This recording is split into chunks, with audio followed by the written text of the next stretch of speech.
New games from Fast Play are here. Introducing Break the Bank with a chance to win up to 100% of a growing progressive jackpot, plus another 200 grand instantly. Crack the code to riches with new Break the Bank games.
Good morning, everybody can be seated. I have turned the temperature up. I don't know why it's changing overnight.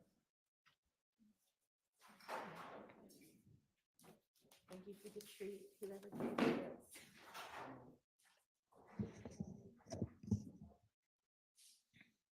All right, so I see that overnight and this morning there's been a little bit of back and forth about who's on the witness list and who's not.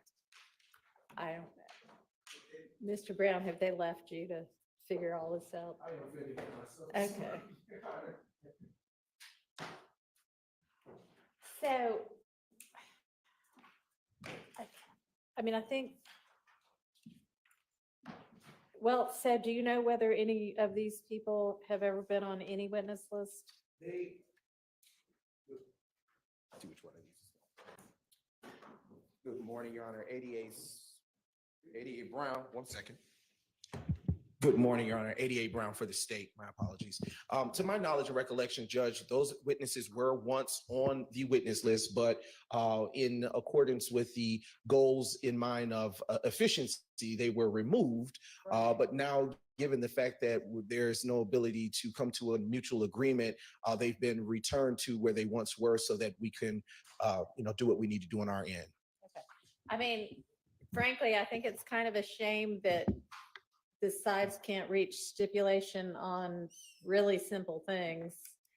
So it's a little bit maybe disingenuous to be complaining about how long the state's taking and then saying, oh, these people aren't on a list, when if the reason they were removed from a list is because the court encouraged the state to narrow its list to only the necessary people, and something like that everybody would be able to admit is going to be able to be established, has to be established instead of having it stipulated to. I mean, that's why, as I understand it from Ms. Love, these people got put back on. And then similarly, something like whose apartment is this, which is, if it's going to be established, requiring 3 witnesses to come in and say it. Choose a GAF Master Elite contractor.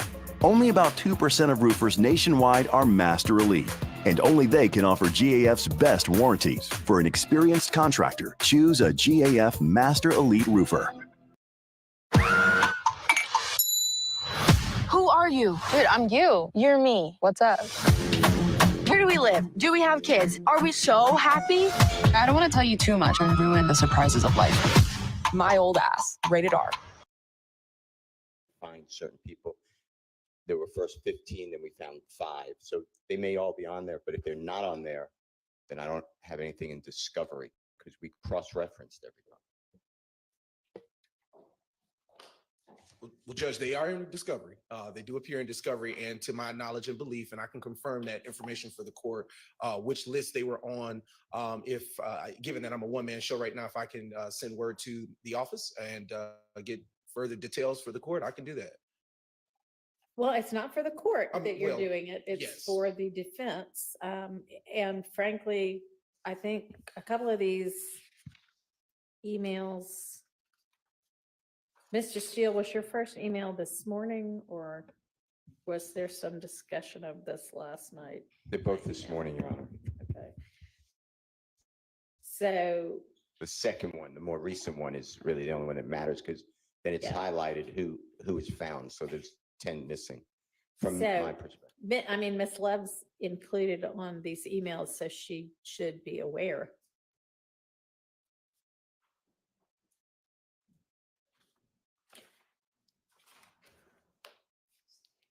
Is your first witness of the day on? Who's your first? Who are we calling? Yes, Your Honor. The first witness that is here is Officer Butler, Vincent Butler, immediately followed by Officer Gary Baker. And the other witnesses are either in transit or, given that I'm in here, I can't be sure, but I'm sure they should be here. Where is Butler? Butler is in the back waiting to be called. No, I'm sorry. I mean, on this list of, okay, all right, I see. Yes. So is that generally the email that Ms. Love sent at 7:10 last night? Is that generally the order that y'all intend to call these people? Barring any exceptional circumstances, Your Honor, or the need to go in a different way. Okay. Yes. All right, so Butler and Baker are both on acknowledged to be on a witness list? And then is that crime scene tech next? Yeah, no, Your Honor, there will be a witness between, I believe, two witnesses in between the crime scene tech. That would be Sanders Pitts, or Pitt, however it shows on your end, Pitt Sanders. There was a name change. Okay. And who after that? And just one second, Your Honor, I'm pulling that up for you. Sure. It would be Officer Trego, crime scene tech, excuse me, Okay. followed by Lieutenant Leduc. And all of those people, it's not disputed. No, it is disputed as to Officer Leduc, but I guess the first four, there's no issue about. So we can at least get started. Yes. And then, and let's, as soon as we can, you may shout, which he did, I guess. The others are on that are included in the 7:30 email from Mr. Steele.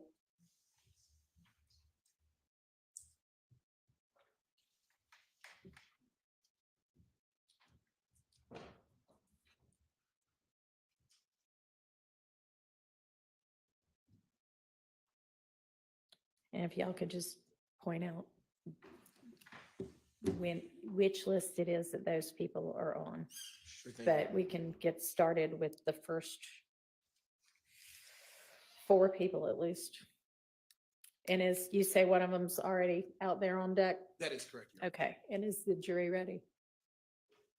All right, is there anything else we need to deal with before we get the jury in? All right, let's get started.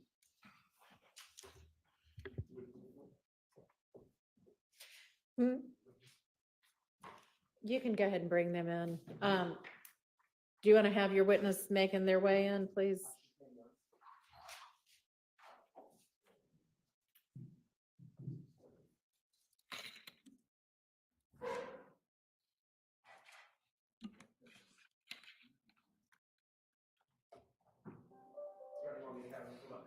That's fine. They can just stand next to the stand.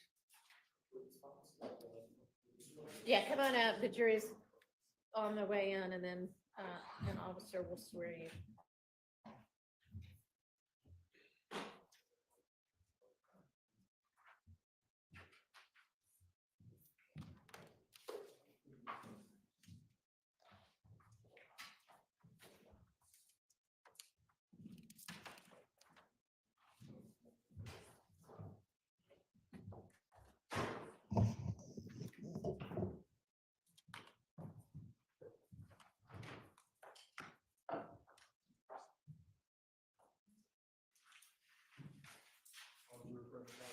Thank you.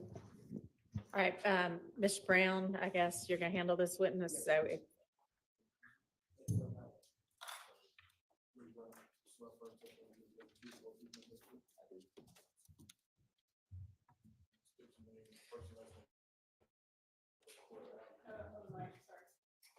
Oh, yeah, thank you. Vincent Butler. Lower just a little bit so it's directly in front of your mouth. So the court reporter can pick up what you're saying. There we go. All right. Can you hear me now? Yes. All right. Good morning. Are you employed? Yes. Where are I'm you- sorry. Can you say your name again? Because I didn't get that. Vincent Butler. Thank you.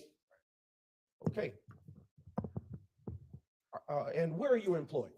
With the City of Atlanta Police Department. And what do you do for work? I'm a police sergeant. How long have you been working in the capacity as a law enforcement officer? November will be 12 years. And how long have you been a police sergeant? For 2 years. And what are your duties and responsibilities, Sergeant Butler, in that capacity as a sergeant? I'm assigned to the Strategic Response Unit, and we handle any mass gatherings in the city, which would include protests, as well as the academy site that we're having built. And what was your role or rank prior to becoming a sergeant with the Atlanta Police Department? I was an officer. And did you share similar responsibilities in that role, or were they different from what you do now? They were different. Could you please explain for the jury what your duties and responsibilities were in your prior rank as just a regular police officer? My duties were to respond to 911 calls in the downtown Zone 5 area.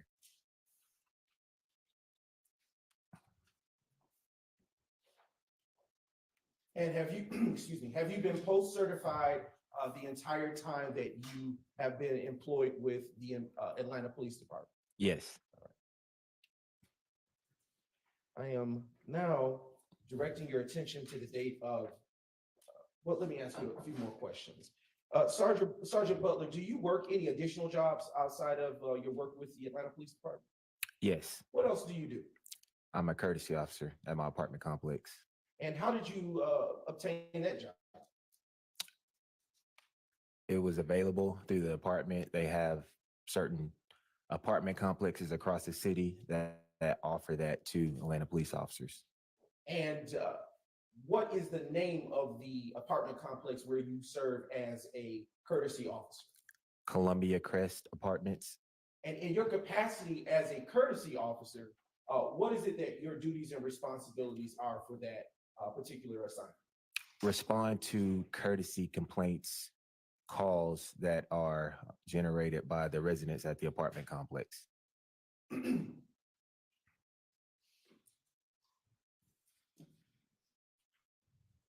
And what is the address of the apartment complex that you serve as a courtesy officer? 1903 Drew Drive, Atlanta, Georgia. How long have you worked in that capacity with that extra job? Since 2014.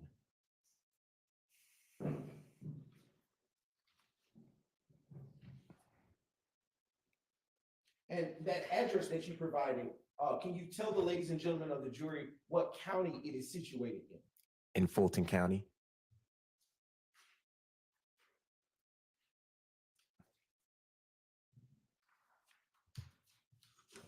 I want to turn your attention, Sergeant Butler, to the date of Tuesday, April the 28th, 2015. Do you recall if you worked your job at the Atlanta Police Department on that day? Yes. What was your watch or tour of duty for that day? It was morning watch, which is overnight. Okay. What are the hours that typically accompany someone who, what hours does a person who is on morning watch work? Usually 10 at night to 6 in the morning, or 11 at night to 7 in the morning. And were those the hours that were typical of someone on morning watch in, say, April 28th, 2015? Yes. Okay. Or do you recall around about what time you got off on that day of April 28th, 2015? It would have been around 6 a.m. in the morning.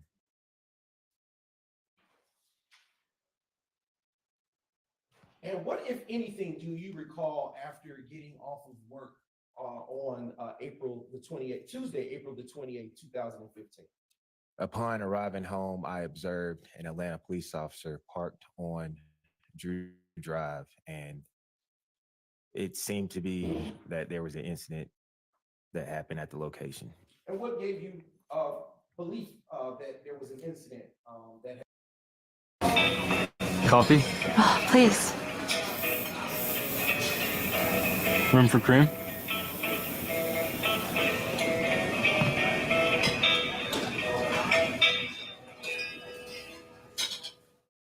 Modern Mechanical, your go-to people.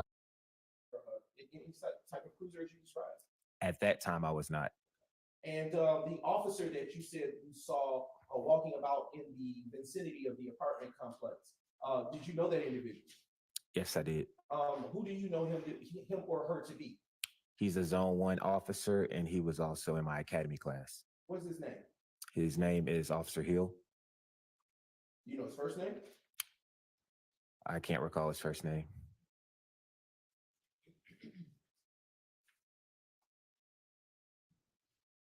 Is it fair to say that you've had enough contact to recognize him?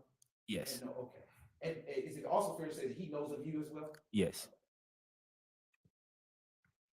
And when you saw Officer Hill walking about the premises of the apartment complex where you serve as the courtesy officer, what, if anything, did you do?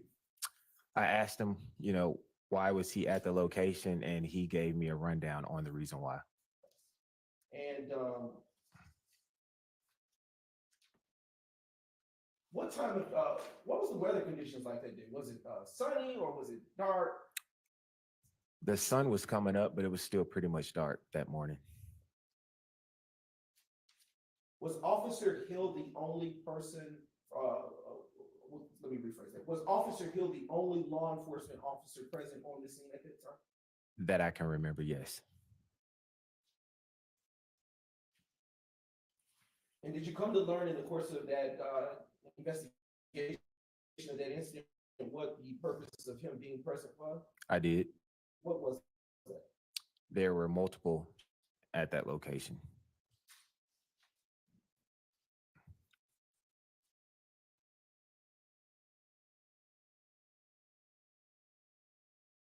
Yes, in 1903, on Drew Drive, there were several shell casings that were riddled across the street. And in your capacity as a courtesy officer, are required to respond to that incident, even though there were other law enforcement officers present? Yes, just to get information to pass over to our leasing manager. And what information did you pass over to, information, if any, did you pass over to law enforcement present? I gave the Officer Hill the name of the occupant of one of the apartments that maintenance let him in so he could do a welfare check on the occupants in that apartment. Do you recall after this time the name that you gave? I don't recall the name I gave. And how were you able to locate that name at that time if you then knew for Officer Hill to continue his investigation? I was able to locate the name of the person who was on the lease for that particular apartment from a rent roll list given to me by the property manager. And what is a rent roll list, if you will? It's a list that details each leasee and what apartment they live in at the location. Is that something you still get to this day? I don't currently get it with our new management that we have, no.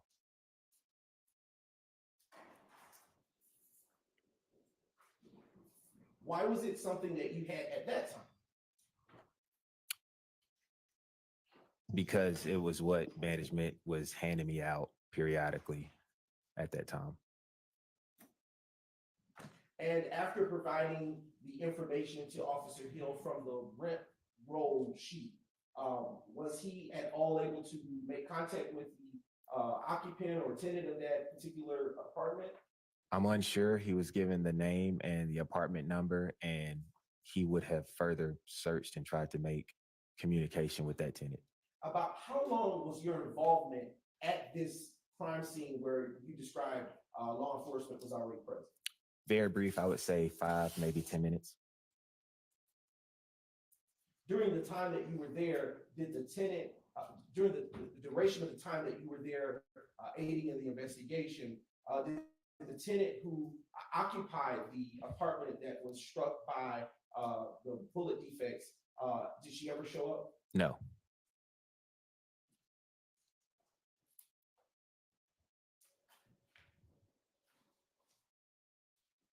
Did, after you left the premises, did you have any further, did you attempt to contact the occupant of that particular unit? I did not. Do you know if management made any contact with the occupant of that unit? I know they made attempts, but I don't know if they made contact.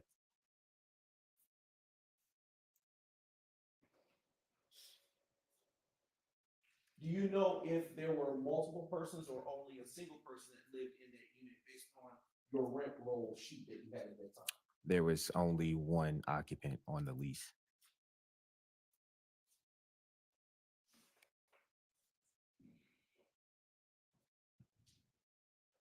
At that, excuse me, at that time, specifically being April 28th, 2015, were you assigned a body worn camera at that time? No, the department did not have body worn cameras at that time. Were you required in either your capacity as a courtesy officer with the Crestview Apartment Complex or as an Atlanta Police Department officer to do any further work in this particular matter? No.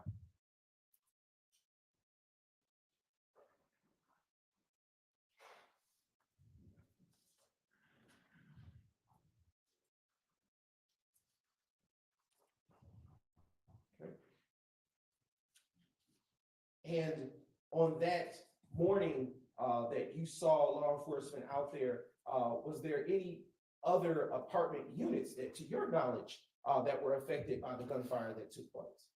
Yes, there was the second caller about the incident. Did you provide any information or assistance with respect to that caller? I spoke with her, with Officer Hill about what happened and what time she heard the rounds being fired. Is it fair to say that is about all that you got at that point from all that you gave in terms of conversation with that second caller? Correct.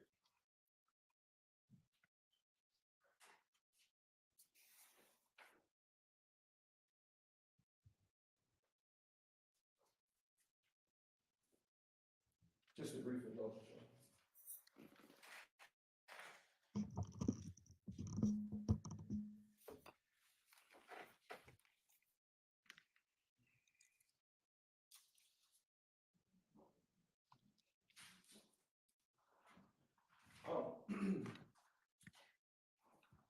Earlier, you testified that you didn't recall the name of the tenant in that premises. Is that correct? Correct. If I were to show you a report from that incident, would that help refresh your recollection? Yes. Now approaching you with, take a moment to look at that, and your memory's been so refreshed, please, just look up at me without saying, reading from it, please. Yes, sir. Ryan, your instructions you- last time was to not do that. Did you identify what it is? So that they know. Sure, yes, sir. If I may approach, just one second.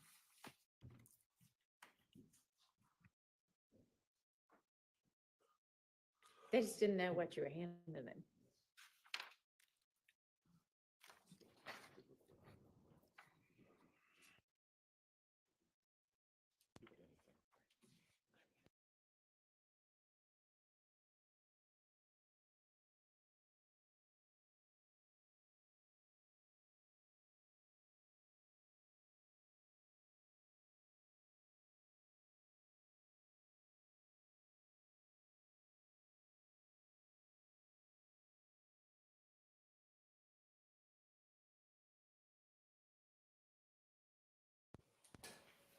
I am now approaching the witness with the same document.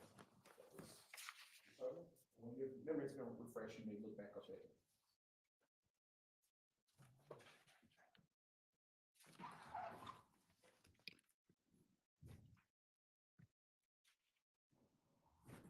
All right. Has your memory been refreshed? Yes. And can you recall the name of the person that was the occupant of the premises that you gave to Officer Hill at that time? Yes. What was her name? Kiana Troutman. Just a few more questions, Sergeant. Do you know a Philip Collins? I don't. All right. At this time, Your Honor, the state has no further questions. All right. Do any defense counsel have questions for this witness? Yes, Your Honor. Go ahead. Sergeant Butler, good morning, sir. Good morning. You worked with APD back in 2015, and you still work with APD now. Is that true? Yes. You were a courtesy officer at this location. Yes. You were subpoenaed to appear here today to give some testimony about the information that you have or remember from 2015. Is that right? Yes. You responded, or you came to that location in the early morning of April 28th, 2015. True? Yes. You did not have anything to do with the investigation of what had happened that night. Isn't that right? No. All right. Officer Hill, someone you went to the academy with, was present when you got there, Yes. and you were made aware that there had been apparently some sort of shooting at the location. Is that right? Yes. Now, you were asked a while ago about the resident of one of those apartments that suffered some bullet defects. You remember that question? Yes. You were unable to remember on your own who lived in that apartment, true? Prior to seeing the report, true. Right, well, the report you were showing wasn't your report, right? Correct. You didn't write a report that night, did you? No. Okay, so it's not that your memory was refreshed. You essentially just saw a name that was written in someone else's report, and that's how you're able to say, well, that's the person who lived in that apartment. Isn't that true? No, it was the name given based off the rent roll list that I gave to Officer Hill. Right, but you have no independent recollection of that other than being shown officer or another report with that name in it. Isn't that right? Could you rephrase your question? Sure. As you sat here on the stand and you were asked who lived in the apartment, you have no independent recall as to who lived in the apartment. True? True. All right. You were shown a report that is not your report, but that has the name in it, and that's how you're able to tell the jury what name was given on that morning. True? True. Okay. You were asked by the state whether or not you know the name of Philip, somebody or the other, and you don't know anything about that person, do you? I do not. All right. You don't know anything about the whereabouts of anyone who lived in the apartment by the name that you mentioned a little bit earlier, Kiana, something or the other. Right? You don't know anything about that person. I do know based off the rent roll that she was on the lease during 2015 when the incident occurred. Right. You know from the rent roll that person stayed in that apartment, correct? Yes. And if I heard you correctly, the extent of your involvement in this case was about 5 to 10 minutes there at the scene, talking to Officer Hill, talking to someone else who had made a phone call. Is that right? Yes. All right. You had no further involvement in the case? Correct. Never called to testify? Correct. Never called to identify anyone? Correct. Just called in here this morning and shown that report from someone else. True? I saw the report yesterday, but yes. All right. Sergeant Butler, thank you. That's all I've got. Any other questions for the defense? Any redirect?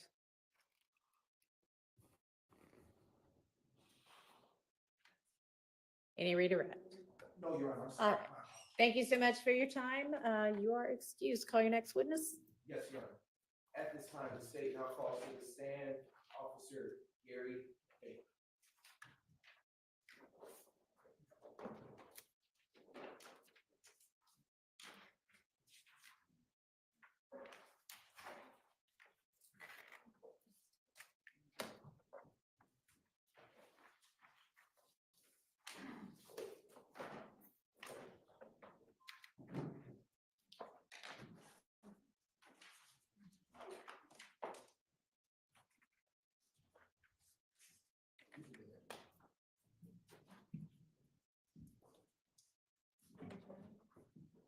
Do you swear or affirm that the testimony you're about to give today will be the truth, the whole truth, and nothing but truth of God? Yes. Can you take a seat? State your first and last name with the spelling of both names. Gary Baker. Spelling of Gary is Gary. Baker's Baker. Good morning. Are you employed? Yes. And where are you employed? With the City of Atlanta Police Department. And how long have you been employed with the City of Atlanta Police Department? Since August 29th, 2013. And in what capacity are you employed? As a police officer. And what rank do you hold with the Atlanta Police Department? Police officer. And in what zone did you start working, start your employment with the Atlanta Police Department? Zone 3. And were you given a particular watch when you started your employment with the Atlanta Police Department? Yes, I was. What watch were you given? Initially, I started on morning watch. And what hours consist of the morning watch that you on? The morning watch hours are typically in zone 3 from anywhere between 10 p.m. to 7 a.m. in the morning.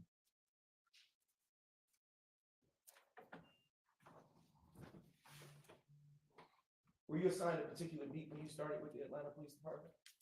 When I first started, I didn't have a particular beat. I was what we call a roustabout. They give you a beat to work when you come in that night, and that's your assigned area for the night. All right. Do you recall, and I want to direct your attention to the date of Thursday, May the 7th, 2015. Do you recall working that day? Yes, I do. Would you please tell the ladies and gentlemen of the jury what, if anything, you remember about working that day? During that day, it was a normal shift. I received a 911 call in the area of 151 Cleveland Avenue in reference to a male brandishing what was described as a machine gun. Responded to the call, arrived on scene at the call. Okay. Excuse me. What county is that address of 151 Cleveland Avenue situated? Fulton County. And do you know what is located at that address? A residence, a commercial building? It's a gas station. Yes. And that was in 2015. Do you still know that location to be consisting of, to be a gas station? Yes, I do. Is it the same gas station that it once was in 2015? They typically change hands. They'll go from a Exxon to a BP to a Chevron. So. All right. Around what time were you dispatched to the 151 Cleveland Avenue location on that day? Honestly, I don't remember. Okay. If I showed you, did you prepare a report for anything related to this case? Yes, I did. If I were to show you a copy of that report, would it refresh your recollection? Yes, it would. Just so we can know what you're doing. No showing the defense. Okay. All right. I'm approaching the witness, having them shown that it's not needed. Take a moment to refresh your recollection with that. And once you have had an opportunity to do so, look back up at me and don't breathe.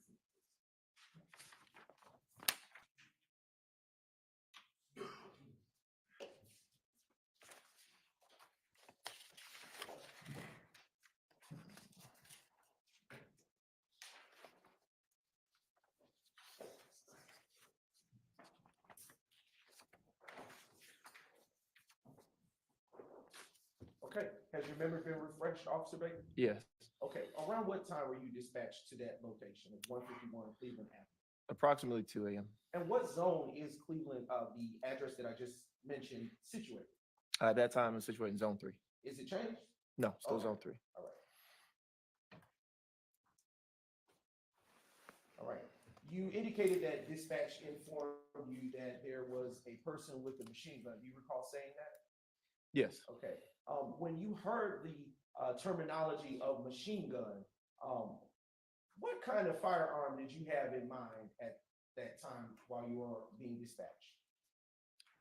At the time, that would be something described as maybe a rifle or a weapon that fires in rapid succession, maybe carrying a large amount of rounds, capacity of a large amount of rounds, something to that effect. Did dispatch provide you with an identity of the caller? They described they gave a description of a person, and they also gave a description of a vehicle as well. Well, that's not my question, but I'll ask you something about that. Did they provide you a description of the caller? No, they didn't. They didn't. I believe it was an anonymous caller or unknown caller at the time. Did now speaking to what you just stated on direct, did you have a description of the individual that was said to be holding the machine gun style firearm that you were told? Yes, they did give. I remember they did give us a description, but I do not remember what the description was. Would looking at your report help refresh that? Possibly. All right, you can please do so, and then when you had your memory refreshed, get back up with you.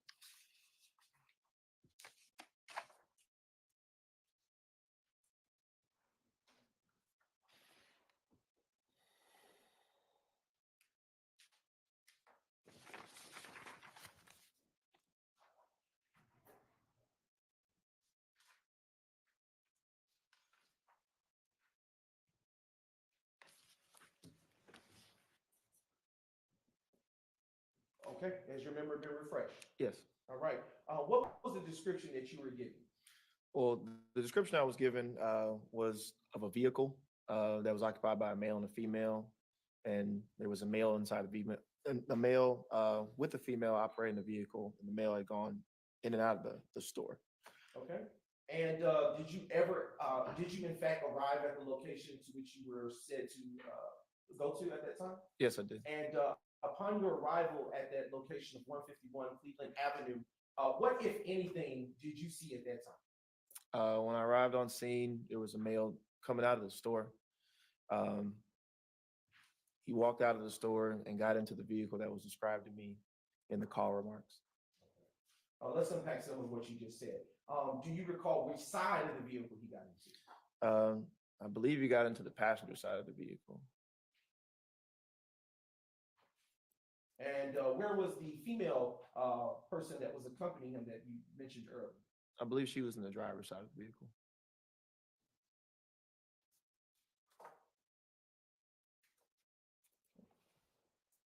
What description for the vehicle were you given? That was a black Chevrolet Impala, I believe. Were you given a license plate or tag number for it? Yes, I was. What were the tags that you were given, to your recollection? I don't remember off the top of my head. I'm pretty sure it's in my report. Go ahead and take a moment to refresh your memory on your report.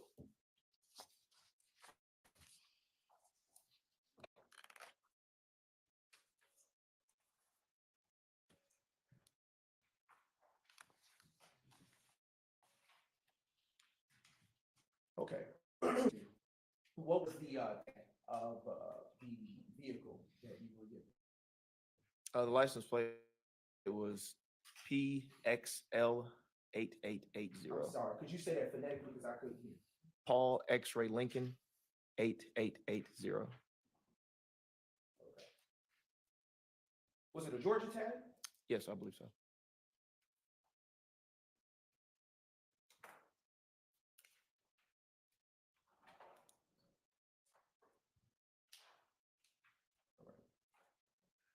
Were you assigned a body cam at that time? No. And is it, why not? They had not been issued to us at that time. At least in my career, I hadn't been issued a body camera. At that time? At that time, yeah, correct. And did you arrive to that location alone, or were you accompanied? I was accompanied by another officer. He sent another backup officer just in case. And when you say a backup officer just in case, why would dispatch send a backup officer just in case? Typically, when there's a call involving a person with a firearm, an armed person, they want to send a second or maybe even a third officer, just because, just for our safety and the public safety in general. It's kind of believed by us that if you have more than one officer, maybe two or three, then a less amount of force has to be used. And that way we can de-escalate situations better when there's more of us there.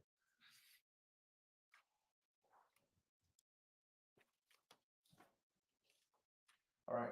So when you arrived to that location, what, if anything, did you do? Did you have your lights on? Not that I recall. Did you have your siren activated? Not that I recall. Did you exit the vehicle? When I arrived on scene, I exited the vehicle. I saw the male that was described in the call remarks. I saw the vehicle that was described in the call remarks. I saw the male come out of the store, immediately walk to the vehicle. At that time, I approached the vehicle, asked the male if he could step out. He stepped out. I asked the male if he had a gun. He said no. At that point, I could look into the back seat of the car and saw a gun laying on the back seat of the car. From what I remember, I think the male immediately admitted that it was his gun. And at that point, we went ahead and detained him. And I believe the second officer there, I think he detained the female. And we just went from there. Right. So I want to unpack a few things that you just said there. Sure. All right. Earlier you said he initially said he didn't have one. Correct. But then what changed after you located that firearm? Once I located the firearm, once I saw it, he immediately admitted, "Oh, that's my gun." Was it in plain view, or was it something that you had to look a little more intently for? It was in plain view. Is this the type of firearm that you saw, well, the firearm that you saw that day, is it the type of firearm that you can hold with one hand, or that you must use two hands in order to discharge the ammunition?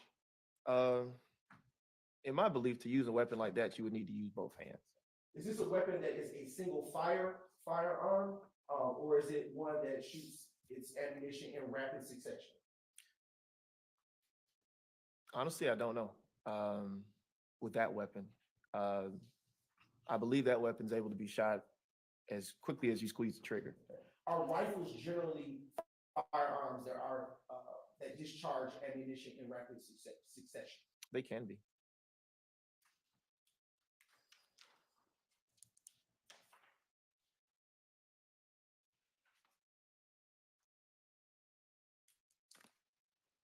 When you observe the firearm on the back seat, what caused you to seize it? It was described in the call remarks as that type of weapon. Typically, when people call the police, they may not know exactly, they may not be gunsmiths necessarily or know exactly specifications of a gun, but they'll describe it as best they can. It's a weapon that someone would describe as a machine gun or something of that sort. Is it unlawful to have a firearm? No. So why would you seize that firearm? From what I can remember, and from what I can remember, it appeared to be a weapon that was illegally modified. And when you say illegally modified, what is it that you mean by that? Those weapons can be shortened, may not have a stock, or have a stock and not supposed to have a stock.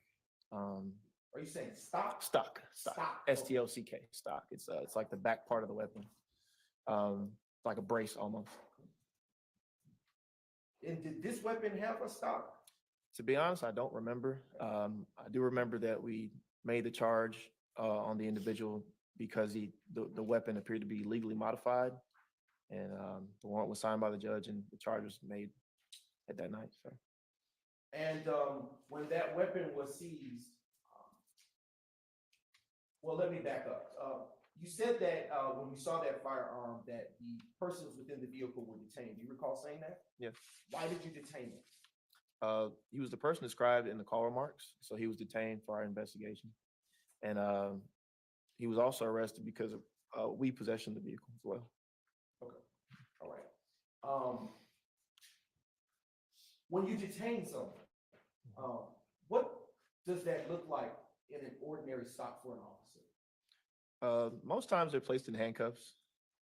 Try to make it clear that they're detained and they're aware that they're detained. They're not going to jail necessarily right now. They just can't leave.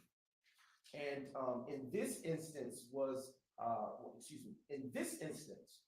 occupants of that vehicle detained by handcuffs or by some other means? From what I remember, I believe they were placed in handcuffs. Were they ordered out of the vehicle? I believe they were asked to step out of the vehicle and they complied and placed them in handcuffs for the detention. And about how long did that detention last? Honestly, I don't remember.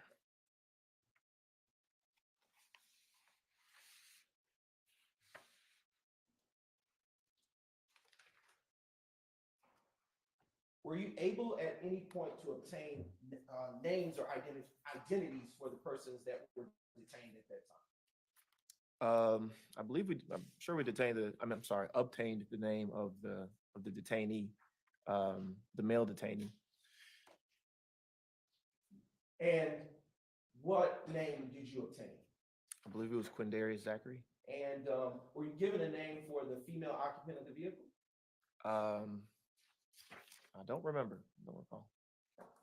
Would that be contained within your report? Possibly. Okay. Would you take a moment to refresh? Sure.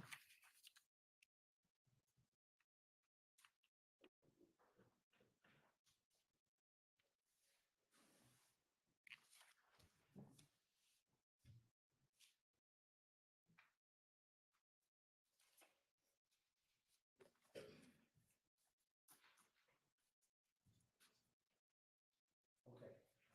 Has your memory been refreshed? Yes. Okay. What do you remember at this point?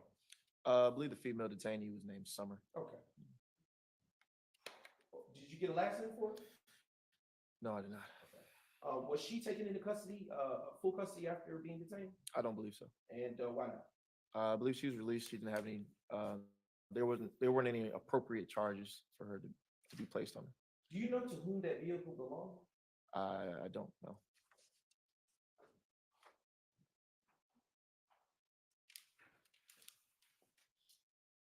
Okay.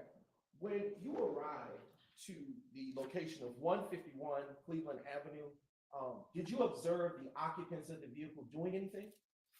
When I first arrived, the male got into the vehicle. I do remember we noticed each other. We looked at each other. And he got into the vehicle and he started to kind of shuffle around the vehicle. Him and the female that were inside the vehicle. So there was a little bit of movement inside the car. Okay. Now, when you say you looked at each other, can you explain for the ladies and gentlemen of the jury what his demeanor was?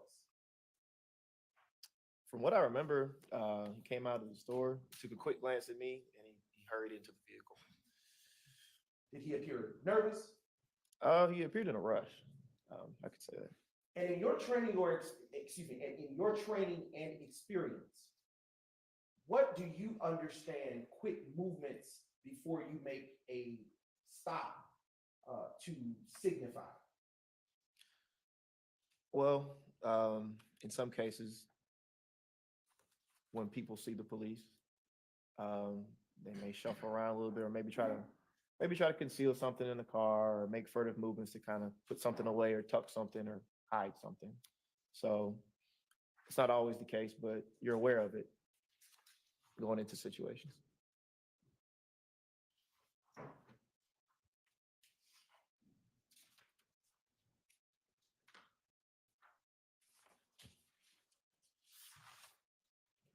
Were there any other people in the area while this investigation and detention was taking place? I don't remember.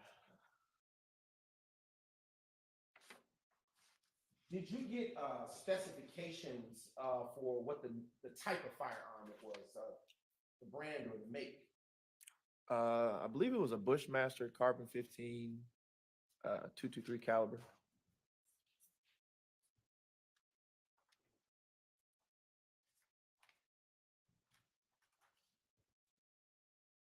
And when you say 223 caliber, what do you mean? It's just a caliber of round that the weapon shoots. And is it fair to say that when you say round, you're talking about ammunition? Yes. Earlier, you testified that the firearm appeared to be shortened.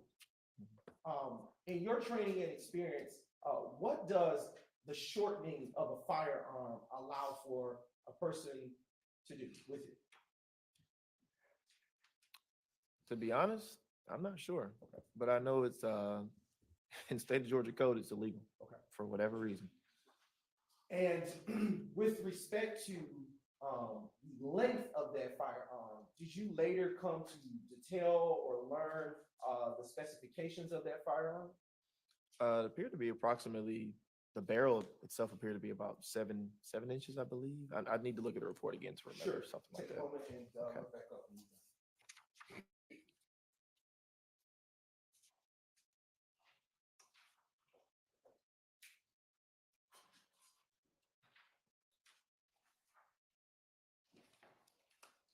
Okay, has your memory been refreshed? Yes. All right, what, you can answer the question.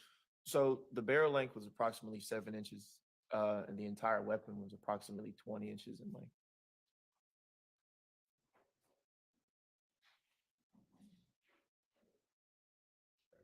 Was the firearm loaded?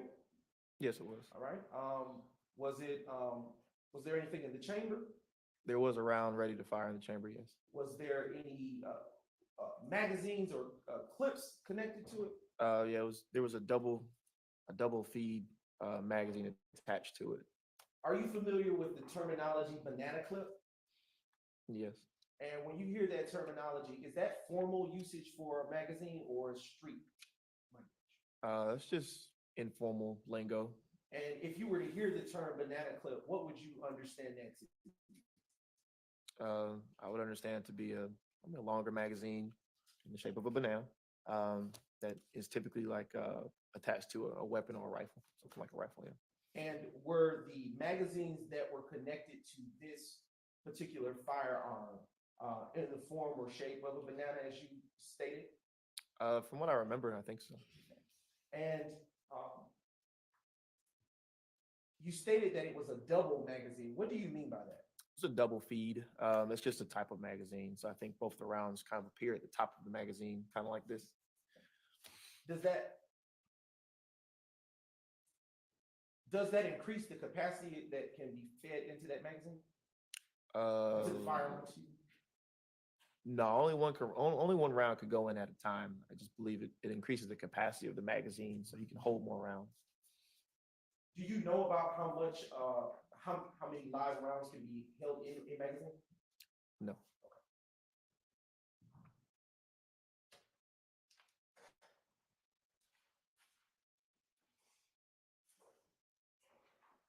Is it normal for a rifle of this type or any type to have double magazine, as you described? A double feed A magazine? double feed, excuse me. It's not abnormal. It's not abnormal.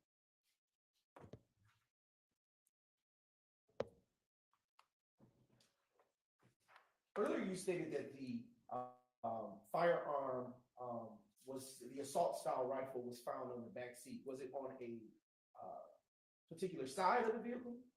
I believe it was on the passenger side of the car. And is that the side that Mr. Quindary Zachary was located? From what I remember, yes.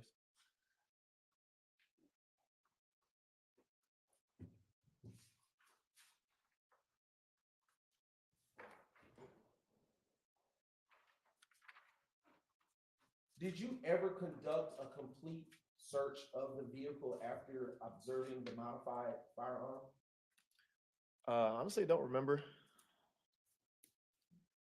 Earlier, you stated that there was marijuana found inside the vehicle. Do you recall saying that? Yes. Do you recall where it was located inside the vehicle? I do not remember. Do you think you may have included that in your report? I can check. I'm not sure. Sure.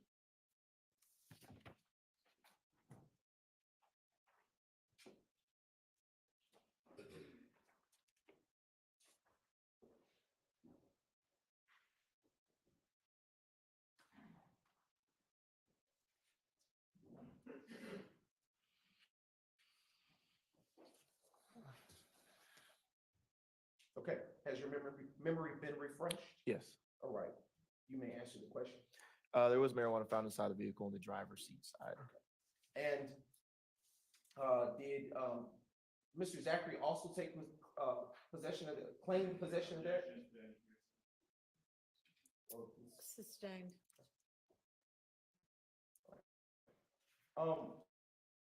What, if anything, was done with the marijuana after it was located?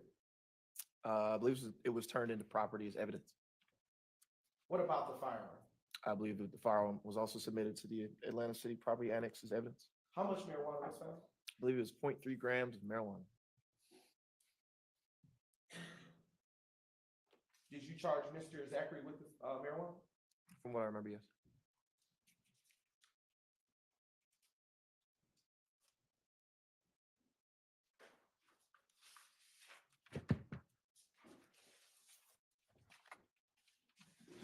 Earlier, you stated that you got the identity of the female passenger. Does the name Summer Good ring a bell for you? To be honest, not really, no.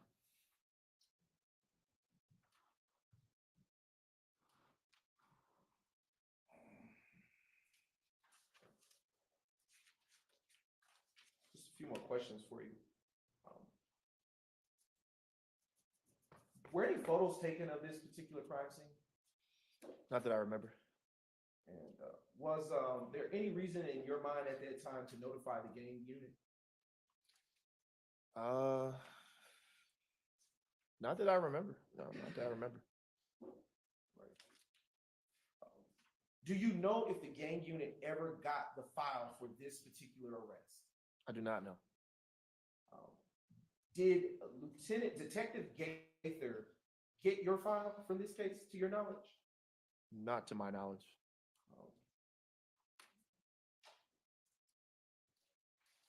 Did you know Quindarius Zachary before this arrest took place on this particular day?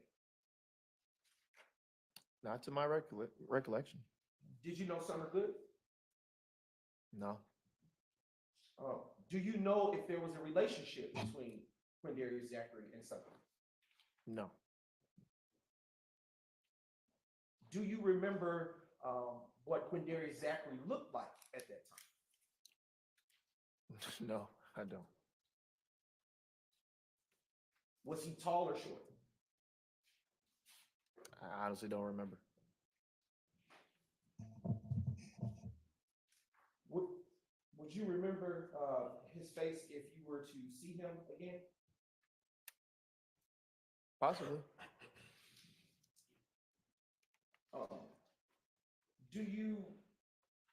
Would you recognize the firearm that was seized that evening if you were to see it again? Possibly, maybe. It was a long time ago.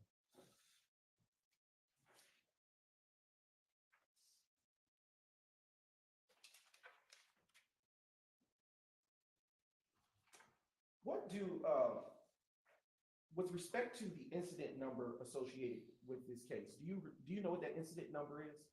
Off the top of my head? Yes, Don't know what is the the case. incident number associated? You want me to read it off of the? After you refresh your recollection? Sure. Okay. Okay, what is it? 151270278. Are you familiar with the Julian date? In terms of what exactly? Incident numbers. 127. Yeah, it's the middle number. How are the police incident numbers structured?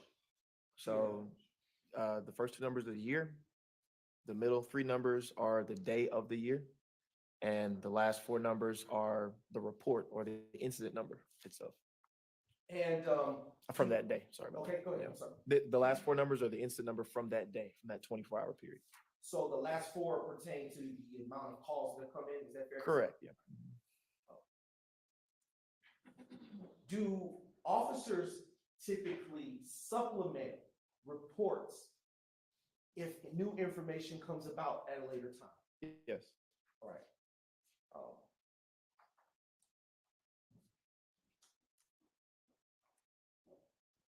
Just a brief indulgence, Your Honor. Are you aware if Detective Lakia Gaither did any additional supplements to your report from this incident? I would not have been made aware. Is it typical for the officer to be made aware that supplements have been made to a report they may have made for a separate incident? Not to my knowledge, no. And if there were a supplement made to a report by another officer, say you in this instance, would that supplement reflect the same incident number as the one that you received for the arrest that you made? There would be there might be Let me rephrase the question. Go ahead. If a supplement was made to a report by another officer to a report that you made, would that supplemental report contain the same digits as yours? Yes, it would. Would there be an extension of digits to that report to indicate it as a supplement? Typically, yes.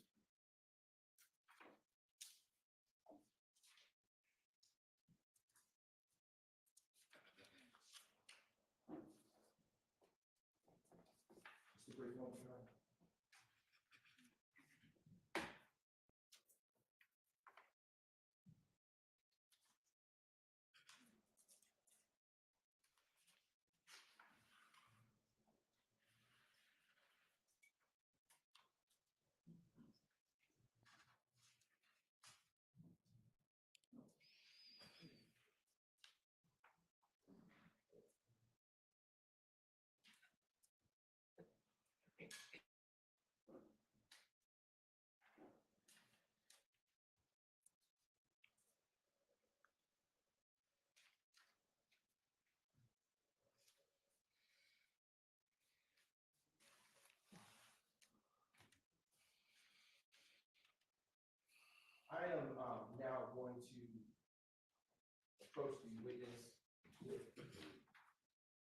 first show it to the defense.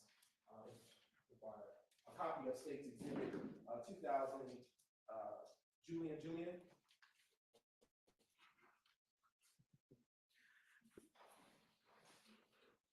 Juliet. Now approaching the witness. Now approaching you with what has been identified as State's Exhibit 2000 Juliet.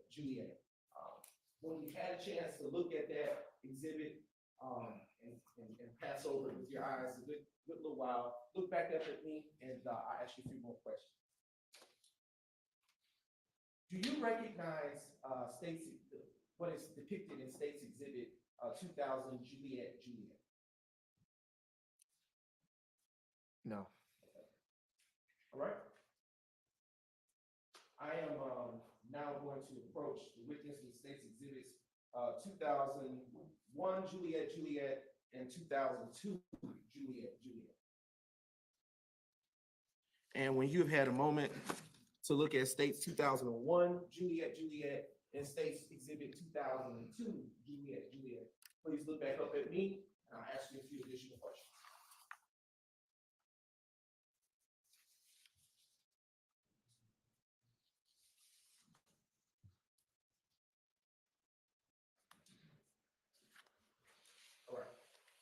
Excuse me.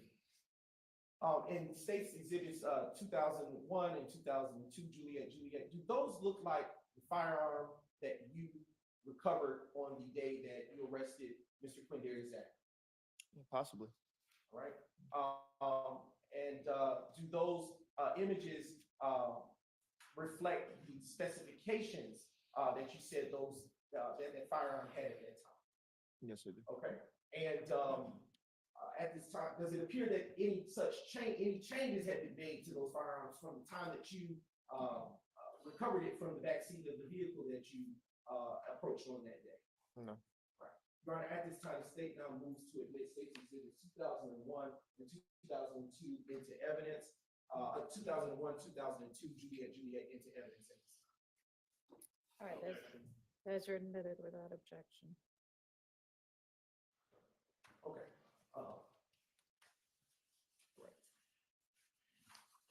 Officer Baker, did that thereabout conclude your involvement with this particular case?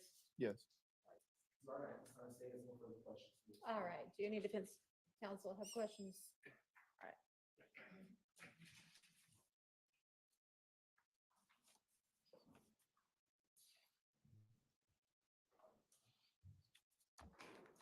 Officer Baker, good morning, sir. Good morning. My name is Max Shard. I represent Shannon Stillwell, okay? All right. As I understand it, you approached a car and there were two occupants of that car. Yes. A woman who we know her name is Summer is in the driver's seat. And then Quindarius Zachary eventually opened the passenger door and was in the passenger seat, correct? Correct. Okay. You were called about a firearm, correct? Correct. You were looking for a firearm, Correct. okay? You see a firearm in the back seat. You ask Quindarius Zachary if it's his firearm. Correct. He initially denies it. Correct. He lied. Correct. And eventually he says, that is my firearm. He claimed the firearm. Correct. Okay. Quindarius Zachary is not in this courtroom today, is he? Honestly, I don't remember, to be honest with you. Okay.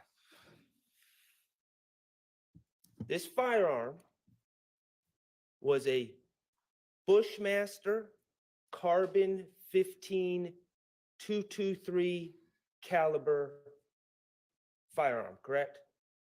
I believe so. If you need to, I believe so. I want a certain answer. So Right. if you need to refresh your recollection by looking at your report, I'd ask you to do so. Sure. No, it's the same as the report. Yeah. So Okay. the reason I responded that way is just because it was so long ago. So and we didn't have body cameras. So I'm going off of pure memory from what I can. Okay, remember. but assuming your report is correct, Correct.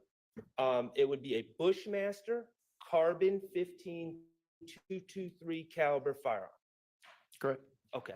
And the serial number of that firearm is D03525, correct? I do not know. It may be in the report. Can I check? Yes. If is that reflected in your report? I'm not sure if it's here. I don't have it up here anymore.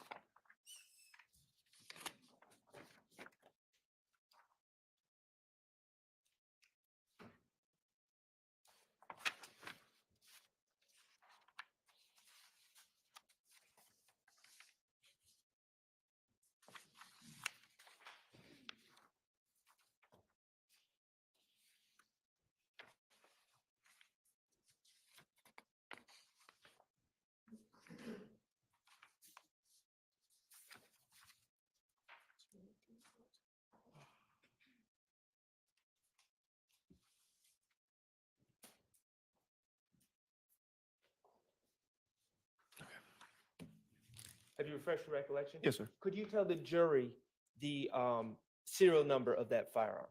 It would be D as in David 03525. Now, you eventually seized this firearm from Quindaria Zachary, correct? Correct. And do you know what, are you a ballistics expert? No. Okay. Do you know what NIBIN is? I'm aware of the HCS. Okay, and that's a database that can compare a gun to shell casings on other shooting scenes or other crime Correct. scenes, correct? Mhm. All right. Do you have anything to do with running the guns you seize through NIBIN? No. Okay, do you have anything to do with testing the guns that you seize as an officer for ballistics? No. Okay. This gun that you collected off of Quindaria Zachary, what did you do with that gun? It was turned into the Atlanta Public Safety Annex as evidence.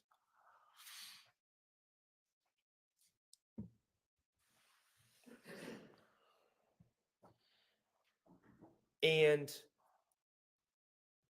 all of this happened on May 7th of 2015, correct? I believe so, yes. Okay. Thank you. I have nothing further. All right, any other defense questions? On behalf of Mr. Williams, we have no questions. All right. Anybody? Nope. Okay. All right, is there any redirect for this witness? Go ahead. You were asked a couple of questions on cross by Mr. Sharp. I just want to ask some follow-up about. You were asked if you were a ballistics expert. Do you remember that? Yes. Does not being a ballistics expert prevent you, or did it prevent you from being able to identify that firearm as an illegally modified assault rifle? No. Did you run any searches on that firearm using the serial number that you identified? I believe so. Okay. Did you have what results, if any, did you have with that search? I don't believe it came back as stolen or anything like that. I'm approaching you with what has been pre-marked, the State's Exhibit 2003, Juliet. I want you to answer this discrete question. Do you recognize what this is without saying what it is? Yes. All right. What is this? This is a City of Atlanta Police Department arrest citation. And what investigator issued it? Who?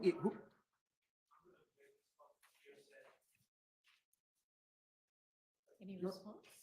Your Honor, I would say this is not hearsay, given the fact that it is part of the course of the investigation as it relates to law enforcement's overall duty. And I don't want to say too much, obviously, Judge. Okay, well, sustained. Unless it's his report. for his arrest citation.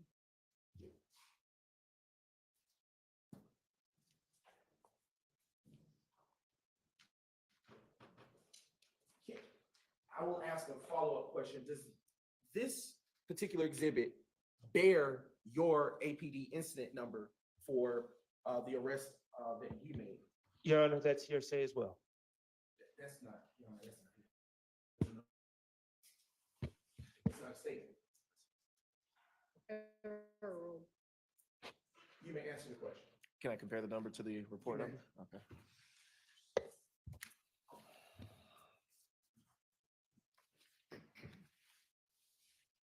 All right, does it bear the same number as the incident report number for your particular arrest? Yes, it does. All right, Your Honor, at this time, I have no further questions. All right, any recross? Okay, thank you for your time. You may step down, call your next witness. Your Honor, the state calls supervisor to go to the stand.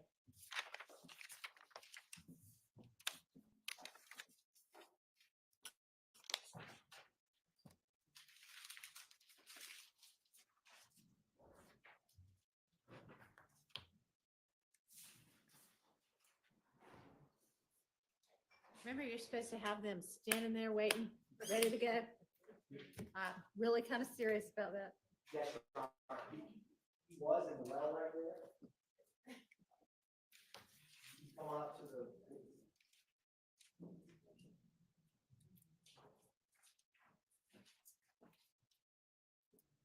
Raise your right hand.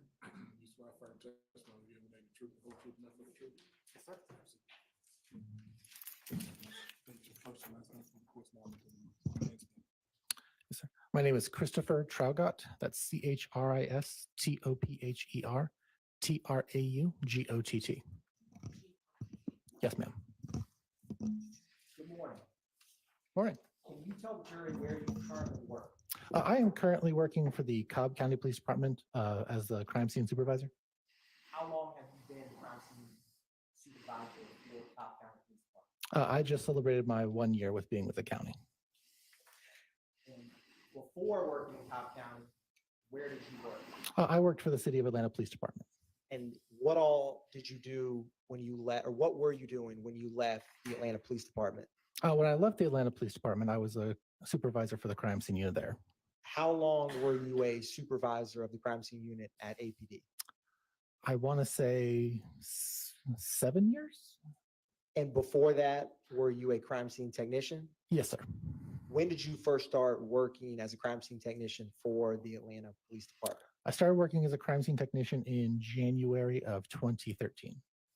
And when were you hired by APD? I was hired by APD the previous year as a police recruit, but it didn't.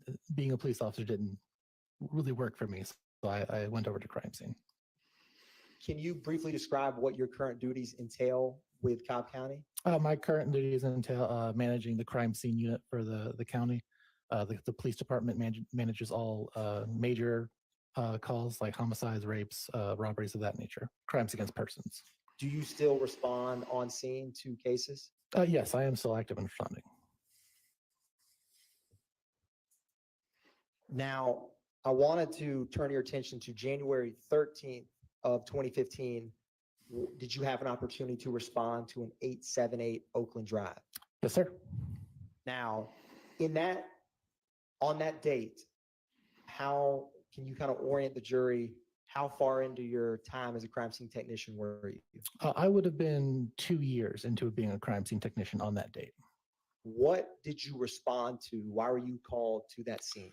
So I was initially called to that scene called in as a shots fired call. And what that means is a firearm has been discharged, but no one has been hit or otherwise injured. Do you recall around what time you arrived? It was early in the morning. I'd have to reference my report to give you an exact arrival time. Would referencing your report help refresh your recollection? Yes, please. Your Honor.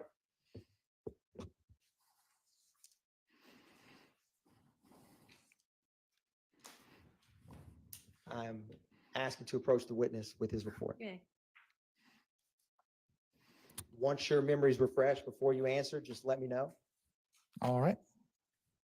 And I'll leave that up there in case we need it, but what time did you respond? I got the call at 8:02 in the morning. It would have been right when I arrived at work, and I arrived there at 9:40 a.m. Were you day shift back in that time frame? That is correct. On that day, I was working the day shift. And when you got there, was this a house, an apartment, a business? What was 878 Oakland Drive? This was a residential home. What did you see when you first arrived? When I first arrived, I met with the officer on scene. I believe it was Officer Campbell who was on the scene. And I just saw a house. It wasn't until I stopped to inspect the scene that I saw anything else. But initially arriving on scene, I saw a house with green trash cans in front of it. Now, Your Honor, I am approaching the witness with what's been marked as 1 Delta Delta Delta through 31 Delta Delta Delta.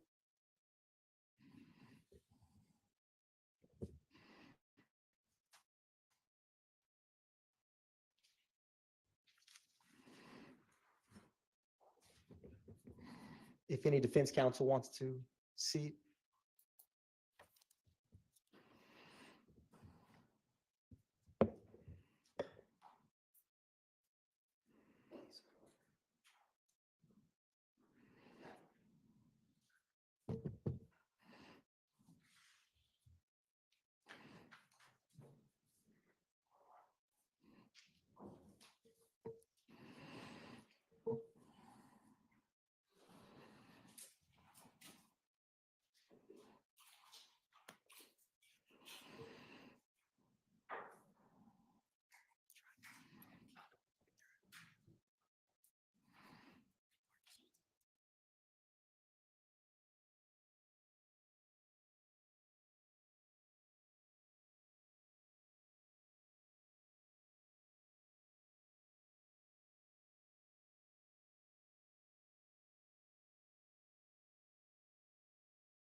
Or in future, and to the extent possible, review the evidence beforehand. The problem, Your Honor, is that what's being shared doesn't have exhibit numbers, so there's no way to cross-reference, for us to cross-reference. All right, maybe y'all get together 10 minutes before we start and just say, here's my evidence for the day. Okay, I've seen it. Yes, Your Honor. Thank you.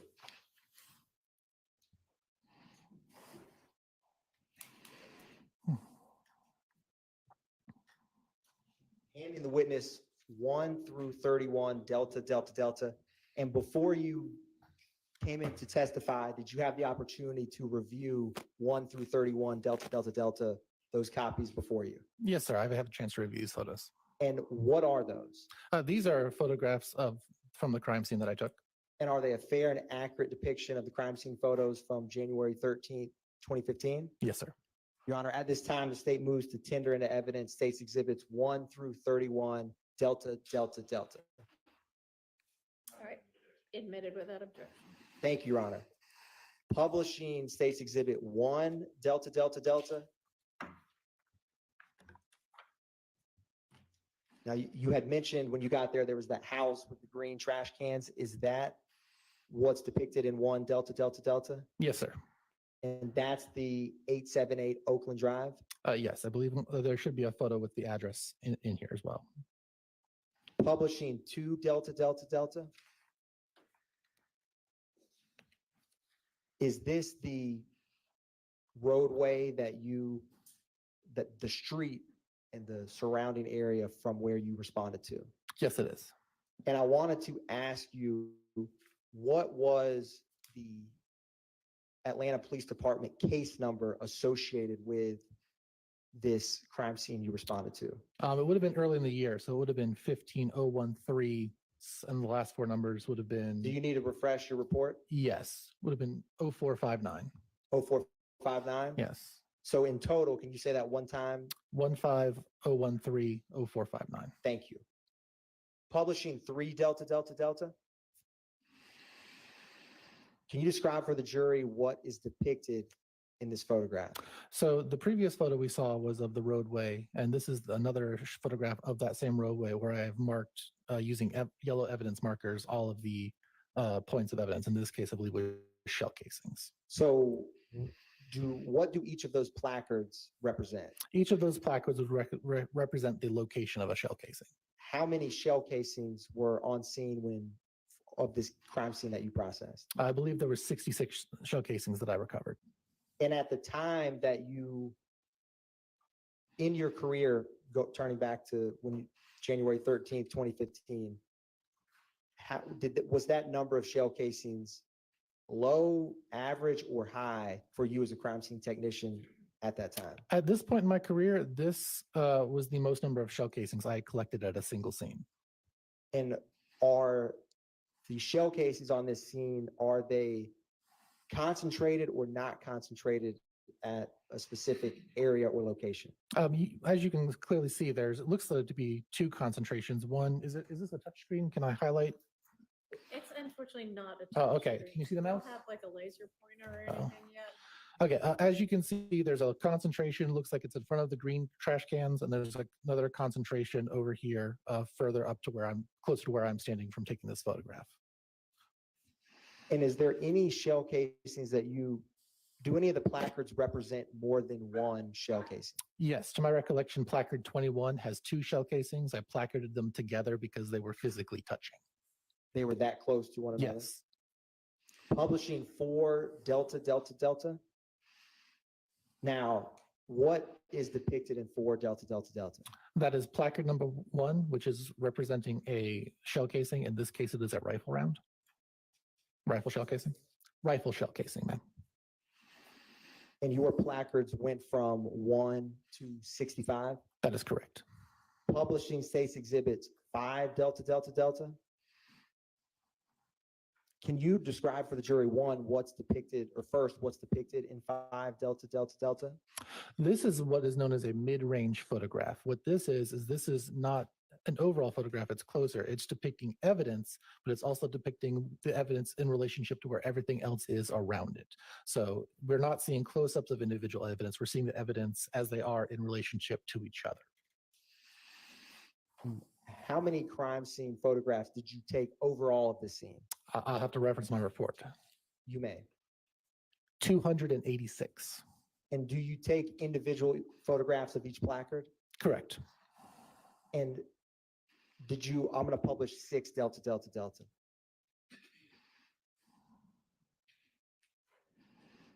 Is this the next mid-range photograph that you were just describing?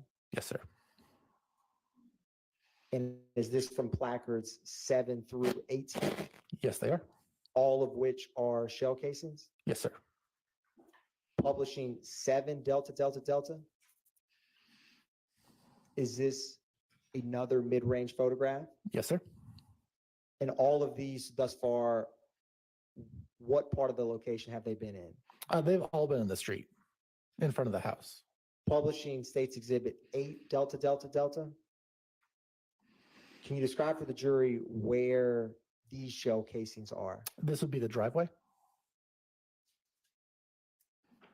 Publishing 9 Delta Delta Delta. Is this another mid-range photograph of additional shell casings? This is more of an overall photograph, but yes, it is a mid-range in the sense that you're showing the evidence 30 and 31 in relationship to where they are with the rest of the crime scene. Publishing 10 Delta Delta Delta. Can you describe for the jury what we're seeing here? This is an overall shot of evidence placards that were, like I said, in front of the green trash cans in front of the house. It's just sort of an overall showing the whole layout of the scene. And with these mid-range photographs, do you go through them in chronological order of the placard numbers? I attempt to, unless there's some other circumstance in which I can't, but yes. Publishing 11 Delta Delta Delta.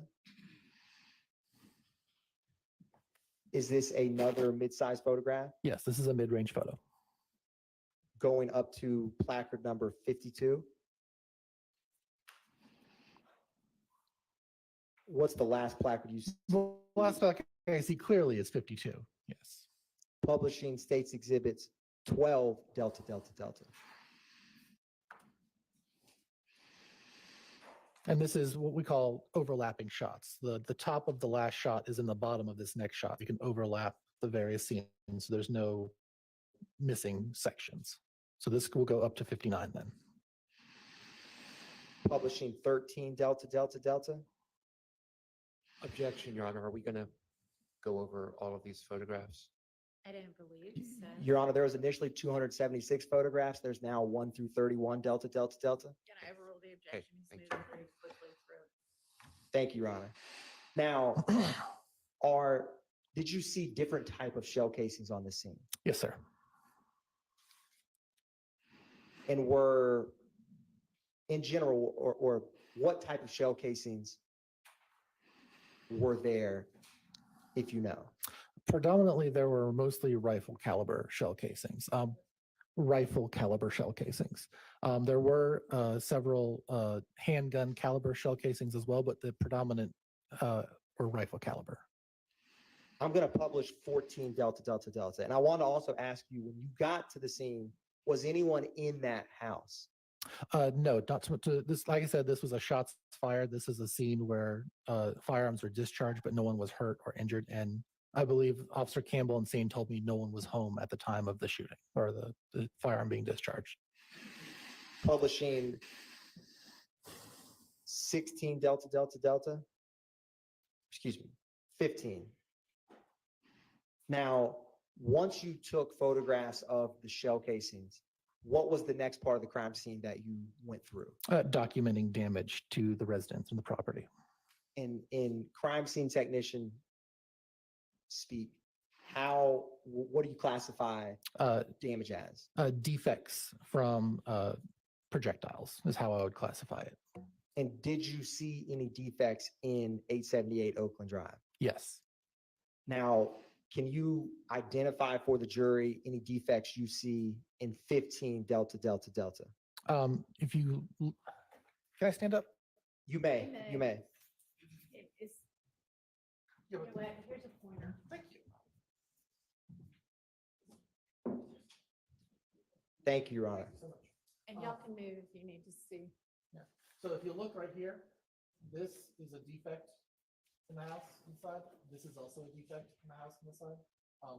This is, I would have taken close-up shots of the defects, but this is sort of a mid-range overall shot.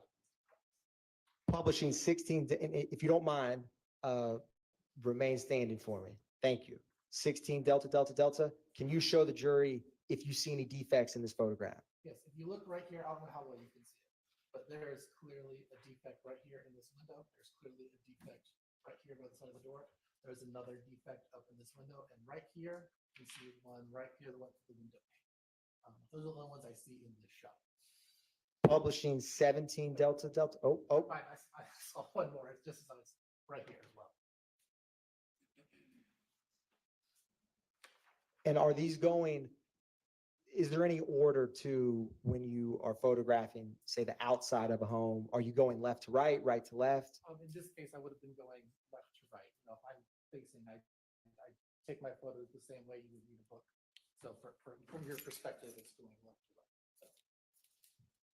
Publishing 17 Delta Delta Delta. Is there any defects in this photograph? Yep. So there's the defect here in this window, defect here in this window, defects up here and here and here above the window, defects here, here between these two shutters. And you can see 1, 2, 3, 4 defects in this window right here from this.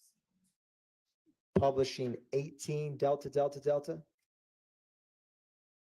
This would have been an overall shot where I'm now going to the entire other side of the house. As you can see, we're seeing defects all along here. I believe there's even some right here in the gutter. And one right here in the edge of the window frame right here. Publishing 19 Delta Delta Delta. This is that same window that I was just pointing out where you can see the one in the window frame. Here's the 1, 2, 3. Here's the 2 in between the shutters that you saw previously. This will be more of the mid-range shot that I was talking about earlier. Taking closer and closer photos of the defects. Publishing 20 Delta Delta Delta. Is there any defects you see in this photograph? Yes. As you can see, there's starting right here underneath the window. We're going down 1, 2, 3, 4, 5, 6, 7, 8, 9, 10, 11, 12, 13. Now these might not be defects. These might just be construction, boxes, because this is where the utility line is. So they may have taken something on and off the box here, but these over here are the defects. You can tell by the irregular shaping pattern. Publishing 21 Delta Delta Delta. Do you see any defects in this photograph? Yes, sir. Two very clear ones right here. Publishing 22 Delta Delta Delta. This is over near the door. You can see very clearly the defect right there, as well as the defects that were over here that were part of this first window. Now, once you take photographs of the outside of the home, do you proceed to go inside and take photographs? I believe in this case, we did go inside to take photographs. It's not always the case if we don't have access to the home for whatever reason, but I think in this case, we did have access to the home. Publishing 23 Delta Delta Delta. So this would have had a close overall shot, but this would have been damaged television screen inside the house. And just to orient the jury, is this television screen, where is that in general in relation to the front of the house? I believe if you are, let's do this from your perspective. If you are walking in the door, I believe the television screen would have been right here, perpendicular. If I remember correctly. Publishing 24 Delta Delta Delta. Do you see any defects in this photograph? Yes, as you can see, this wall would have been perpendicular to the shots, so the defects would become more elongated as they hit it at a steeper angle. So over here, you can see where the defects have started hitting the wall more straight on as a 90-degree angle. You can also see the damage to the clock face here where the defects where rounds were hitting. Publishing 25 Delta Delta Delta. This would have been where it went through this door frame right here and come out and left a large exit in this hole right here. Publishing 26 Delta Delta Delta. If you see any defects. This is that elongated round that I was telling you about. When a bullet hits something at a 90-degree angle, it leaves a very round hole. When it hits it at a much steeper angle, it leaves a much more elongated pattern of defects. Publishing 27 Delta Delta Delta. This would have been the window that is on the front of the house, and we are seeing it from the interior side. Publishing 28 Delta Delta Delta. Is there any defects that you see? Yes, sir. Right here in the fridge, you can see where the rounds have come through the wall and they've hit the refrigerator right here and right here.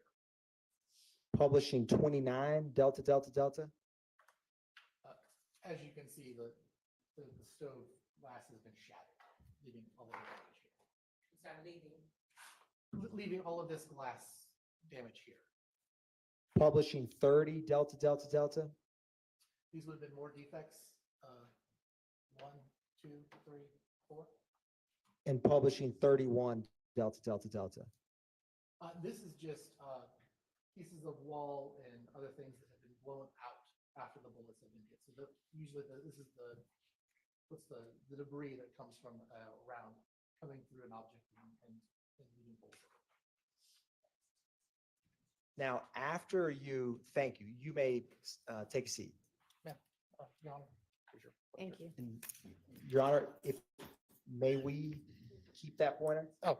I'll keep it and then I'll read it. Thank you, Your Honor. Thank you. After you walked through and documented the shell casings, the outside of the home and the inside, what did you do anything with anything physically present on that scene? The only thing I would have done on the scene after all of my documentation would be to collect the shell casings on the scene and take them with me back to the lab.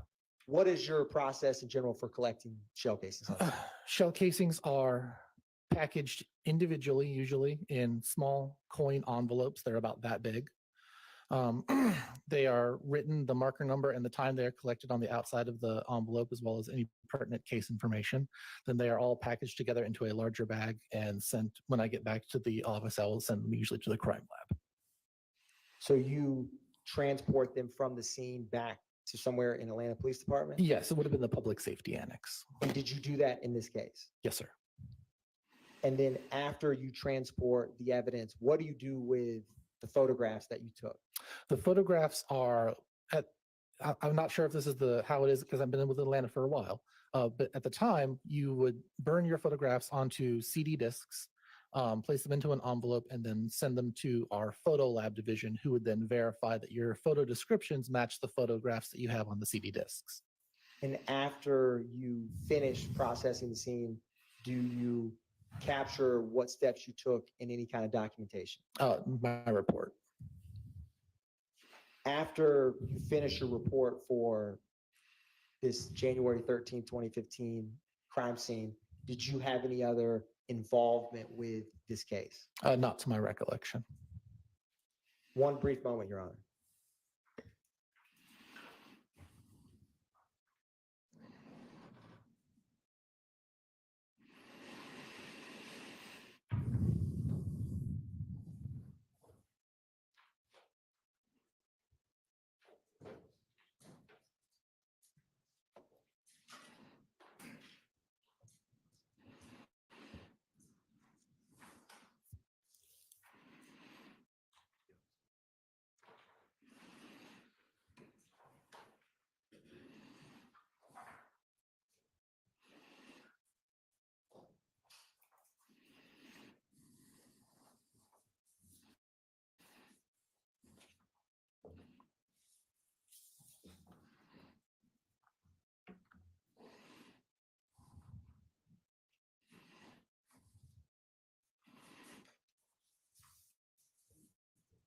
Would the crime scene report have the same incident number as the Atlanta Police Department case number? It should. I don't have any further questions, Your Honor. Thank you. Thank you. Are there any defense questions for this witness? Thank you. On behalf of Mr. Williams, no questions. Not on behalf of Mr. Stillwell. All right.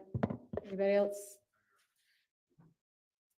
And, okay. Thank you for your time. You're excused. Do y'all need a bathroom break? Are we gonna? All right, let's take a quick restroom break. Have your next witness ready. Yes, Your Honor. Okay.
Hey guys. So drop a 1 if you think love is going to be ready. Drop a 2 if you think love is going to be on the same shit.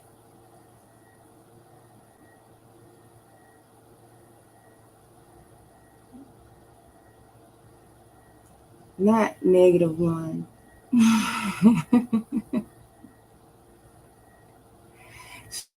She might surprise us. But Paige is telling her, look, you need to have these witnesses at the door, ma'am. They need to be waiting on us to finish. I mean, and typically that's how trials go. So she's not wrong for telling her that. I think the jury sees the disorganization. I mean, you can't help but see the disorganization.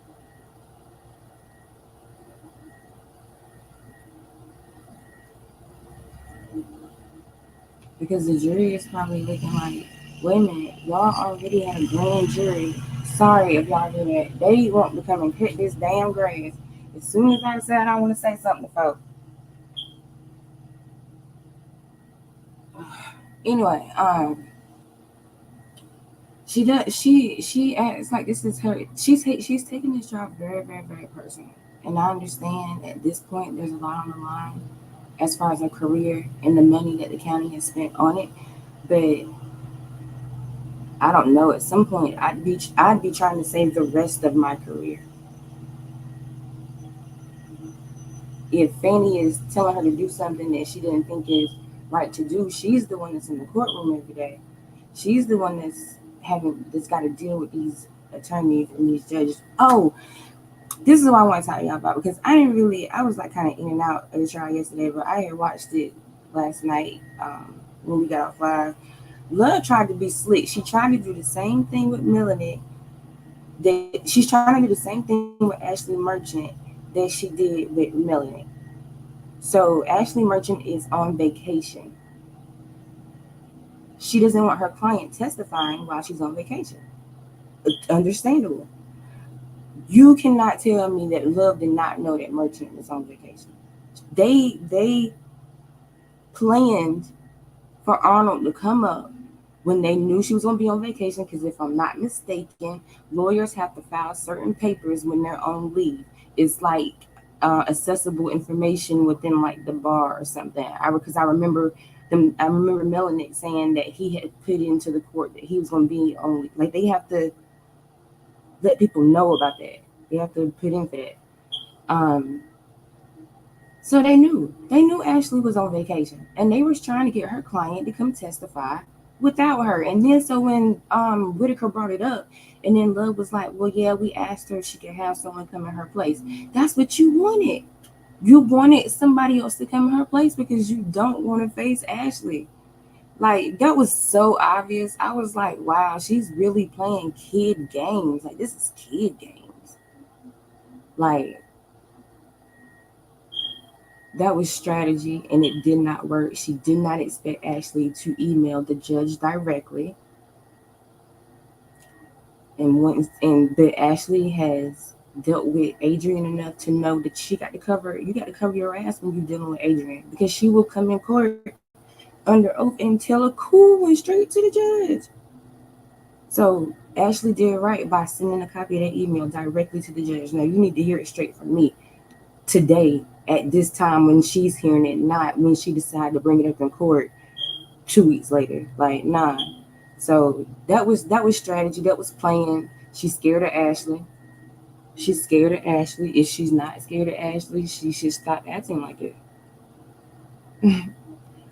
But if you go back and watch the day of the trial, when Ashley Merchant came in to step in for Brian Steele, you can see the loathe on Love's face. You can see the disgust on her face.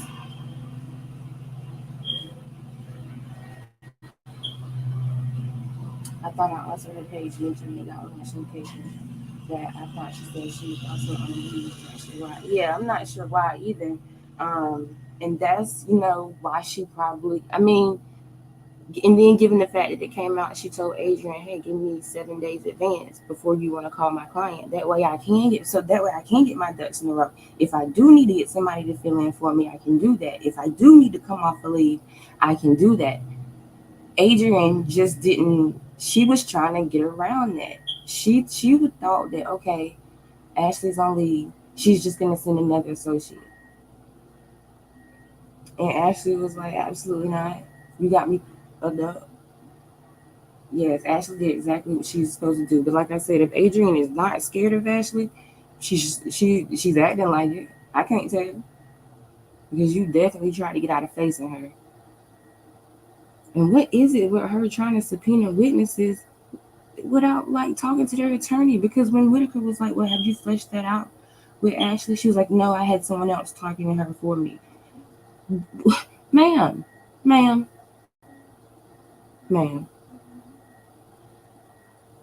The way you be walking around that courtroom, like your ish do not stink. You should be able to face Ashley. Ashley is a beast. But you claim to be one too, so what's up?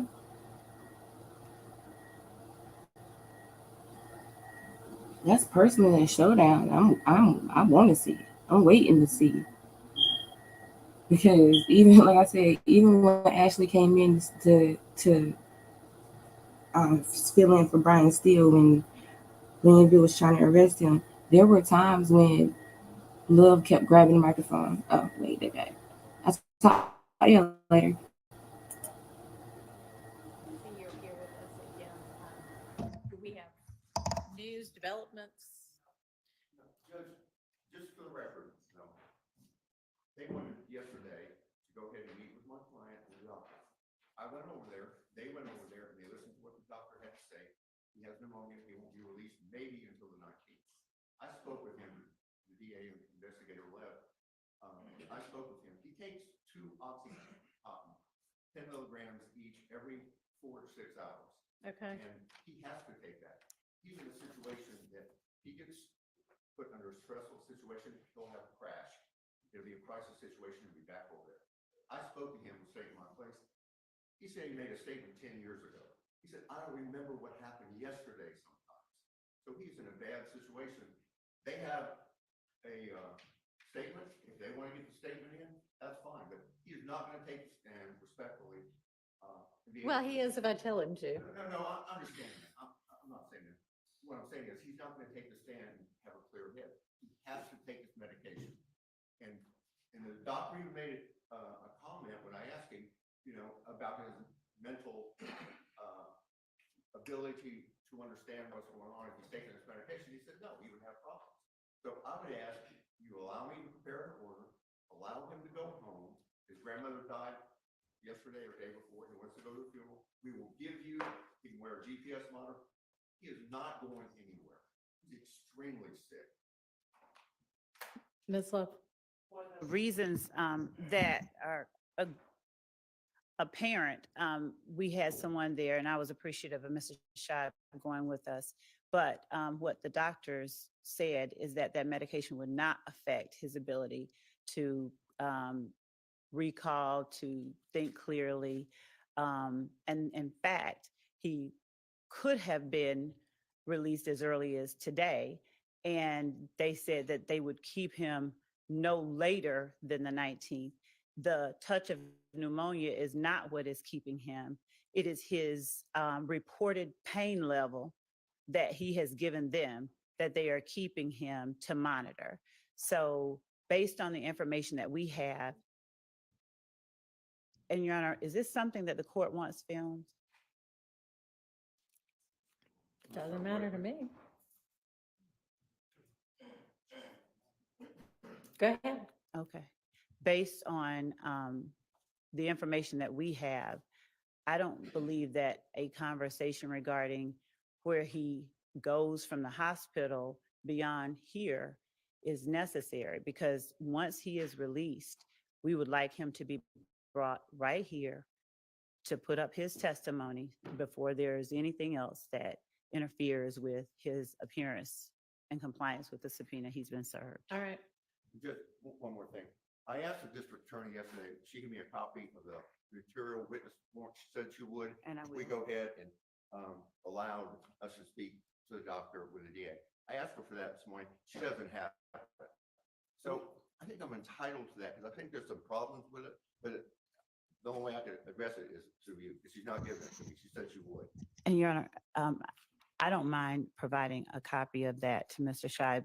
The issue, and that's a wholly separate issue from the matter of what's going on right now. And I believe that part of what is happening is related to what Mr. Shive and I conversed about 2 days ago that I will not broadcast to the world. But I believe that we need to handle his client's compliance with this subpoena and his appearance in court. And we'll give him whatever he needs. He hasn't told me what he believes is a problem with it. Well, I guess he hadn't seen it yet. Ms. Percival, we have a copy, don't we? We can give you a copy right now.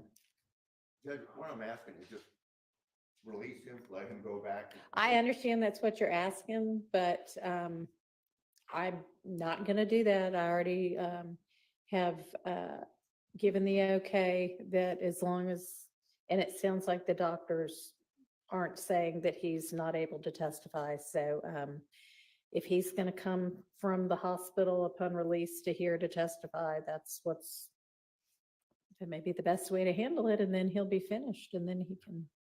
That's fine, just as long as the court understands, if he's made to come here and put in a crisis situation, he could die. I mean, his situation is bad. And I understand. All right, well, I understand that that's what he is representing to you, but he also might potentially have reasons to want to make it seem as dire as possible. And I would think that we'd be able to trust the doctors with regard to, did Ms. Love, and maybe this is something to approach about, but do you have, I understand that you said that the doctor said the medications he's taking shouldn't have any impact on his ability to think clearly or recall. Did y'all at all discuss anything about, is he in some kind of a condition where any amount of stress is gonna make him fall out and die? Well, that's I would fine. actually- I'm asking Ms. Lev, hang on just a second. Actually, our investigator and another chief ADA went down there, and the indication that he gave was that it would not harm him, because I believe that Mr. Shive broached the question of the impact it could have on him. And the Okay. doctor indicated that it would not have an adverse impact on him. But to be certain, I would rather that particular ADA or the investigator that overheard that conversation relay it more accurately as we can. But that is my understanding of what they All right, said. and we can certainly have medical, people on standby. Okay, well, I was there and listened to the doctor. That's wrong what she said. He said it would have an impact.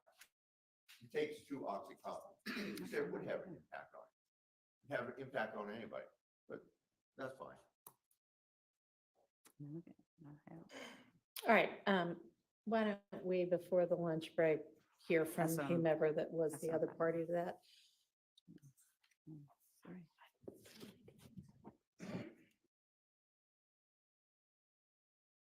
If you want to come get a copy of the material witness warrant, Judge could also.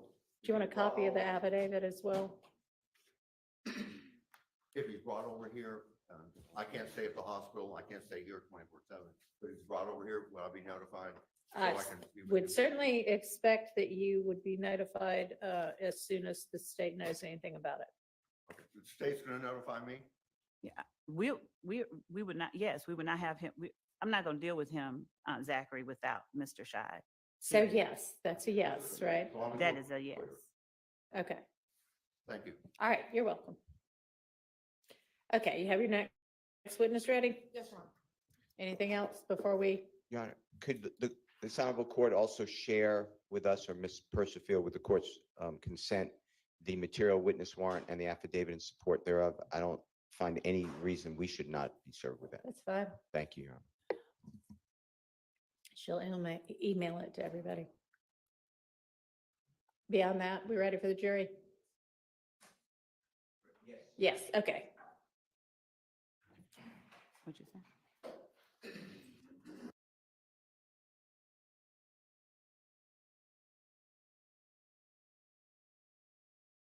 Chief ADA before lunch? Yeah, just when we break for lunch, that'll be great. Morning. I'll just tell them.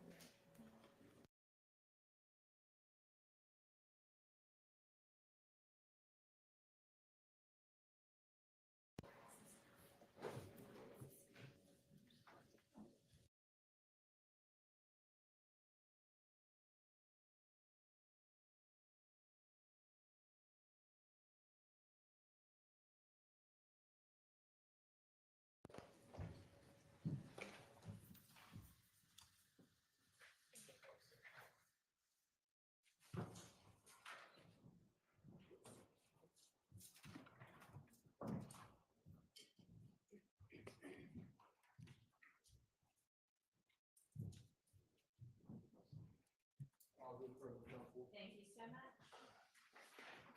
Your Honor, the state calls Lieutenant A. Leduc to the stand. Lieutenant A. Leduc, Leduc, to the stand.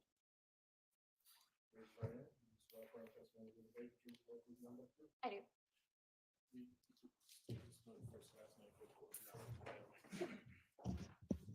First name is Allison, Allison. Last name Leduc, Leduc. And are you employed with the Atlanta Police Department? Yes, And how long have you been with the Atlanta Police Department? about 13 years. And what is your current rank? Lieutenant, What unit do you serve as lieutenant over? open records unit, And how long have you been a lieutenant with the Open Records Unit? since May, so a couple months, 4 months. Okay. If you can briefly tell the jury about your service with the Atlanta Police Department. Yes, when I came out of the academy, I was an officer and I worked in Zone 3, which is southeast, a little bit of southwest Atlanta. I was on the street for about 4 years. I then worked in the burglary unit in Zone 3 in the same area.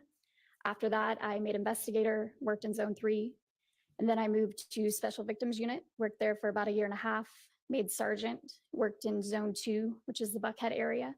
While I was a sergeant, I also went back to Special Victims Unit for about 2 years, and then I made lieutenant December 2022, worked in Zone 2 again, and then I just got moved to Open Records Unit in May of this year. Now, I want to focus your time as when you worked in the Zone 3 area, first as a patrol officer. As a patrol officer, did some of your job duties include responding to 911 calls? Yes. Traffic enforcement? Yes. Writing police reports? Yes. And doing directed patrols? Yes. Is there anything else that you did while you were a patrol officer within Zone 3? I also worked crime suppression unit as well, which is a proactive unit.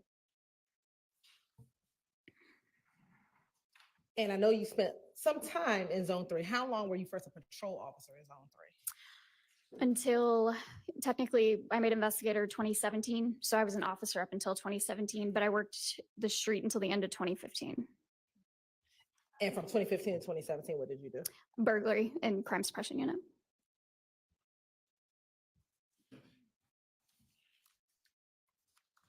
Now, when you were a patrol officer in Zone 3, what shift did you work?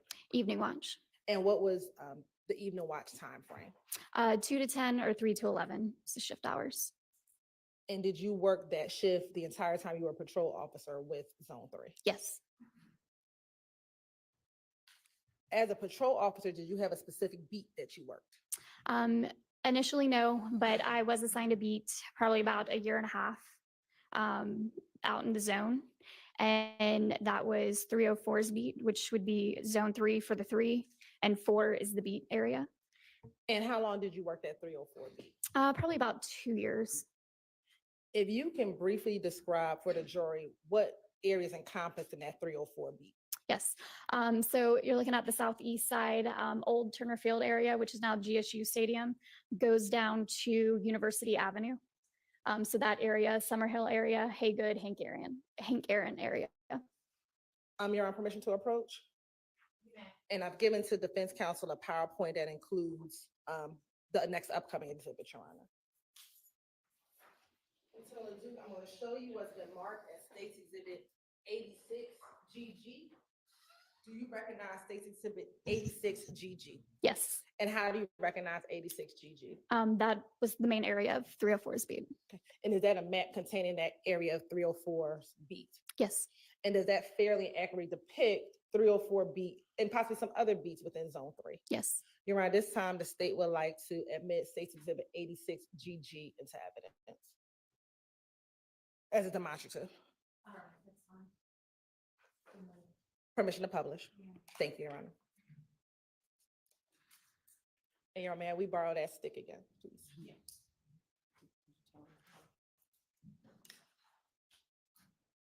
And permission for Lieutenant Leduc to step down? She may. Lieutenant Leduc, if you could just indicate with the stick that area that you said was the 304 beat when you were working the zone back in 2014, 2015. Yes. So pretty much all encompassing up to the north side of Atlanta Avenue, down Hill Street, anything to the east side of Hill Street would be Zone 6, and part of this area down here would be 305 speed. And I'm going to ask you about some other streets within the 304 beat. You talked about, I believe, did you say Hager? Yes. Atlanta Avenue, so that would be a part of 304's beat? Yes. And Van Ira, that's also part of 304's beat? Yes. And then Farrington, that's also part of 304. Yes. All right, thank you so much.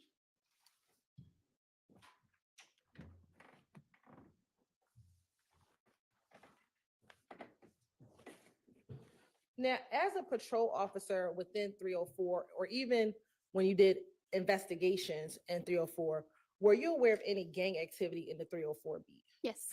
And how did you become aware of gang activity in the 304 beat? Just sharing throughout the department from our gangs investigators. If they ever came to roll calls, they would share information, but also just from interacting with citizens that lived in that area. Okay. And was there any particular gang that operated in that 304 beat? Yes, I recall ABG, Atlanta Blood Gang. Were there any others? In that area, specifically for 304, that's the only one that I recall occupying that space. And are you familiar with a location at 12 Atlanta Avenue? Yes. How are you familiar with that location? It's a convenience store. And was there any known gang activity that would occur around that particular location? We would respond to criminal trespasses there. There would be a lot of people that would hang out around the store that would be affiliated with that gang. You said would be affiliated with that gang? Okay. And was that during the duration of your time in Zone 3? Yes. Now I want to transition to your time in Zone 3 and responding to a call. As a responding officer to a call, specifically a shooting, what are your responsibilities when you arrive on the scene?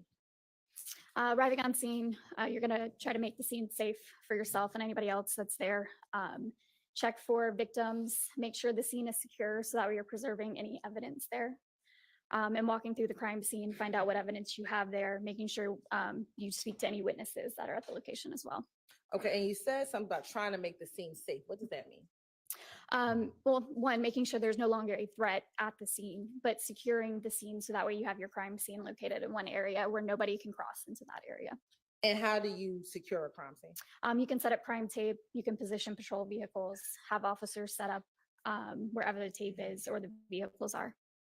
And as a patrol officer, do you sometimes serve as a lead investigator, for lack of a better term, when you respond to shootings? Yes, sir. Primary officer. And when you become the primary officer on the scene, what are some of your job duties and responsibilities? Speak to the victims, speak to witnesses. You will be also doing the report as well, directing the person that responds from our ID unit who does our crime scene processing, directing them as to where evidence is, what they need to process on scene. I want to direct your attention to January 26, 2015. Did you have the occasion to respond to 1007 Hill Street in Atlanta, Georgia? Yes. And is that in Fulton County? Yes. And as a part of your preparation, have I asked you to look at what day of the week that was? Yes. And what day of the week was that? Monday. And when you responded, did you respond to a house, an apartment, or something else? It was like a townhouse or a duplex. So there was an A and a B unit at that location. And initially, which duplex letter or number did you respond to? A.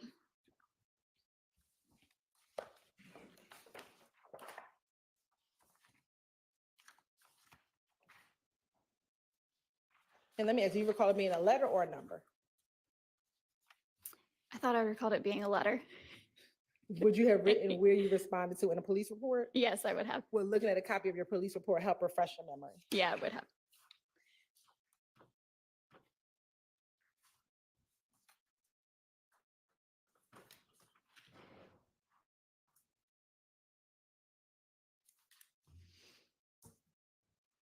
I'm going to show you what's been marked as identification purposes, and this is her police report as State's Exhibit 87GG. And once your memory is this, that refreshes your memory, just look up and let me know without reading it.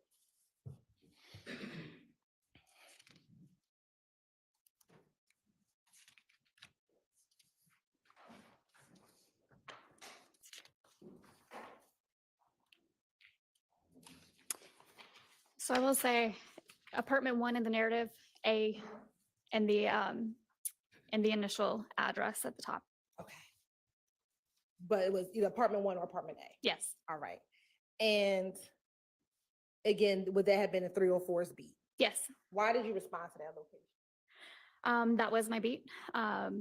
So I believe initially a supervisor was in the area and heard shots fired, and then we received multiple calls for shots fired as well as a person shot at the location. And do you recall about what time you responded to the location? I believe it was about 9:30 p.m.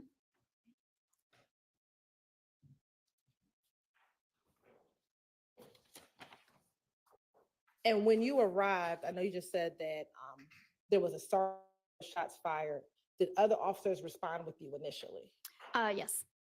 Do you know about how many other officers responded with you? I don't recall how many. Once you arrived, tell the jury what you recall happening. When we arrived to the scene, it was myself and other officers as well as a sergeant. Initially, a male answered the door, let us inside. So we were checking the house. When we went up the stairs, we found a male at the top of the stairs who advised he had been shot to his right calf. And there is a female as well that was located, she advised, in the bedroom upstairs, but closest to the front of the house, that had been shot in the right calf as well. They both advised that they had been laying in bed together. There was also 2 other females, I believe, that were located in a room in the rear upstairs of the house as well. We also located multiple shell casings in the street. So we're going to go back over some of that just slightly. So when you opened the door, a male answered the door. Yes. Do you recall the name of that individual? Can I check my report? Well, looking at a copy of your report, help refresh your memory? Yes. Yes. A Mr. Marcus Battle. And without telling me his full date of birth, what year was he born? 89. And when he opened the door, did he advise where he was in the house at the time of the shooting? He advised he was located in a rear room at the top of the stairs. Do you recall sitting here today how many bedrooms were in that home? I don't recall exactly how many. Now, once you interact with Mr. Battle, what did you do next? That was when we made contact with a Mr. Hunter Elston, who was at the top of the stairs. And without giving his full date of birth, what year was Mr. Elston born? 63. And I think you said that you were able to speak with him. Yes. All right. And when you first saw him, he was shot. Yeah, he advised he had been shot to the right calf. Did you see any injury to him? I most likely did. I don't recall exactly. At this moment, do you remember any? Let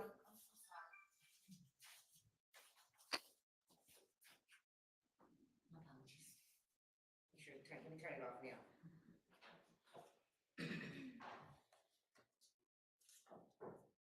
Good. And At,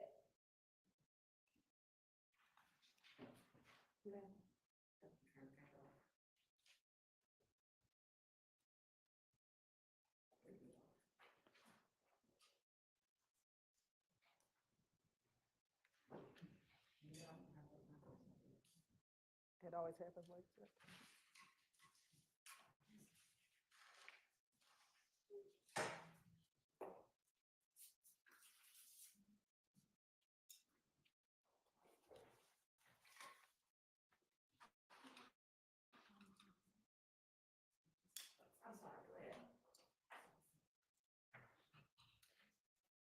And let me ask you this, Ms. Listen, Ledoux, before we finish, what is the incident number for this incident? It is 150262672. And again, this was on January 26th Yes, of 2015. yes. All right. Once, at this point, do you recall, and when I say at this point, today, do you remember anything about his demeanor, Mr. Elston, when you went to that house? I don't recall. Now, once you spoke with Mr. Elston, what did you do next? At that point, I believe we made contact with the female who advised that she had a gunshot wound to her right calf. And that was Miss Frida Reed, And what was her date of birth? 1965. And where was Miss Reed when you first made contact with her? I don't recall exactly where she was when I first made contact with her. Was she in the bedroom? I don't recall. Do you recall putting a report where you first interacted with her? Not specifically says where I first interacted with her, but they both advised that they had been lying in bed in the front bedroom upstairs. Now, you also said that you saw two other females in the home. Yes.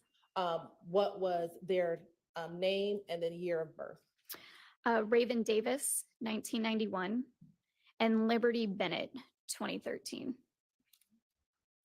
So Liberty would have been about 2 years old. About 2 years old, yeah. Now, once you spoke with Mr. Elston and did you speak with Raven? I don't recall speaking to her specifically.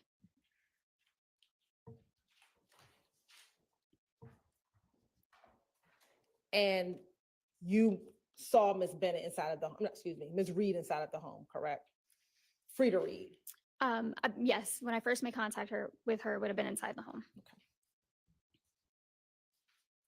Once you spoke with Miss Reed, what, if anything, happened next? After speaking to her and getting statements, we most likely started processing the crime scene at that point, seeing where there was damages inside of the house, any shell casings, ensuring that they received medical attention as well, checking for any witnesses that might have seen, heard anything that had just occurred. And you talked about getting medical services. Did Grady arrive on scene? Yes, Grady and fire responded to the scene. And was Mr. Elston and Miss Reed transported to the hospital? Yes, they were.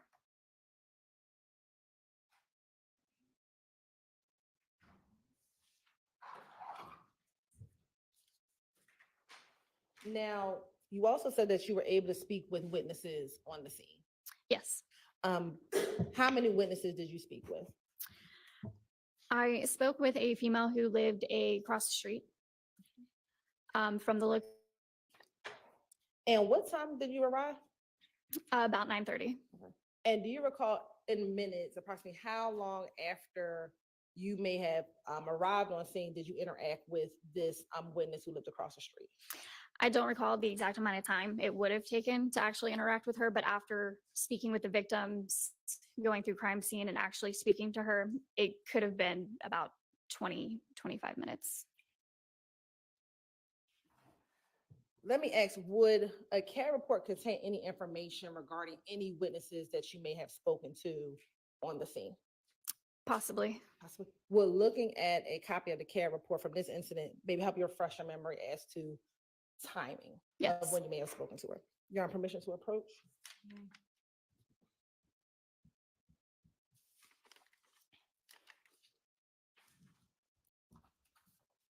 I'm gonna show you what's been marked for identification purposes as 88GG.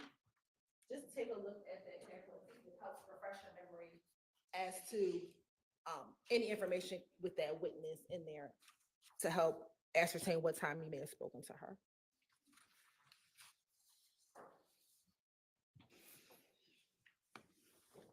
So between about 9:54 and about 10 p.m., I see the names and date of births of and the witness information in here. So that could have been possibly when we were checking their information on the computer in the patrol vehicle at that time. So that would have put a time frame in about speaking to her, getting her information, sitting down in the car would have been about 20 to 30 minutes. And you arrived at about 9:30. Right. Would you have gotten her information to run before or after you spoke to her? Most likely talking to her, I would have gotten her name, date of birth, asked if she had identification. And then after speaking to her, I typically would have went back to my vehicle and ran her information on the computer. And approximately what time did you run her information? From this CAD report, with all their info in like this, it looks like about 10 p.m.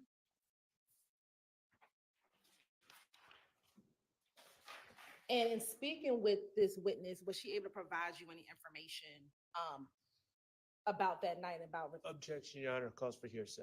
You're right. Yes. State's responsible to be a present sense impression, given that she spoke with her within 20 minutes or so of the police arriving on scene. That's not how I understood the testimony, and I don't believe the foundation has been laid. Why don't you see if you can lay a foundation for that? Okay, so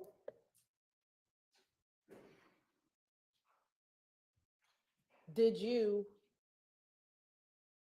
based on your report, speak with this witness? Based on my report, yes. And given that you ran her information at about 10 o'clock, would you have spoken to her before 10 o'clock? Would you have spoken to her before 10 o'clock? Most likely, yes. Okay. And you arrived on the scene about 9:35? Yes. All right. So within 25 minutes, is it fair to say you would have spoken with this witness? Yes. Okay. And is that typical that you would speak with the victims first and then go out and canvass the area to speak to witnesses to see if they've observed anything? Yes. And would that be the protocol, what you would have done on this day back in January 26, 2015? Yes. Today, do you remember what her being the witness, what her body language was or her demeanor was? I don't recall. Okay. But was she able to provide you information of what she saw and heard on the nights when you all responded? Yes, she advised. Don't tell me yet. Oh, sorry. Was she able to provide you information about what she heard and what she saw that night? Yes. And was that within 20 minutes of you responding to a shots fired call? Yes. Your Honor, this time the state. There's been conflicting testimony now, and we're leading and saying 20 minutes, and that's not, I don't understand that to be the testimony. And furthermore, the question is that I don't think we've gotten an answer to is, yes, there was an initial interaction, but that doesn't answer the question of when the interview or whatever we want to call it takes place. Yeah, So I'd also object on the grounds of confrontation clause. Yeah, I believe the testimony is I would have spoken to her prior to 10 o'clock, which is when she put the information in the system, and she arrived at 9:30, approximately 9:30. So between 9:30 and 10 o'clock is roughly 30 minutes, and she would have spoken to her before 10 o'clock. Well, So again, I don't know why we keep talking about 20 minutes. She initially said she spoke with her between 20 and. Let's hear that from the witness. Okay. About how long do you think you were on scene before you met with or spoke with the witness on the scene? With giving a timeline of how that incident was and how we would typically speak to victims and how we would typically look at evidence and make sure everybody gets medical attention, I would say on that scene, it could have been about 20 to 25 minutes. I'm gonna sustain the objection. Okay. Was she able to provide you without saying what she said, was she able to provide you information regarding the incident? Yes. Okay. After you spoke with the witness, what, if anything, did you do next? After speaking with the witness, then it would have come down to processing the crime scene at that point and locating damages or directing ID whenever they arrived on scene to where shell casings were or at that point. And do you recall who the crime scene tech was that you had come out to that scene? From my report, it was ID unit 7320 Sanders.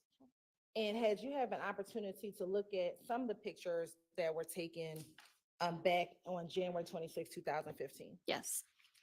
And in looking at those pictures, did that fairly accurately depict the scene as you recall it from January 26, 2015? Yes. Your Honor, permission to approach?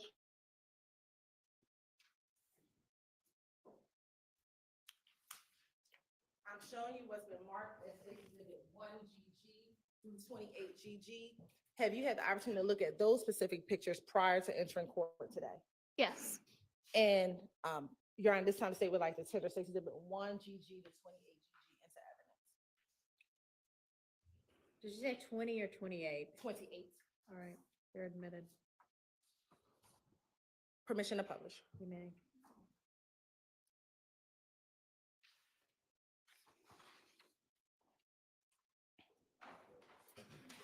Looking at State's Exhibit 1GG, what are we looking at State's Exhibit 1GG? It's a location, the residence that it occurred at. And do you recall if it was the left or the right home? Looking at the picture, left side. And going to 2GG? Now, you said to the left, is that the one where it appears that the door is open beyond the burglar door, the other door is open? Yes. Okay. And looking to the other door, which is closed, do you see anything that you would determine as defects on the door that's to the right?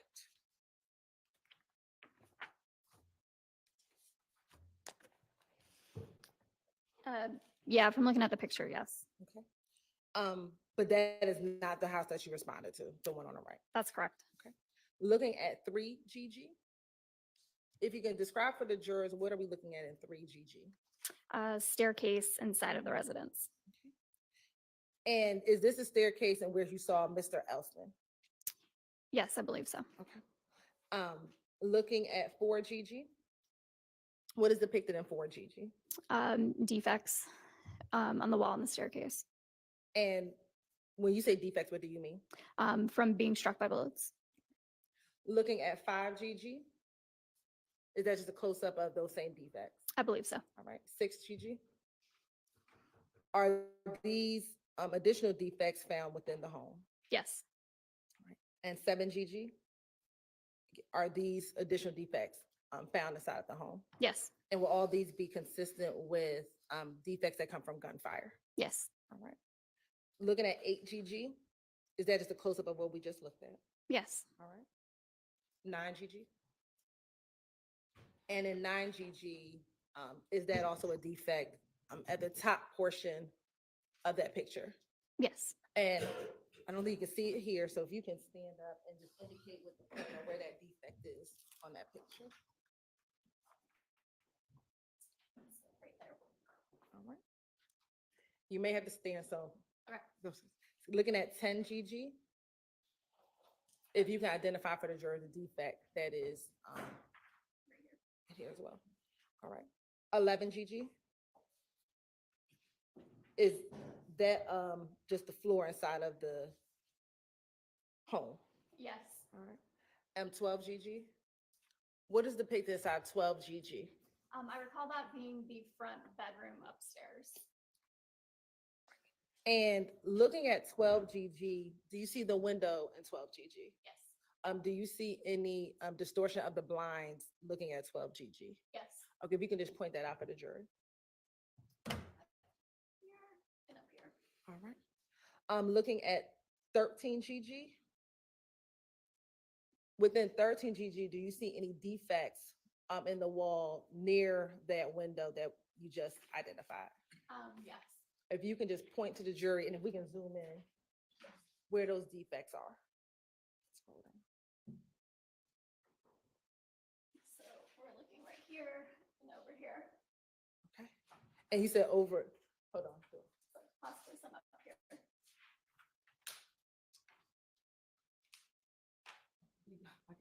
I know. All right, is this one, I'm sorry, tell me what it is. Yes, that appears to be one up there. Okay, any others? Yeah, and possibly over there to your right side. Here? Yes. Okay. We can go to the next, that 15 GG? Or 14 GG? Do we see any defects here? Yes, And where is it? ceiling above the fan. Is that right here? Yes.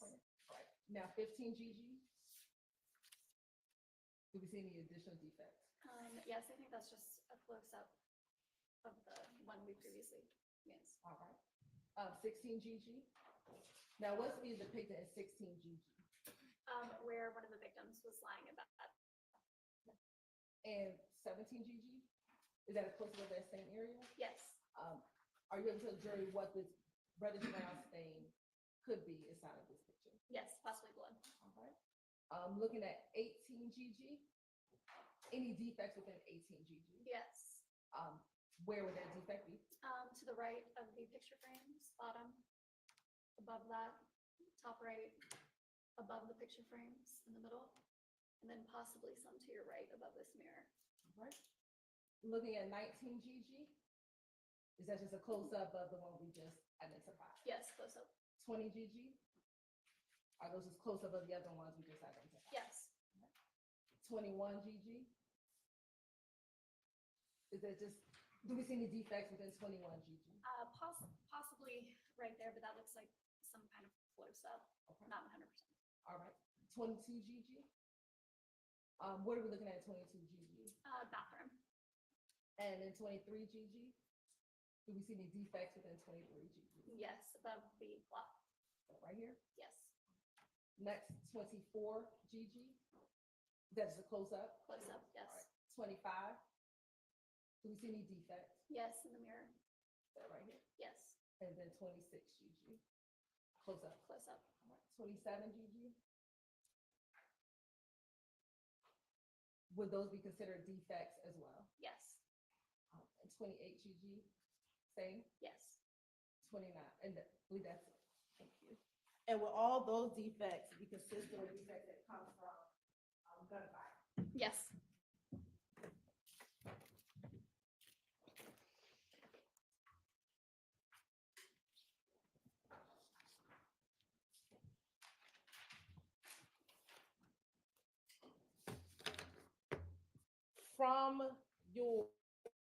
From the bedroom, where was the bedroom in relation to outside? Was it the front bedroom, the back bedroom, or something else?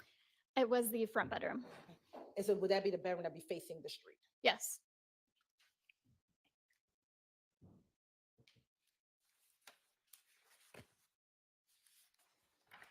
Once you had investigator Sanders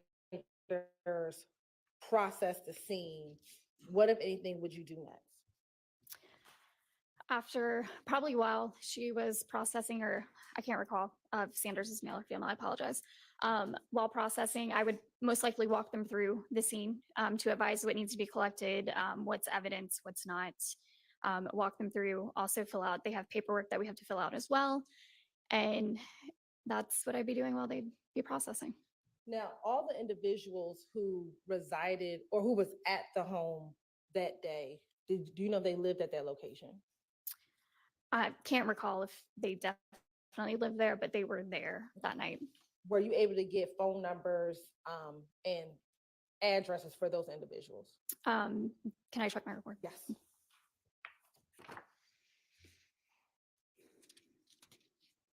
Yes.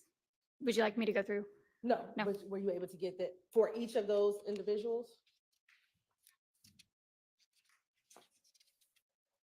Yes, I was. Okay. And outside of the home having defects, were there any other defects to anything outside of the house? Yes. Okay. What else was damaged? There was a vehicle that was in the driveway, I believe, that had damage. Oh, what kind of vehicle was it? From my report, a blue Chevrolet Lumina. When you arrived on the scene, did you see anyone shooting by the time you got on the scene? I did not.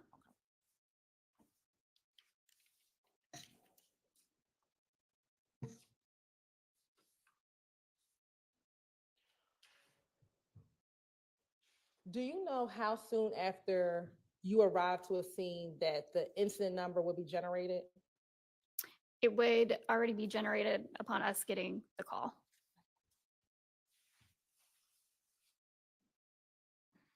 On that evening, do you know if you responded to any other scenes that, well, you're responding officer, so you would have. Do you recall responding to an incident 150260124 at all that evening? The location?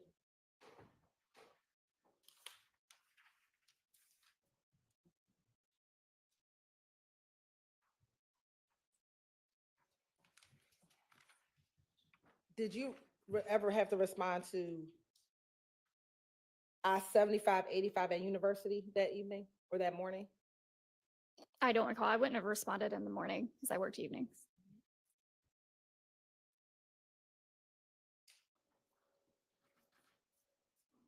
Did you ever have to, if you can recall, respond to Stanhope Drive on January 26, 2015?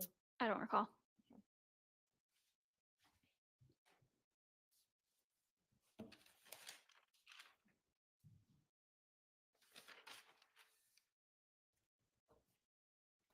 And again, this shooting was at 9:30 in the evening, correct? Yes. All right. Course indulgence for one moment.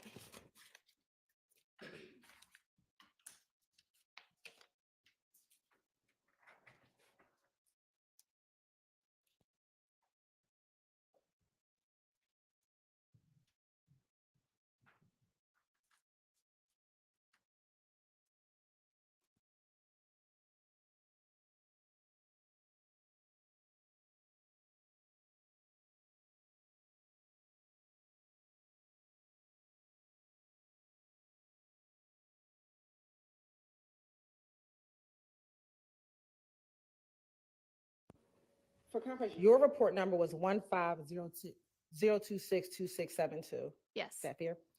When in relation to your incident that you responded to, would incident number 150260124 occur? That would have been earlier in the day. Earlier in the day? Yes. When in relation to your incident, would 150262801 occur?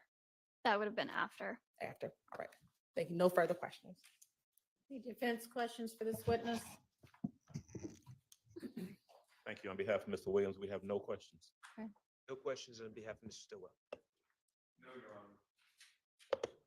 All right. Okay, thank you for your time. You're excused. What's your next witness? How lengthy are they going to be? It'll be a little longer. How long? Probably about 45 minutes Do you want to eat lunch now or in an hour? Want to keep plugging for a little while?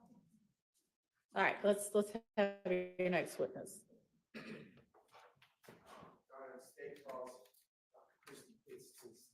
Okay.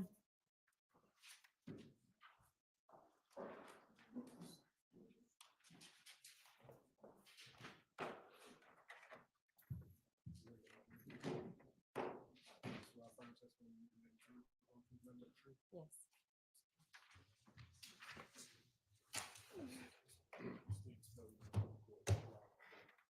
Christy, Kristi, Pitts, Pitts.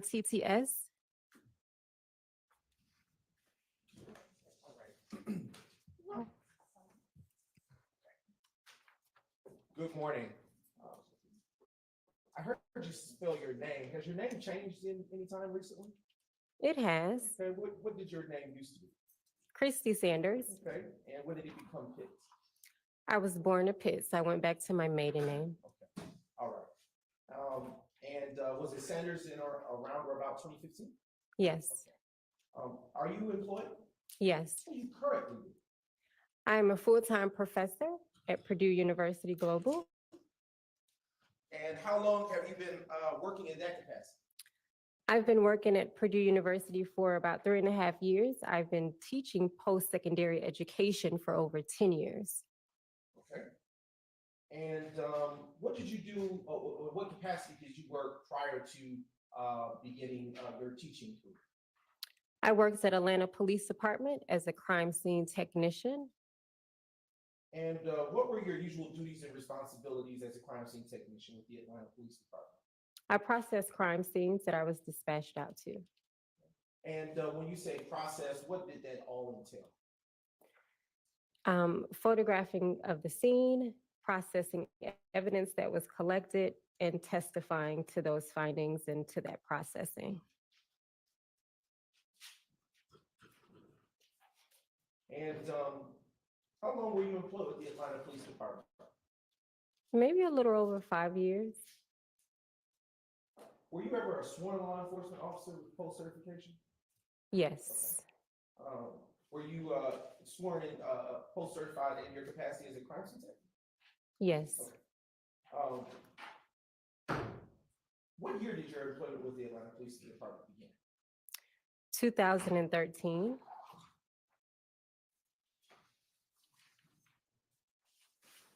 All right, I want to turn your attention to the date of January 26, 2015. Do you recall working on Monday, January 26, 2015, Dr. Pitts? Yes. Can you tell the ladies and gentlemen of the jury what you remember about working on that day? I remember being dispatched out to a number of crime scenes that day. Do you recall one of those crime scenes being 1007 Hill Street, Southeast Atlanta, Georgia? Yes. Okay. And in what county is that location situated? If I recall, it's in Fulton County. And can you tell the ladies and gentlemen of the jury what is located at that address? Is it a house, a business, or? I would actually have to take a look at my report if possible. No problem.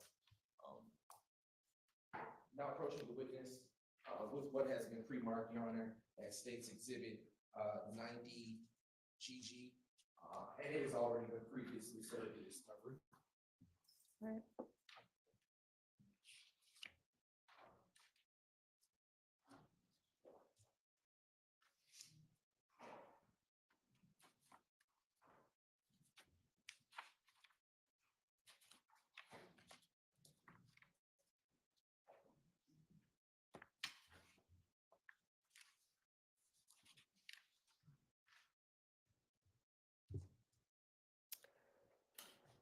It appears to be a house based off of my description in one of my photographs. Okay.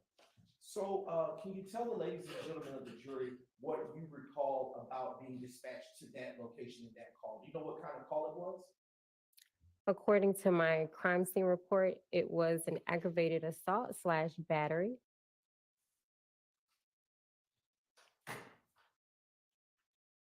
And what, if anything, did you observe when you arrived to that location?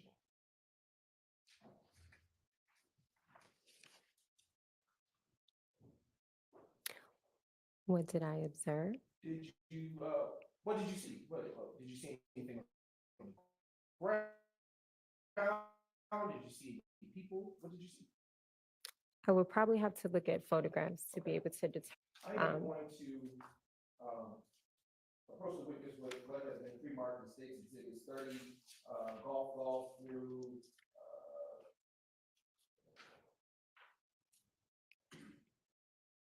85 golf. And when you've had a chance to look at those, I mean, let me ask you this question, Dr. Pitts. Have you previously had an opportunity to review those exhibits that have been placed before you before coming to court? Yes. And what are those exhibits that have been placed before you? These are photographs that I have taken of this crime scene. And I'm also going to put before you what has already been previously admitted into evidence as states exhibits 1 golf, 2, 28 golf. And I'm going to put these over here so they can remain separate. Have those exhibits identified as states exhibits 30 golf to 85 golf, do they fairly and accurately depict the location of 1007 Hill Street Southeast, Atlanta, Georgia, as you remember that crime scene to be on the day of January 26, 2015? Yes, Have they been changed in any way? they don't appear to be. Your Honor, at this time, I now move to admit states exhibits 30 golf to 85 golf into evidence and request permission to publish at the appropriate time. They're admitted, May. If you will take a moment to refresh your recollection using those photos about what you may or may have not seen and look back up at me when you have had such an opportunity to do so.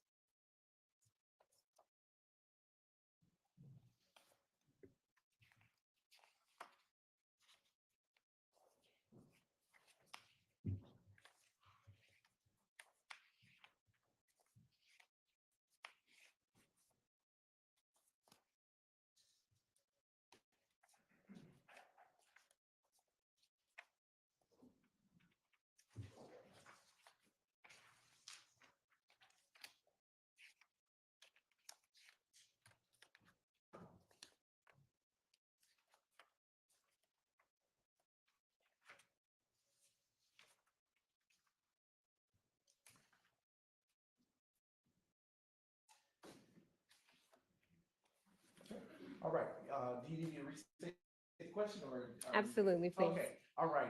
What, if anything, did you see upon arriving to the location of 1007 Hill Street Southeast, Atlanta, Georgia on January 26, 2015? Upon arrival, I remember seeing the first responding officer that was there, did a quick briefing with that officer. And during that briefing, I did a preliminary walkthrough, and that's when I was able to locate shell casings that was at this particular crime scene. Do you know who the initial responding officer or officer on the scene was? According to my report, and I could be pronouncing this wrong, I think it's Ledesi. How do you spell it? It's Leduc. Okay, all right. Is it fair to say that might be Leduc? Hey, potato. Okay, all right. And do you know who called you out to the scene? Was it Officer Leduc? It's not. It's typically the 911 communication dispatcher. When you arrived to that location, well, let me back up. Around or about what time did you get dispatched to that location, if you can recall? According to the report, it was 21:33 hours. And I'm not good with military time. Can you tell the ladies and gentlemen of the jury, for my sake, what that time might be? That time is 8:33 p.m. Eastern Standard Time. All right. And was the sun up or down at that time? If we're going off based this time when it came in, based on the dates, we're in the winter season, I would say that it's dark. Okay.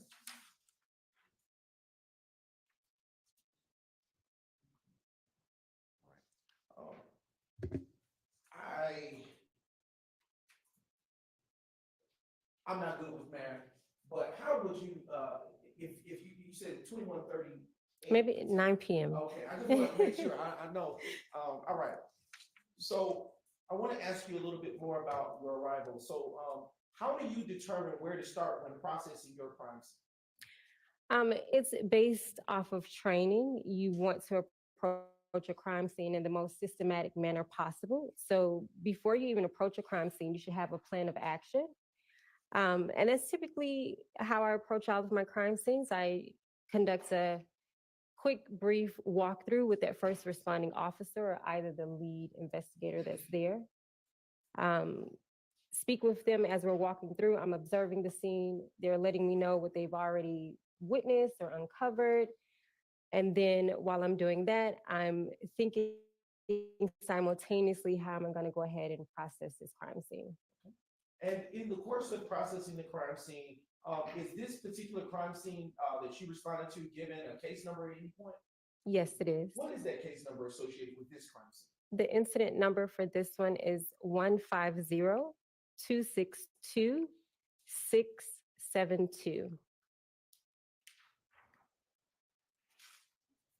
All right. In the course of processing this crime scene that you responded to, did you, you stated earlier that you saw shell casings on the ground. Is that fair to say?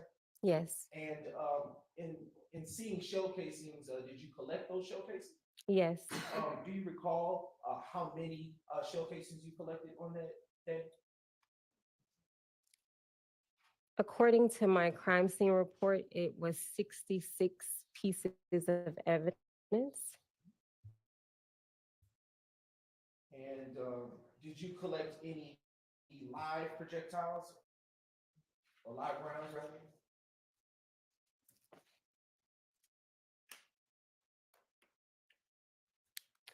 No, I collected 65 shell casings and 1 projectile.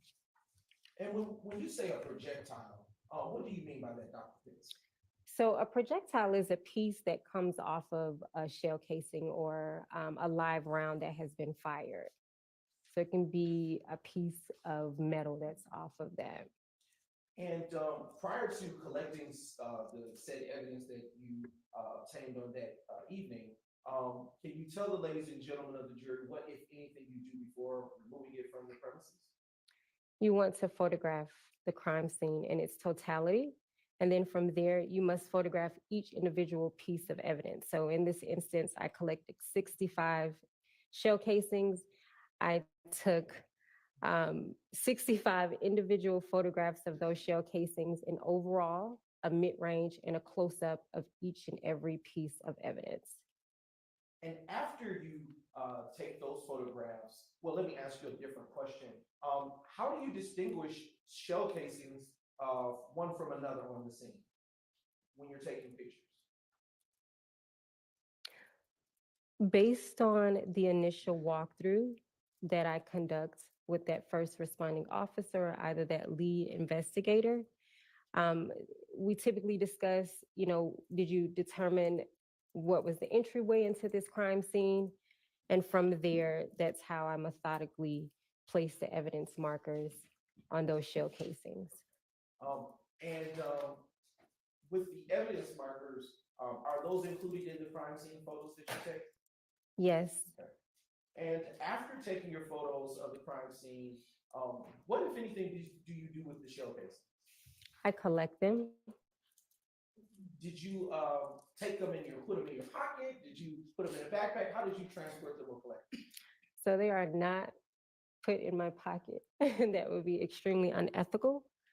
They are individually collected and placed into a small manila envelope, meaning a little bullet bag, and they are numbered based off of the evidence markers. They are given their approximate time based on when I collect each and every piece of evidence. On that evidence bag or that bullet bag, I also clearly specify where in the crime scene they were collected at. And do you also, on that evidence bag, include the case number associated with the crime scene? Yes. I should say incident.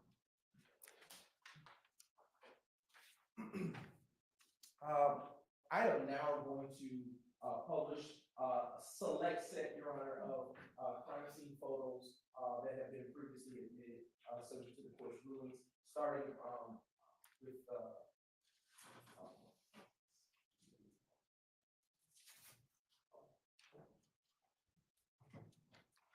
right. Dr. Pitts, you can utilize the screen in front of you to track with the presentation of evidence. Excuse me. Now showing you what has been previously admitted as State's Exhibit 30 Golf. Dr. Pitts, are those little yellow things on the ground the placards that you were describing earlier?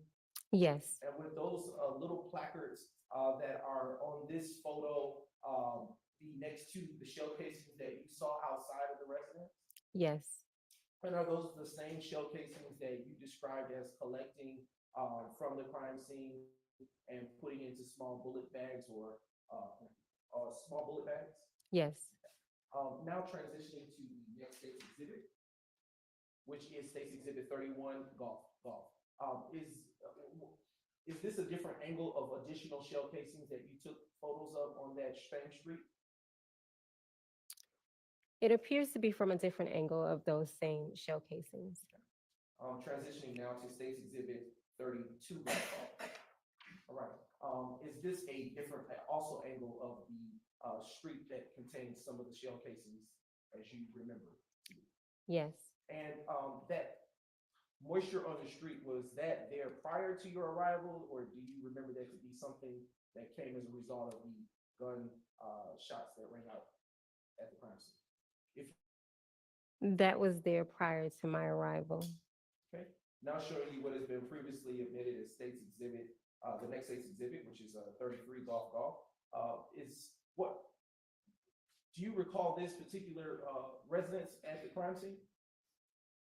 Yes. And what do you know this residence to be? A house. Okay. Is that where the incident will be? Is that the residence that is listed in? Is that the residence that is listed in your crime scene record with the address? Yes. Now turning to the next state's exhibit. This exhibit here showing evidence marker 1, which is state's exhibit 34, golf.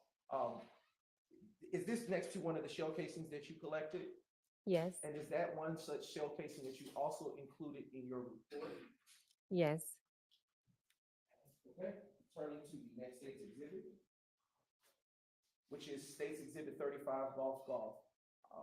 Is this another such shell casing that you recovered? Yes. All right, next exhibit. What about this exhibit 36, golf? This is another shell casing. 30, turning to the next exhibit with evidence marker 4. Is this another shell casing that you recovered? Yes. And do you recall or have any independent recollection of the caliber of the shell casings by any chance that you recovered that day?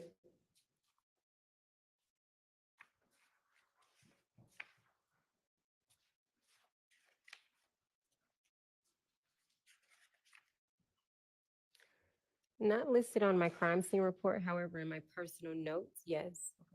Would that help refresh your recollection? My personal notes, yes. Ma'am. I can. Yes. Oh, well, they're not with you? Okay. They are with, well, they're in the courtroom. We'll hold tight on that. Okay. Yes. I'll transition to the next state's exhibit. State's exhibit 38, golf. Did you collect this shell casing? Yes. Okay. Next exhibit. Evidence placard 6, which is on state's exhibit 39, golf. Is this another such separate shell casing from the one in the last photo? Yes. And did you collect this one? Yes. And would you have included this shell casing in your crime scene record? Yes. All right, turning to state's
at, no, but from my personal notes from this crime scene, yes.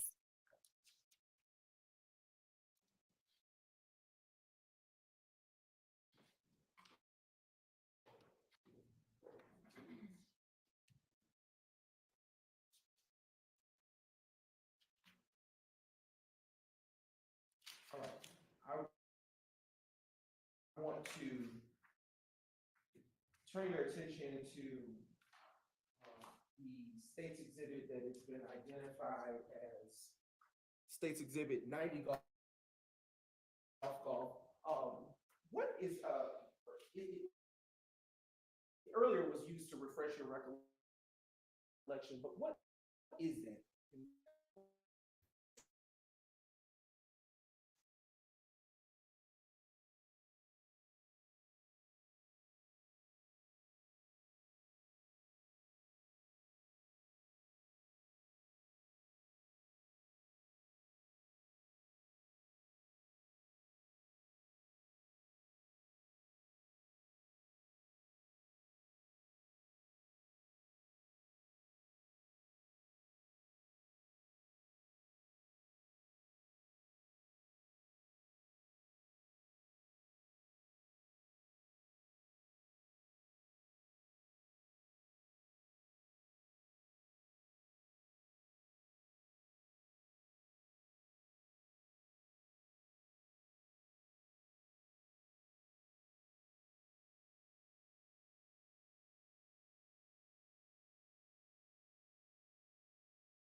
Witness, we would have to take a moment to, they're independent, but we can't get those. Well, we Okay. don't have them. We'd like to see them, please. Okay, I don't, have y'all seen them before? Nobody's seen them before. They've been with the witness. So, is the question just gonna be to refresh her recollection? It really would be, that's the only point for those notes now that she's mentioned. All right, I mean, y'all certainly can look at them when, if and when y'all cross-examine her. I think at this point, she's just gonna look at them. Go ahead. Okay, thank you, Your Honor. So is she not gonna look at them and refresh her Yes, they're recollection? currently in, are they in the room? No, they're here in my briefcase. Just a brief note.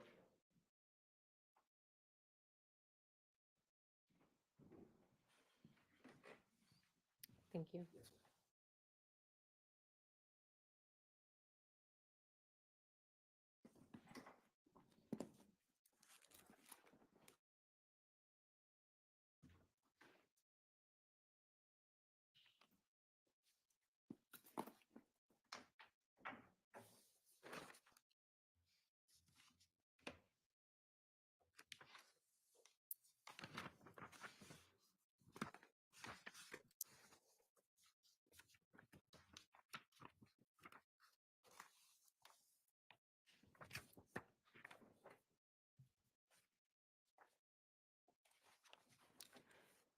So the listing of shell casings that breaks it down based off of the caliber, it's for a different incident date, but not for this particular address. All right. Excuse me. So I'm going to transition to the next set of questions. And I want to state's exhibit, which we're going to be up for, exhibit 52, golf. This is this night.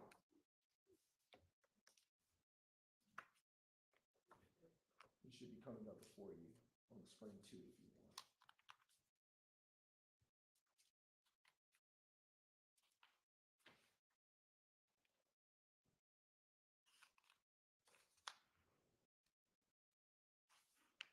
Okay. Based on the exhibit that's before you on the laptop, which is State's Exhibit 52 golf, are you able to, based on your training and experience, say that there are at least two different types of shell casings that were recovered from? Sustained. How many shell casing types were recovered from the crime scene based on State's Exhibit 52 golf? Based on this photograph, it appears to be two. Are you able to say just based on this at least two?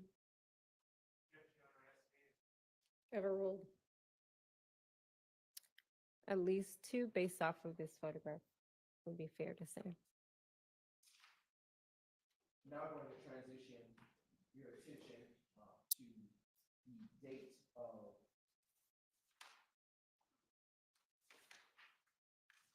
January the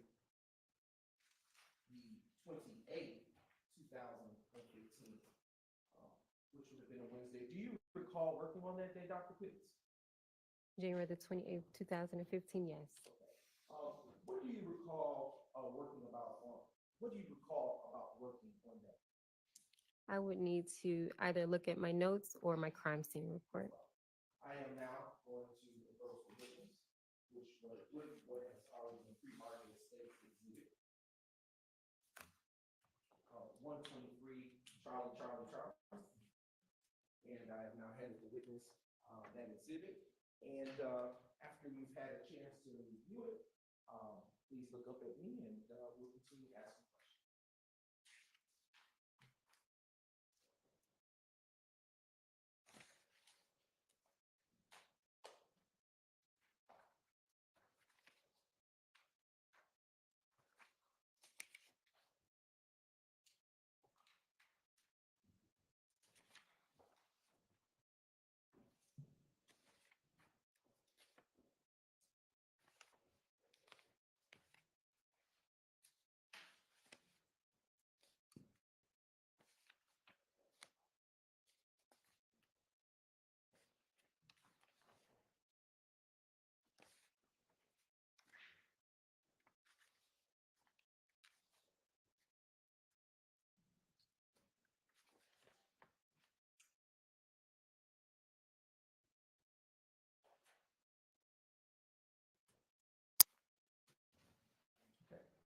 Has your memory been refreshed? I would say that's a fair assessment. Okay. All right.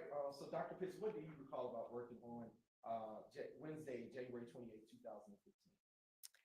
I recall being called out to a damage to property at 2905 Springdale Road, Southwest. And in what county is that address located to your recollection? Fulton County. Okay. And based on your report, can you, or do you recall, let me ask, if that was a home or some other type of structure? Based off of my narrative, it appears to be, not appears to be, it is an apartment.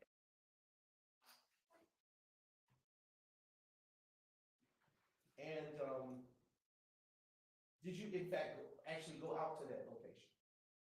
Yes. Okay. And what, if anything, did you observe upon arrival? I would have to see the photographs. I am now approaching you with what has been pre-marked as State's Exhibit 1 Charlie to 122 Charlie, and they have also been shared in the discovery process already. And I want to ask you preliminarily, Dr. Pitts, Have you had the opportunity to view state's exhibits, 1 Charlie, and through 122 Charlie prior to coming to court today? Yes, And do you recognize those exhibits? yes. And how do you know what those are? These are my photographs. Okay. And do those exhibits that are in front of you now, that have been previously identified, fairly and accurately depict the area that you responded to on January 28, 2015? Yes. And Your Honor, at this time, the state now moves to admit said identified exhibits into evidence and publish with your feature. Yeah, I'm sorry, may I have some clarification? Is the state referring to 1CC or 1CCC? Triple C, right? Triple C, I think he said it one time, is just a double C, but it's triple C. Any objection? Those are admitted without, or is there objection?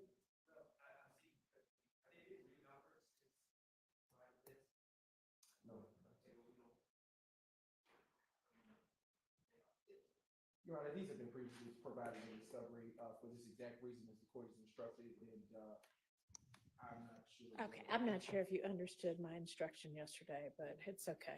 But there are 3 separate PowerPoints that we gave, so we gave. I am not, and I don't think they're questioning that they have seen them before. They just don't know what's what, because when they saw it before, apparently it wasn't numbered as, a specific exhibit number, or it had a different exhibit number. So they need to know what they're looking at, basically. Your Honor, so what they have is what's being published, so we consolidated everything's been admitted, has been turned over, they should have, but what they have in this PowerPoint are the ones we're going to admit, which is a smaller number than what the full amount of pictures are. So we're only publishing. Okay, so have they been renumbered? Yes. Is the question. Yes.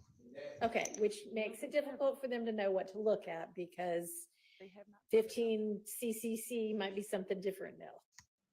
They haven't. You just. The exhibit number, Your Honor, is one, but on the actual way in which they are presented for the publication purposes. Okay, so that's why they're asking for either some clarification. But if y'all follow my instruction from earlier today and just get together in the morning before we start and look at everything, then we shouldn't have this problem tomorrow. Yeah, I think we didn't know that we were going to get. I'm not blaming anybody. It just, You're right. If we can clarify this, I think that we just. just give them a chance to look at them for a second. They can take the full stack. What they have is only what's being published, so that's what. Right, my numbers. That full stack Show me number. the number 20 CC. Can I see those? Sure. This is the whole. We gotta pull out which ones.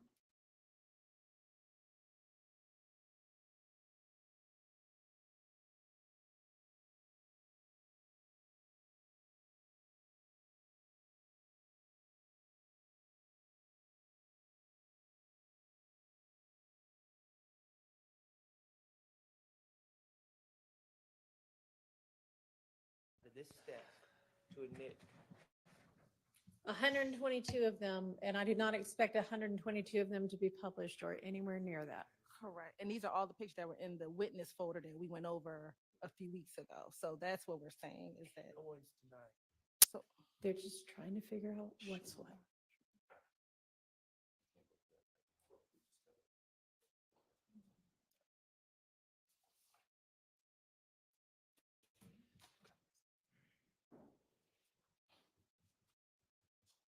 right. Your Honor, are the question remains, what state's waiting on you? Okay, so it doesn't sound like there's any objection, so admitted without objection. Okay. And you may publish a select Yes, number of that's them. the actual position.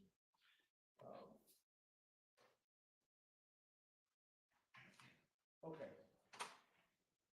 Dr. Pitts, Earlier, you stated that you would need to refresh with your photos.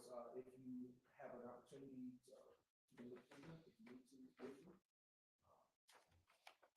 to see what you recall about what you saw when you arrived.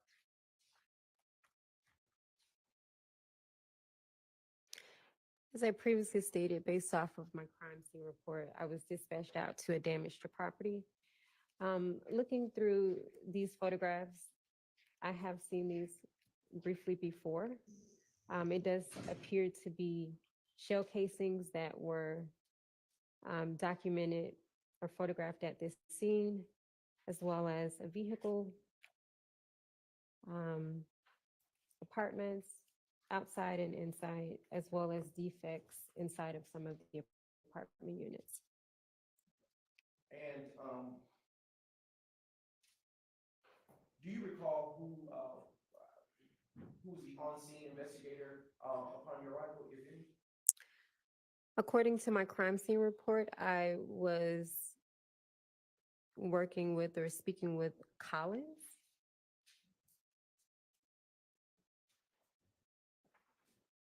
And what was the actual address of the location to which you were dispatched? 2905 Springdale Road, Southwest, And what county is that address situated? Fulton County. And do you remember whether it was daytime or nighttime when you responded to that crime scene? Based off of the time that the call was received and the time that the call was answered, it was the early morning of January 28th, 2015. Do you have a round or about the time that you may have went? So this call was received at 1:01 a.m. It appears that I responded at 2:07 a.m. Did you collect any evidence from this crime scene after you arrived? Based off of my crime scene report, I collected 22 pieces of evidence. 17 shell casings and 5 projectiles were collected from this crime scene. And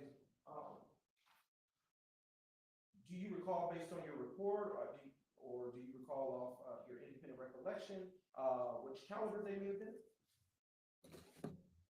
Let me see if this was.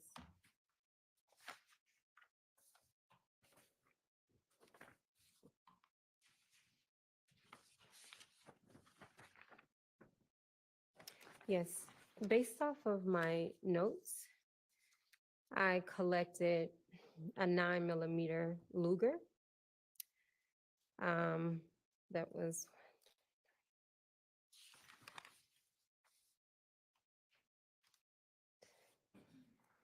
eight 9mm Luger shell casings were collected.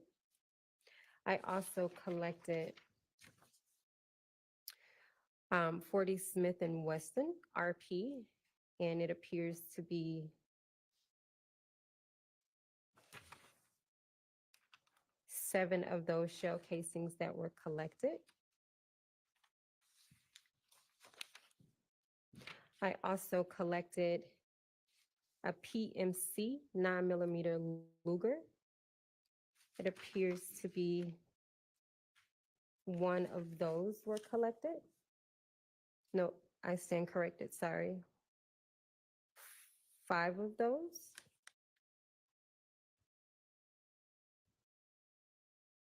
There was also a Hornady 9mm Luger that was collected, a Blazer 9mm Luger that was collected.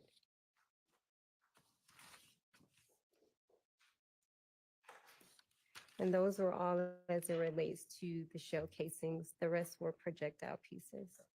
Right. And is there a case number associated with this particular call that you went out to, or incident number associated with it that you responded to at the 2905 Springdale Road, Southwest Atlanta? Yes. Location? What is that case or incident number? 150-280-046.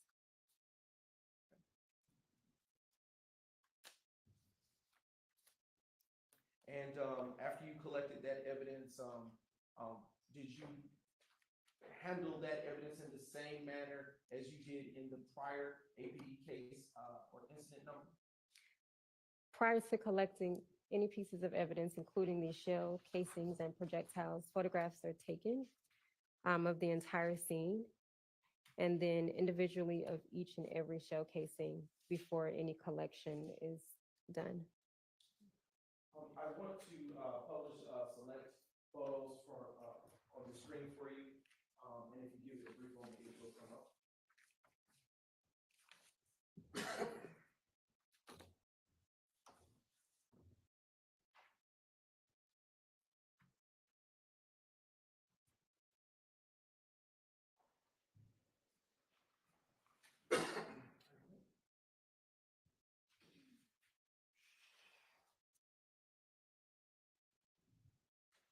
And it is now showing, the screen is now showing State's Exhibit 1, Triple C.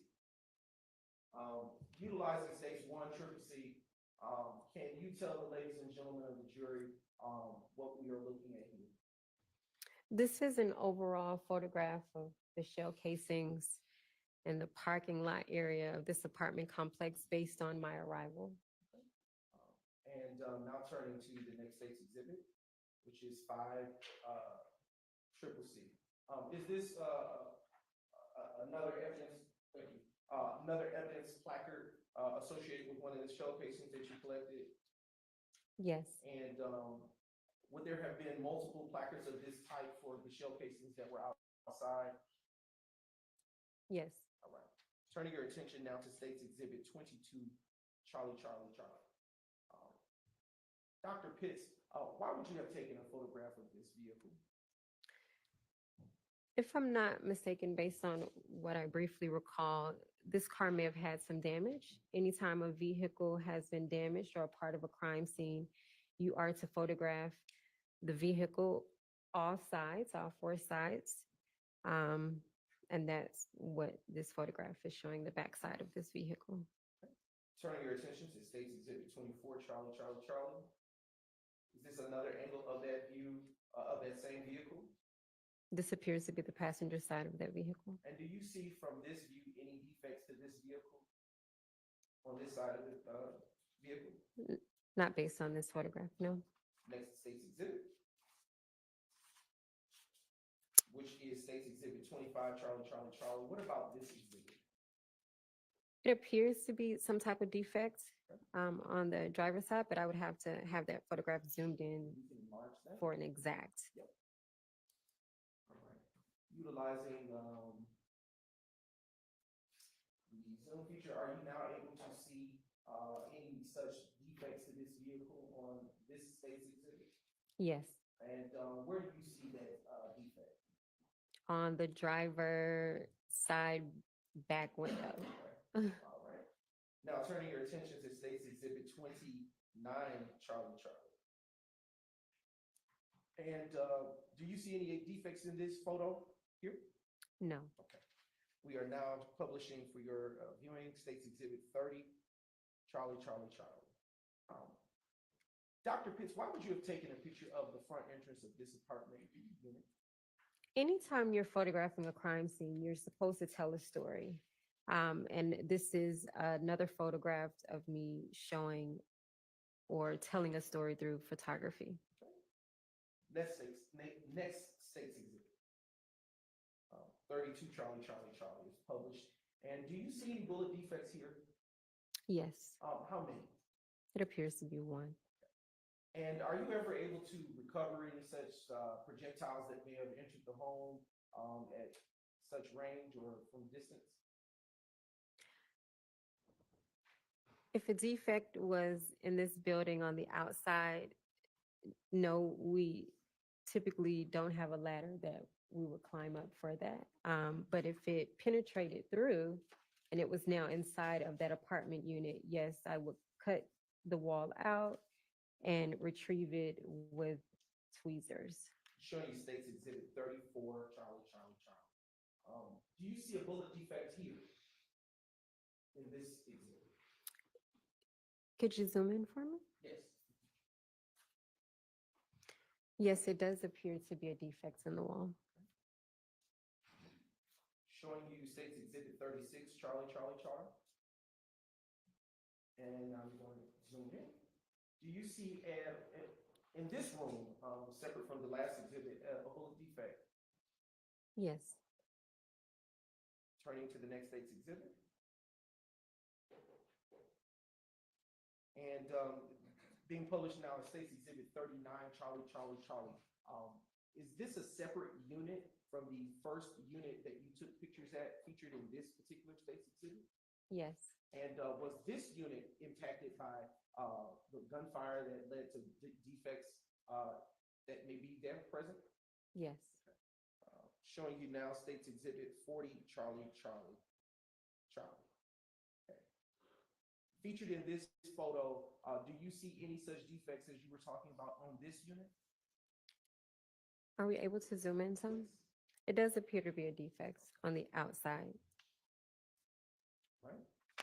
Turn your attention to State's Exhibit 42, Charlie, Charlie, Charlie.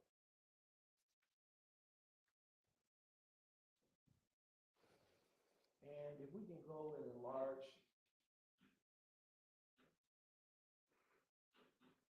Dr. Pitts, why was this photo of any significance to you?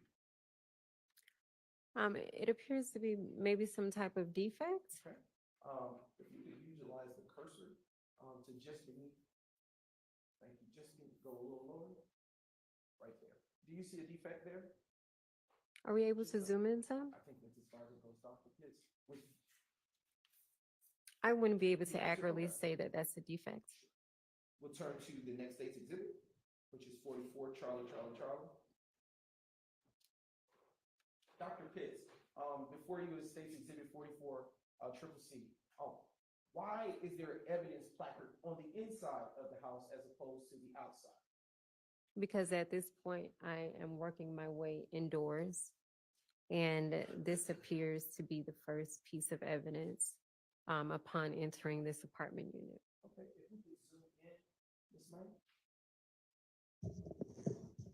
And from that angle or vantage point, are you able to tell what that evidence may have been? I can refer to my crime scene report. It appears to be a projectile piece. And now turn your attention to State's Exhibit 46, Charlie, Charlie, Charlie. All right. And is this a different defect from the others that we have observed in Unit 2? That we observed in Unit 1, because I think we've just entered into Unit 2. So within Unit 2, is this a separate defect from any others? Yes. And now turning your attention to the next State's Exhibit. All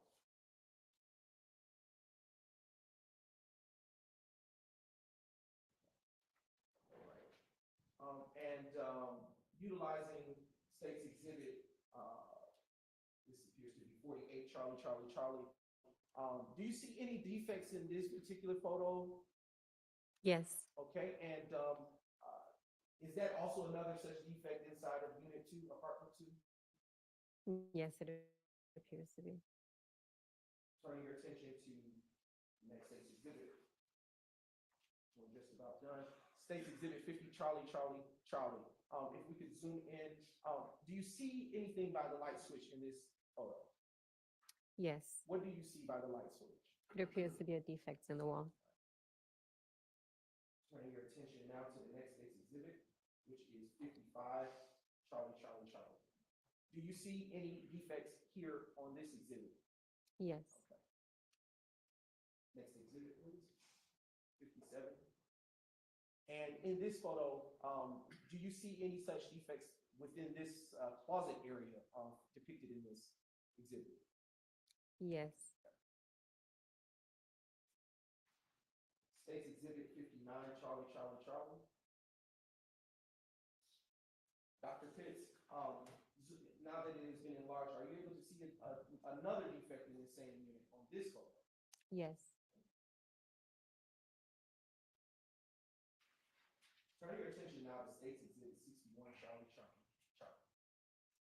In the same unit, oh, and in large, Ms. Knight?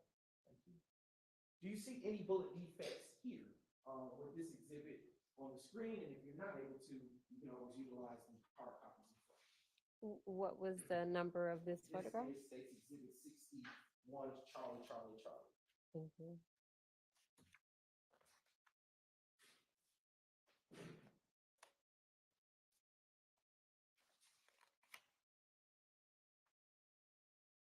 That didn't help either. It appears to be. Okay, all right. And I'm now directing your attention to the next set in photo. This set 63, Charlie, Charlie, Charlie. And utilizing this photo, do you see another bullet defect here in this apartment unit? Yes. And I'll ask that similar question. Turn your attention to States Exhibit 66, Charlie, Charlie, Charlie. Okay. Is this a separate unit from the prior two that you have taken pictures in? Yes. Okay. And do you see any bullet defects on this photo pertaining to Unit 3? Yes. Turning your attention to 67, Charlie, Charlie, Charlie.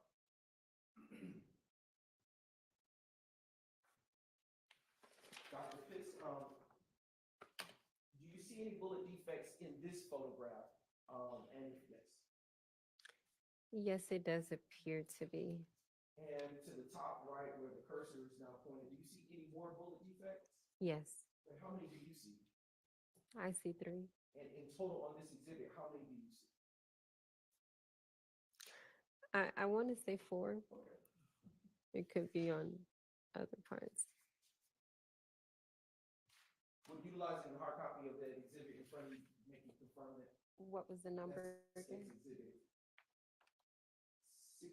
70, Charlie, Charlie. Excuse me, my apologies. That was 67, Charlie, Charlie. 67.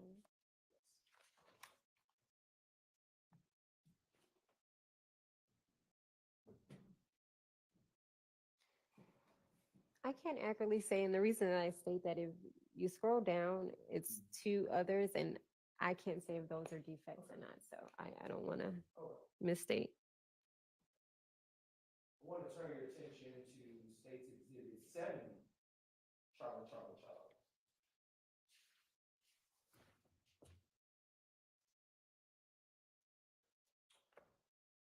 And utilizing this exhibit, Dr. Pitts, are you able to see any bullet defects that would have led you to take this photo of this part of the home? Yes. Where do you see that up there about? I see one that's right under the window. Turning your attention now to 71, Charlie, Charlie, Charlie. All right. From what view of this unit are we looking at the door in States Charlie, 71, Charlie, Charlie, Charlie?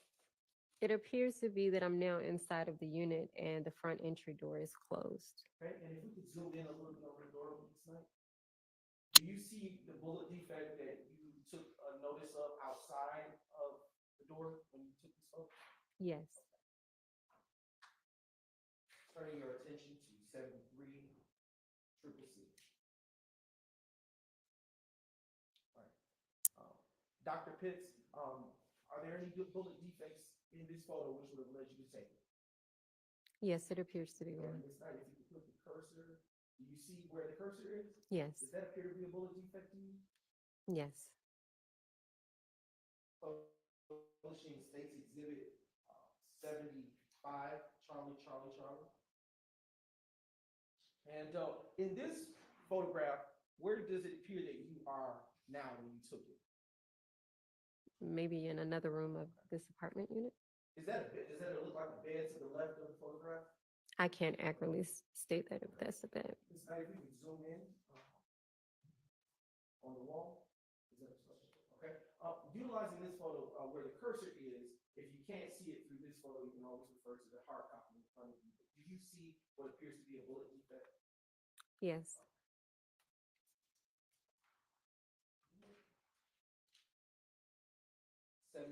Charlie, Charlie, Charlie.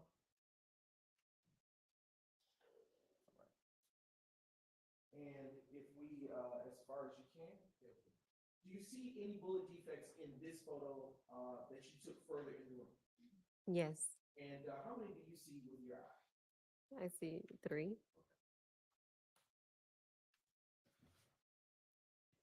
Now, publishing state 77, triple C. And are you still in the same room that you were in when you took the first couple of photos? Yes, Okay, and if we can zoom in just a bit, do you see additional bullet defect, an additional bullet defect in this one? yes, And do you see? Yes, I was going to ask you. is it 76 Charlie, Charlie, Charlie? It is 77, excuse me. It appears to be 3. Okay. All right. Now publishing 79, Charlie, Charlie, Charlie. And do you see any bullet defects in this portion of the photograph that you took for this case? Yes, How many do you see? 2. Now publishing states exhibit 81, Charlie, Charlie, Charlie. And Dr. Pitts, do you see a bullet defect there? Yes, And is that window in the same room that you were in with the last photo that you took? To your recollection? it appears to be yes. All right, publishing 82, Charlie, Charlie, Charlie. Dr. Pitts, why would an evidence placard now be in this portion of the house of Unit 3? Because the projectile piece was actually recovered from that wall. And do you see a defect that may have come from that projectile piece? Yes, Where do you see it? on the wall next to the placard. Publishing states exhibit 85, Charlie, Charlie, Charlie. Dr. Pitts, do you see any defects to this piece of furniture featured in this photo? Yes, it appears to And be. is it fair to say that that is a headboard which that defect is located? I can't speculate. I would have to zoom out. Showing you states exhibit 86, Charlie, Charlie, Charlie. Dr. Pitts, what is on the floor near that placard? That's a projectile piece. Showing you now states exhibit 88, Charlie, Charlie, Charlie. As to this evidence placard,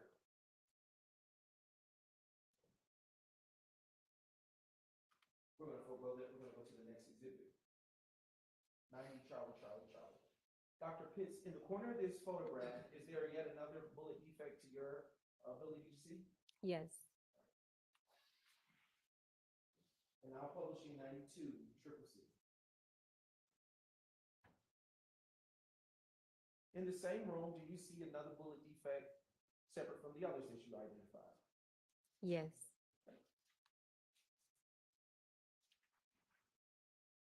Publishing the next state's exhibit, 93, Charlie, Charlie, Charlie. Dr. Pitts, what's here in this photo? this is a photograph of a projectile piece. Publishing 95, Charlie, Charlie, Charlie. And Dr. Pitts, do you see a bullet defect in this photograph? Yes, And is it where about the cursor is located on the screen? yes, Now publishing the next state's exhibit, which appears to be state's exhibit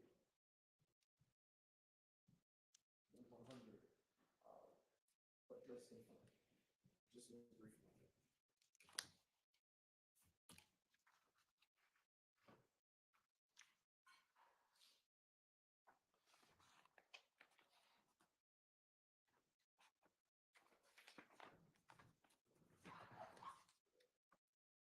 a brief moment. Okay, it's 98. Yes. Yes, state's exhibit 98, Charlie, Charlie, Charlie, which is on the screen. Is it 99 CCC? No, it's 98 on the screen. Charlie, Charlie, Charlie. Okay. And Dr. Pitts, why did you put an evidence placard here on the floor right in this photograph? This is a photograph of a projectile piece. Okay. And utilizing the cursor, Ms. Knight, can you hover over what that object appears to be? Do you see a projectile where the cursor is located?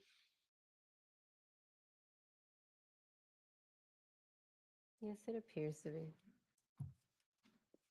Now posting the next state's exhibit 101, Charlie, Charlie, Charlie. Excuse me.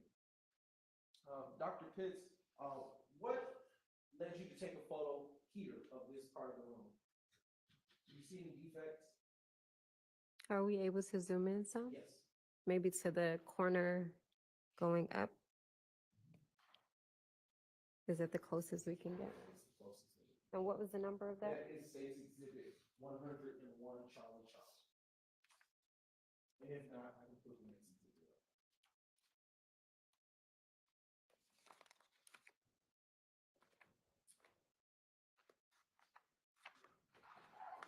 Can we put the next, because this is kind of out of sequence? Thank you.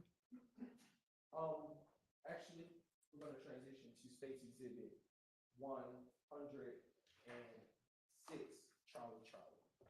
And you can still refer to that.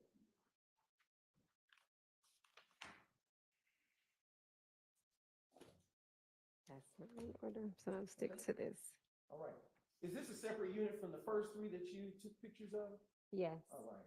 And was this unit also affected by the gunfire that occurred on that unit? Yes. Now publishing states exhibit 108, Charlie, Charlie, Charlie. Dr. Pitts, what drew you to take a picture of this portion above the unit 4? It appears to be damage to the window and possible defects in this building. Publishing states the next exhibit. 109, Charlie, Charlie, Charlie. And zooming further in, do you see any other additional defects here in this exhibit that you didn't see in the last? Yes, it appears to be a defect to the right side of the window on the brick. Publishing states 110, Charlie, Charlie, Charlie. Is there damage or defects to this window in this photograph? The lower part, yes. Publishing states exhibit 112, Trixie. All right. Zooming in, yep. Dr. Pitts, do you see any defects in this photograph? Yes. And how many do you see with your eye? It appears to be 5. Or 6 if we're looking at the top right corner of the page or the photograph. Cursor is located. Correct. And now publishing states exhibit 115, Charlie, Charlie, Charlie. Does this appear to you to be the interior angle of the exterior damage to the window that you were describing earlier? Yes.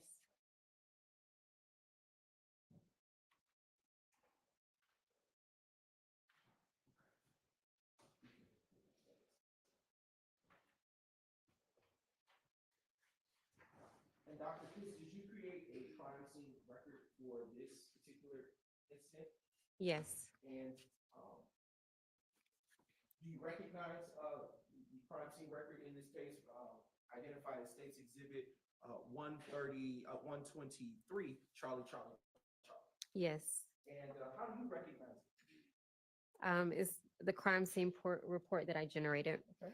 And does that crime scene report fairly and accurately, does that crime scene report or record, is it in the same or substantially same condition as it was when you authored it?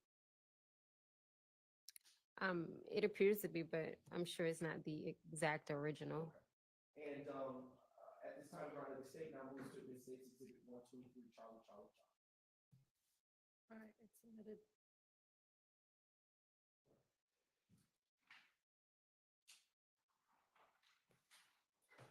Dr. Pitts, I want to turn your attention to the final case number here. Do you recall working on Tuesday, April 28th, 2015? Yes. And do you recall being called out to the location of 2517 Donald Lee Hollowell Parkway? Yes, And what county, to your knowledge, is that location situated? it's on the other end of Hollowell, Fulton. And do you recall what is located at that address? Based on the photographs that I have been briefed on, it appears to be at a club. I am now approaching you with what has been previously labeled as State's Exhibits 2, Juliet through State's Exhibit 91, Juliet. If defense would like to repeat, remain, otherwise I'll approach. Starting the search. Thank you. I have now had the witness State's Exhibits 2, Juliet to 91, Juliet. And what have I handed you, Dr. Pitts?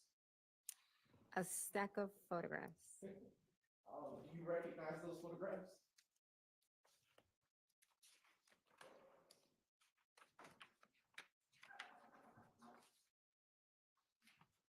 I should say, have you had an opportunity prior to coming to court today to review those? Yes. All right. And do those photographs that you have in front of you that have been previously identified fairly and accurately depict the area of 2517 Donald Lee Hollowell Parkway, Atlanta, Northwest, Atlanta, Georgia, as it was on the day that you responded to that crime scene location on April 28th, 2015? Yes. All right. Your Honor, at this time, the state now moves to admit State's Exhibit 1, now moves to admit State's Exhibits 2, Juliet to 91, Juliet. Those are admitted. 92, Juliet, excuse me. 92 through 92? Yes, yes. All right. 2 through 92. They're admitted. Okay, all right.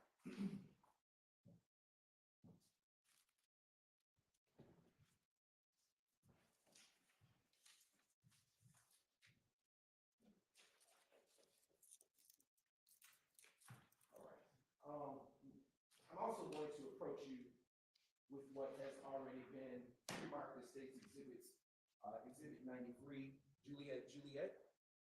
And Dr. Pitts, I will ask you, do you know what that is? Yes. And have you had a chance to, what is it? It's a crime scene report or record. Does it pertain to the address of 22517 Donald Lee Hollowell Parkway, Northwest Atlanta, Georgia? Yes. And does it pertain to, what incident number to which does it pertain to? 151180288. And does that crime scene record is it in the same or substantially same condition as it was when you authored it?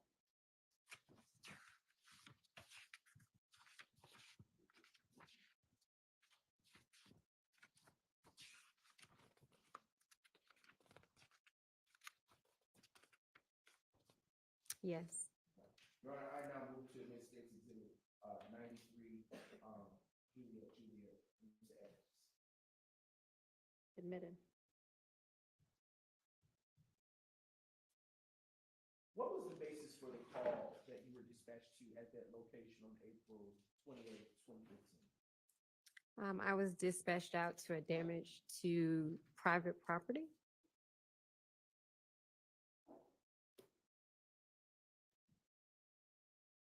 And when you arrived to the location, what did you see, if anything? Based off of my photographs, I saw damaged vehicles, some shell casings. And do you know who the on-scene investigator was or a responding officer? Based off of my report, it was Sutton. All right, I hate to do this, but I'm going to interrupt and have us break for lunch because it's been past the 45 minutes anticipated and we're at 1 p.m. now, so I'm sure people are getting hungry. So we'll pick up with this witness after the lunch break. And we'll break until 2:15. Yes, Your Honor.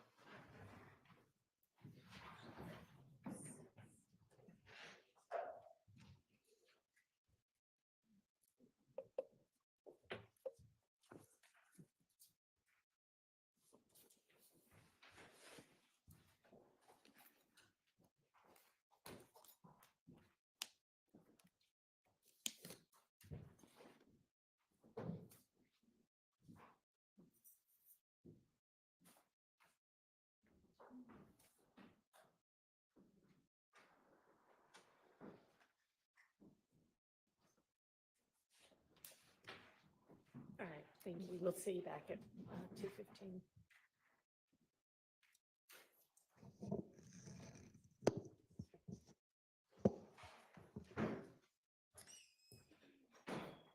All right, I'm not sure where Miss Love went, but y'all were going to get the dates of the witness list that these various witnesses first ever appeared on. Have y'all been able to provide that to the defense yet?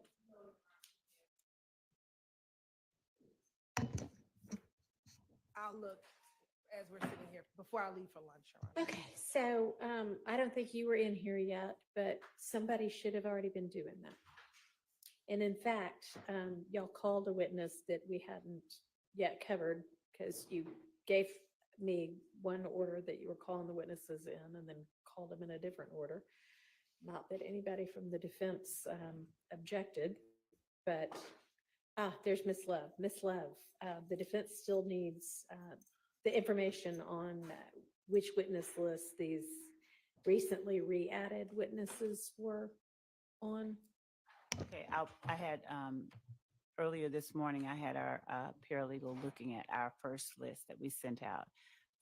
So I'll go and get that information Okay, from her. I mean, doesn't your paralegal email you Yeah. when they've got the information you need? Do you have to? Yes, and go actually she did physically tell over here? no, Okay. no, I was just gonna step out and talk to her, but she already told me that, for instance, Kornbacher. Yeah, was well, in he that- found Kornbacher, but anybody as- else? Yes, there was another one. All there right. were, I think at least 5 more that she found. I'll go and check. Is she outside right now? No, she's at the office. No, I stepped in because another matter came up. The court had asked me about Mr. Zachary, and I had the Right. person there to Okay. address that. So Well, that's the maybe reason I somebody stepped back else in. could go get the information about the witnesses, or I'll if, just do send you it. have the ADA or investigator who got the information from the hospital? Yes, I do. Okay, let's deal with that.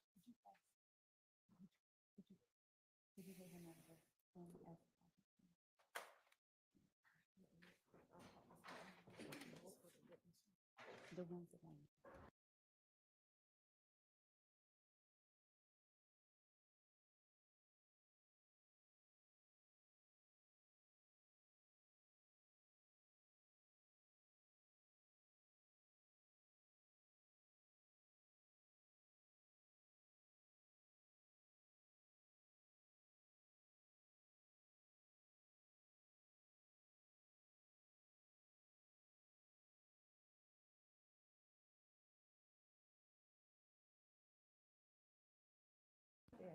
Oh, come on forward. Here he is. What's your name? Hey, I'm just, if you were the person who was present for the doctor's conversation yesterday, I am wondering if the doctor said anything about whether stress would adversely impact Mr. Zachary to the extent that the doctor had concerns about, a rapidly deteriorating medical condition. Okay, was it discussed?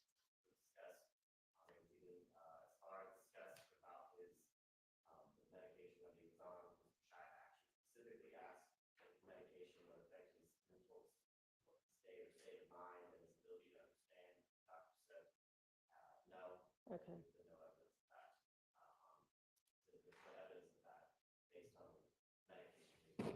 Okay, okay, and nothing about, he or she had no concerns about stress being able to? Okay. All right, thank you, appreciate your time. All right, Ms. Love, during this lunch break, please get that information to the defense. If you want to just email it to everybody. Yes, Your Honor. Okay. I'm going to pull up the email. I think I Okay, saw it. great. So I'll If you pull have it that up. right now, that's even better. Okay.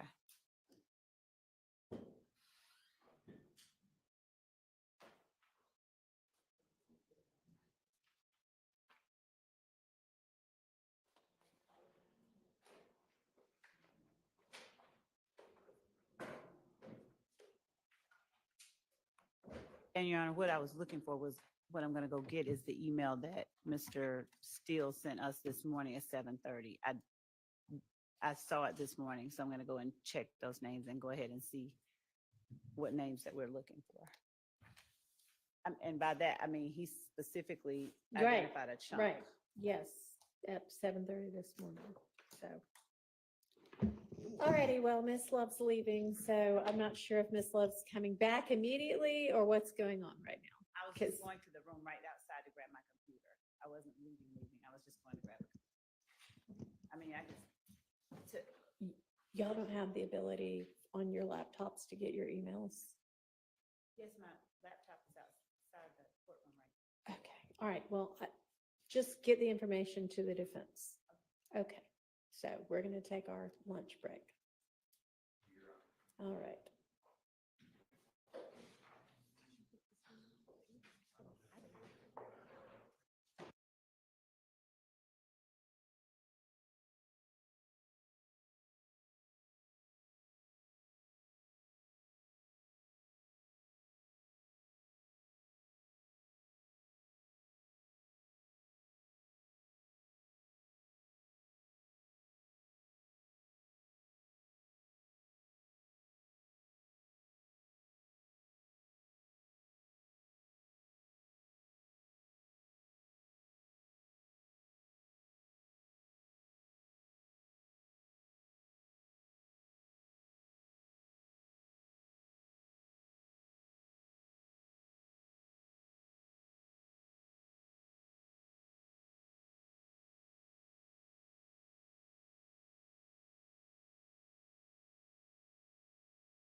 What's up, guys? I'm really not even gonna hold y'all. I ain't been paying the best attention to what's going on. Love has a way of when love wants to you can just tell. I mean, I guess is you do have to be different with different witnesses, but you can just tell when love don't have her shit together, like all around, because whenever she thinks she's right, whenever she thinks she got it all, she's very loud, she's yelling, she don't need a microphone because she's so loud, like she's boisterous, you can tell she's a lot more confident when she thinks she got her shit together, but when she clearly doesn't, like today, like it irritates me how she talks so soft and so quiet to where the judge has to tell her to speak up because nobody can hear you. You're caught right now. You is yet another thing the judge is asking you for that you don't have. But you need to speak up so everybody can hear you. Like it's the people in the back, the defendants, they can't hear her when she's trying to sit there and what she tries to do is she tries to talk low inside the microphone so that just the judge can hear her. I've seen her. She did it yesterday when the judge asked her if she wanted to do the in-camera. Would she mind if the defense attorneys did the in-camera inspection of the interviews? And she got quiet and she was like, well, I'd prefer if the court did it. Like, speak how you always speak. But the way she doing today, like she been fucking up all week, so she ain't got her shit together. And her interviewing these witnesses is dreadful as fuck. Like put you damn near asleep. So I ain't really been paying attention. This lady that's on the stand, whoever's on the stand, I don't even know who on the stand. The lady in the pink suit, right? Yeah.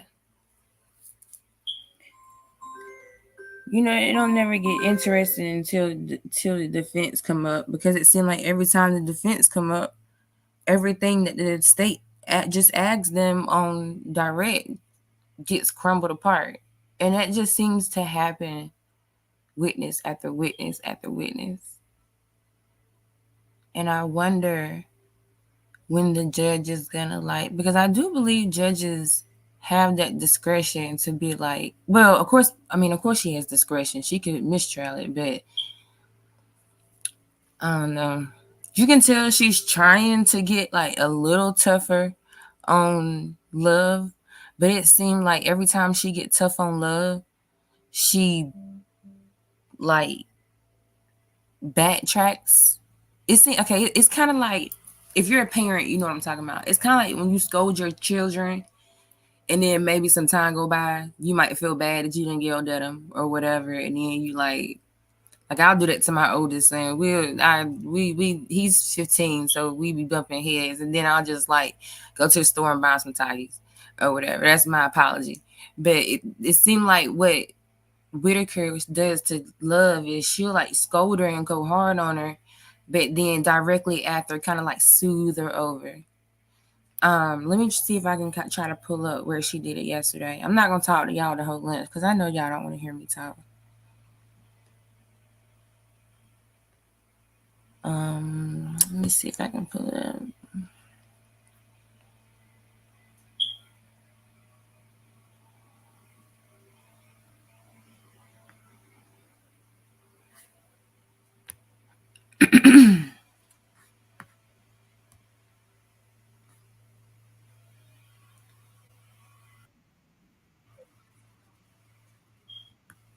So like right here, when the end of court happened and she didn't have her next witness ready.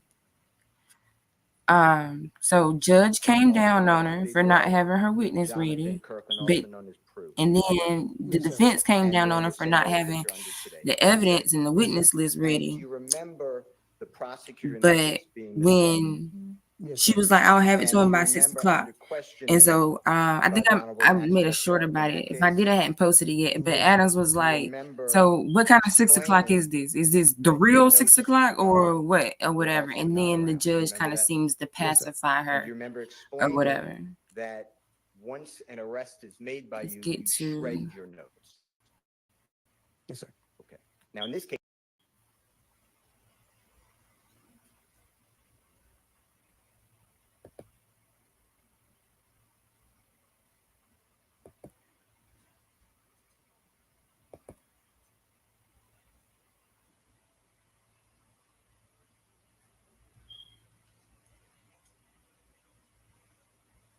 making $1,500 Sorry, a left. month. This Fast forward to today, my doesn't marketing have agency premium. is I got making too many accounts. $40K a month. HoneyBook has Hooked up helped to me premium, scale so my they won't let me agency hook by up another taking care of invoices, contracts, proposals, and so Yeah, much this more, used all to inside have of an one ad, though, platform. yeah. From inquiry all the way to completely onboarding, you can move a client through the stages in their workflow inside of HoneyBook so that they can see exactly don't what have your team is ads. working on throughout the project. HoneyBook knows what it What means is to deliver a great client experience.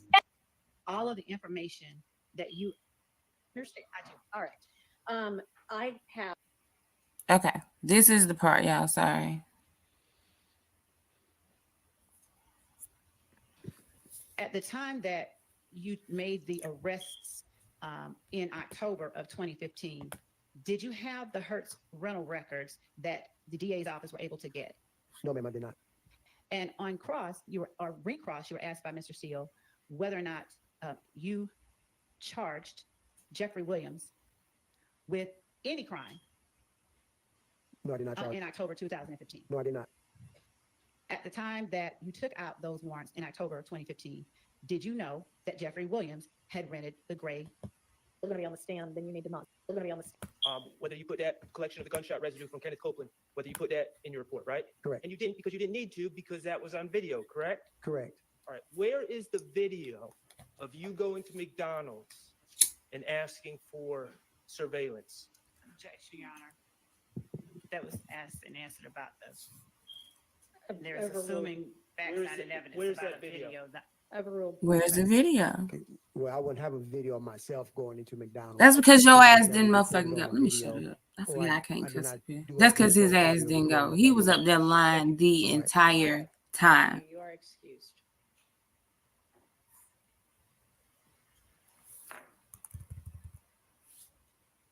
Do you have another witness available?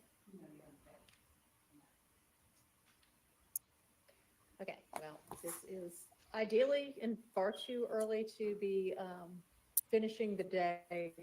I will say we I have an email that says that the fire alarm is going to go off at 5 p.m. That's a test. So I guess we'll at least avoid that. Sometimes they go on for a long time and they're really loud. Ladies and gentlemen, I will see you all at 9 a.m. Remember, only the evidence that comes through the witnesses on the stand in this case is what you are supposed to be deciding this case based on. So don't talk to anybody about this case. Don't allow anybody else. Pause. Do you really think these people have not heard about what's going on with Lil D? Like, Lil D's family has been making their rounds. They've been on Fox 5. They've been on a bunch of YouTubers' page. They've been on a bunch of TikTokers' page. They have been making their rounds on the media platforms to let everybody know what the state did as far as with Lil D in the hospital and all that. Or whatever. That shit is everywhere. Just like everything from this case is everywhere. So does this judge really think that they going home and going to bed? Girl. To talk to you about the case. Don't I know she got to research say in it. any I'm way, just saying. internet or otherwise. Don't watch, listen to, absorb in any way any kind of media accounts about this case or anybody involved in it. And I will see y'all in the morning. Thank you.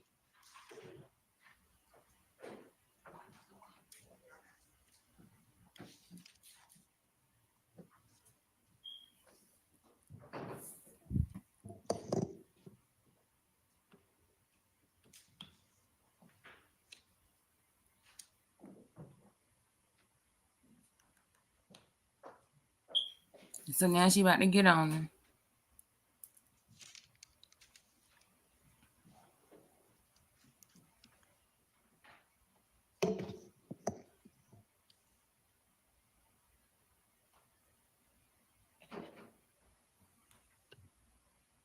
All right, a couple of matters. First of all, Miss Love, that needs to be the absolute last time that you don't have enough witnesses to carry us at least until 5.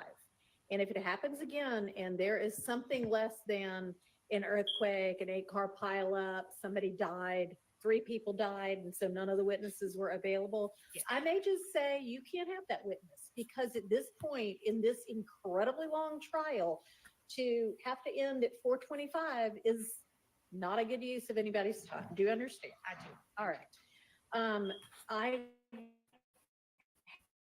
have and have full, yes, some of y'all. So she And scolded her, I forwarded. the whole Miss Merchant thing earlier, but she scolded her. And so then the defense stands up and says, okay, well, what's going on with the witnesses? Like, which witness is coming up? And you may, We need to know what to prepare for. Their job is to know which witnesses are going to be there so they know which questions to ask. But Love and the judge seem like they just telling the defense, you know what, you just need to have questions prepared for everybody. You just need to have questions prepared for whoever may or may not come on the stand. That's no way to do trial. You would have to bring all these boxes and papers of evidence to court where there's not a lot of space anyway, and you probably won't even use them. Like, it's not far-fetched and unfair for them to want some organization. But watch when they ask about it, watch Love's reaction. She like sighs. She like kind of makes a face off to the slide, and it's kind of like, why you don't want these folks to be prepared? And when the judge said, Love, you're so mysterious, she should have, I know she's the judge, but she should have like went more in, because she is always like that. Like, how are you trying to make it so that they can't even prepare? You're already doing backdoor stuff to try to win. but at least let them put on a fair and decent defense. And she seems like she's just trying to keep them from doing that. I'm not gonna give you evidence. I'm gonna hold on to Brady evidence, and then when I'm ordered to give it to you, then I'll say I found it out the blue when I was cleaning up this weekend, and I'm not gonna tell you what witnesses are coming up next, because you're just gonna find out when we get here. That's how they act. I would prefer if the court would allow us to just review them, given. All right, I'll trudge through it, but it's going to take me a while because, as y'all know, I'm here with you every day. So. Okay. All right, anything else? Which one? The what we did once.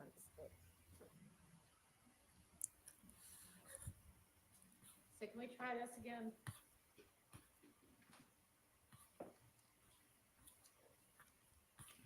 For some reason, I do not know why, this keeps resetting itself to 40% volume today.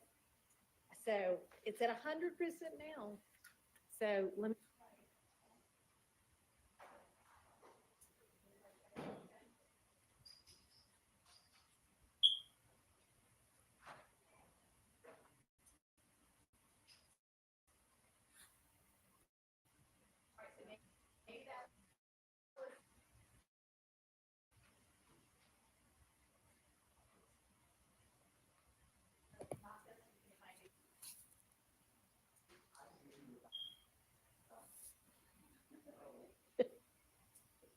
Well, you hearing them.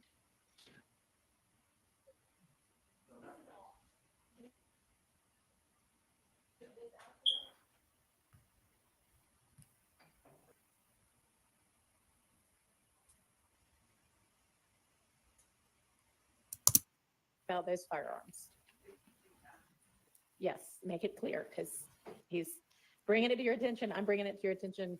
These are professionals anyway, so once you tell them that, that should not happen. Okay. All right. Yes. Assuming QZ is not here tomorrow, and is the plan that we are just going down the list that was provided this morning? Is that? I don't know what the plan is. I'm just trying to figure Who out are what your- materials to bring tomorrow. Your Honor, as I said, we have rearranged and are rearranging. We are rearranging our rearranging. The change in circumstances. And as we have to rearrange that, we are not putting up what we intended to put up. And so we are rearranging in real time, and we have people doing that and working on that. And so that's where we are. And I don't know. We found Like, this is not how court goes, y'all. Miss Love, is it your plan, if Mr. Zachary is available, to call him? And This if doesn't not, happen. Could you share with everybody else who you plan to call instead? Yes, it's our plan to call him if he is available. All right. And yes, when I speak with our team to see who is now. And she's talking low and available because she's tomorrow, I will embarrassed. share that with him. When will that be? It's 4:35 right now. 6 o'clock? 6 o'clock, I think we'd be able to tell because they've been out. Okay. Is that a real 6 o'clock? Because we were supposed to get the list yesterday by 8 o'clock. Look at her. We didn't come until 5 something this morning. So, I don't know. I mean, we just need to know what to bring tomorrow. And so here's where the judge pacifies her and kind of like she just scolded her and came down on her, but now she's pacified, saving her basically. Well, I mean, it'll at least be somebody off of this list that y'all came up with at 5:57 this morning, right? Yes, and the other. So y'all will know that much. She'll endeavor to do the best she can to get you the other information at 6 once you miss Love. Yes. The big list, Your Honor. I sure will. Y'all, we covered some of them today. It's not that big of a list. Yeah, so that's what I mean by like she scolds her, but then she kind of like takes it back. And I noticed a pattern. I noticed a pattern with that. Sorry, it's my phone. I noticed a pattern with that when it comes to Whitaker. Make me think I don't think she's scared of Love. it's just the politics of everything. They work in the same building. They have to see and work with each other long after this case is over. But yeah, so what else is going on? I will be going live.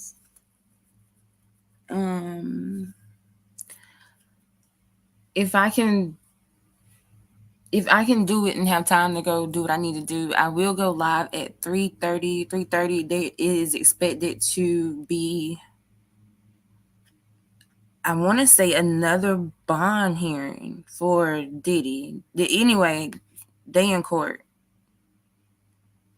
Because I guess they did what they had to do to get an immediate bond hearing the very next day. So that doesn't start till 3 something. Let's see what Tisa's talking about. I introduced Tisa to y'all last night when we were going over this. She's a little quirky.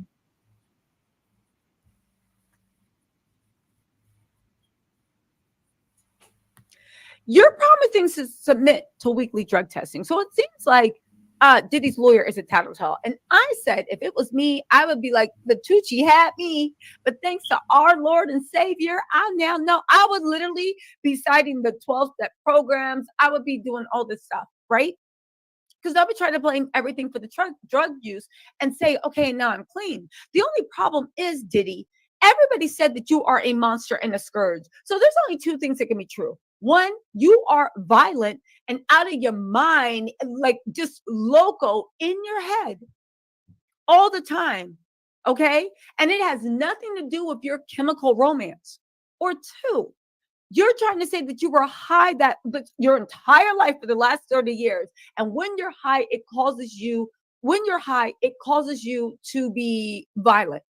But here's the problem with that. And this is what I mean. Like, Diddy's lawyer is the worst lawyer ever. If you've been high for that long in life, you are an addict. No, you are an addict. Double capitalize the D's. You are an addict.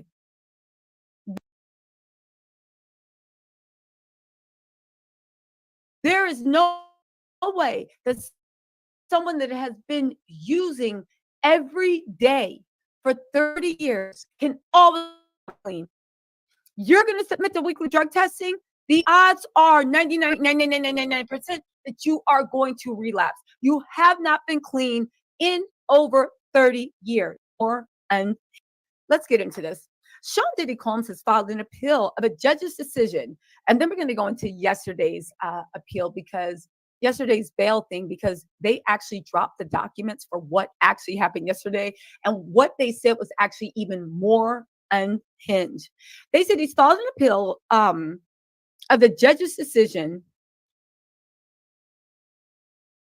Hold on. Oh, you know what else? Should I say this here? Let me just make a note of that. Hold on. Okay. So anyway, where are we at? Okay. So they're saying that Sean Diddy Combs has filed an appeal of the judge's decision to deny his release, promising to submit to weekly drug testing. You think that's the issue, Diddy? Was you high? Are you trying to say you've been high? First of all, let's just be real. Pause right here, because we don't have to dissect this. You're promising to submit to weekly drug testing. So it seems like Diddy's lawyer is a tattletale. And I said, if it was me, I would be like, the Tucci had me, but the Cassie in the by the elevator banks in the hotel. But now you're telling us that was all cap. You were lying. You never got treatment and therapy, which, spoiler alert, we all knew you were lying, but still, you never got treatment and therapy. And now that you've finally gotten caught with Tucci, you're now going to get treatment, get therapy, and submit to weekly drug testing, even though before your bail got revoked, you were not getting any treatment, you were not getting any therapy, and you were not trying to get clean and submit to any drug testing. Maybe, okay, so that's the first thing with the lawyer, where I was like, okay, we've only 4 sentences in, and guess what? The answer is still no. Because what are you doing? Diddy's lawyer is an idiot, right? But let's get into this some more. Again, this appeal is going to be laughed out of the court. I think he's going in front of the judge at 3:30 p.m. If you're wondering how we have these records for appeal, well, it's simple. Diddy really thought he ate with this appeal, so they leaked it to the press. Because again, people are saying that Diddy's attorney thinks that he is going to create a grassroots movement in the Black community that is going to literally put up a front so that they convict Diddy. We will look at it as a slight, and we will look at it as a last word on where race relations are in this country. Baby, listen, y'all know me. Y'all know me. I go hard for my set. But at the end of the day, y'all can take them. At the end of the day, you will let them do this to a Black man? I'm literally going to just be sitting there drinking my water like, y'all hear something? Anyway, yes, we are. And she's right though, because if Diddy is y'all not, don't to know or me- don't remember, when Diddy got into it with the alcohol people that's over De Leon, he had brought a lawsuit against them claiming racism, basically claiming that they didn't want to have a Black man to be the face of the brand, and they were discriminating against him because he was a black man in hip hop. So it's not far-fetched for him and his lawyer to think like that. So what she's saying, if y'all didn't catch it, what she's saying is Diddy thinks that the world is, I guess, going to be like rallying behind him, and they're going to try to, and if they don't give him bail, and if they, treat him like a regular criminal, like they treat everybody else, then we're all going to look at it like, oh, they just trying to take a Black man down thing. And I have heard those stories and those arguments ever since the Cassie thing came out. There are a lot of people that are still like, oh, well, but exactly that. I think Boosie just came out with a statement, and I read the very first line and I didn't read no more. Like, a lot of people are saying, oh, well, why is he in trouble for having consensual sex? Because if somebody is drugged, it's not consensual sex. Now, whether they're alert and talking or not, the courts don't see it that way. The courts see it as that this person was inebriated and therefore was not capable of making sound, clear decisions.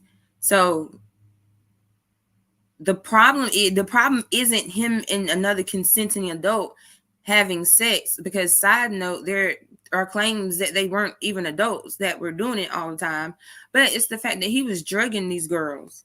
Like, why you gotta drug somebody to get some to do the do? You know what I'm saying? You're supposed to be Diddy, so they supposed to be want to be able to do the do regardless. But the drugs were to keep them, because apparently these freak offs lasted for days, a week or whatever. So he gave them the drugs to keep them going, keep them moisted up and ready to go like rabbits, I guess. But that's not right. So I hear all the arguments about, oh, well, what did he do that was so bad? And I'm just not buying that shit. A Black man. Diddy is a monster that preyed on the Black community. He is a monster that preyed on many communities. Baby, I'm not down with monsters in any community, especially my own. But anyway, let's get back into this because it gets funnier. Again, okay, but get this. He's going to bar any women apart from family members from visiting him. Yeah. So right. now he's going to go on his Malcolm X pilgrimage stuff. Alhamdulillah, women to the back. I will not look at you. Yeah, right. Diddy, what are you talking about? What are you going to talk about? You're going to bar any women from visiting him? Well, first of all, I'd be like, are you going to bar yourself from visiting any women? Diddy, what are you talking about? And also, you are bi and you like the menses and you have a history of violence toward men and women. Let's not forget when you slapped the dog mess out of Drake. Let's not forget when you threatened to slice J. Cole's neck, according to TDE. TDE punch. Let's not forget the history of violence you had in that nightclub with Shine. Let's not forget the history of violence you had with the city college. Let's not forget the history of violence you had with rolling on people and your security. See, here's the thing, Diddy. You beat women, you beat men. You are a violent person.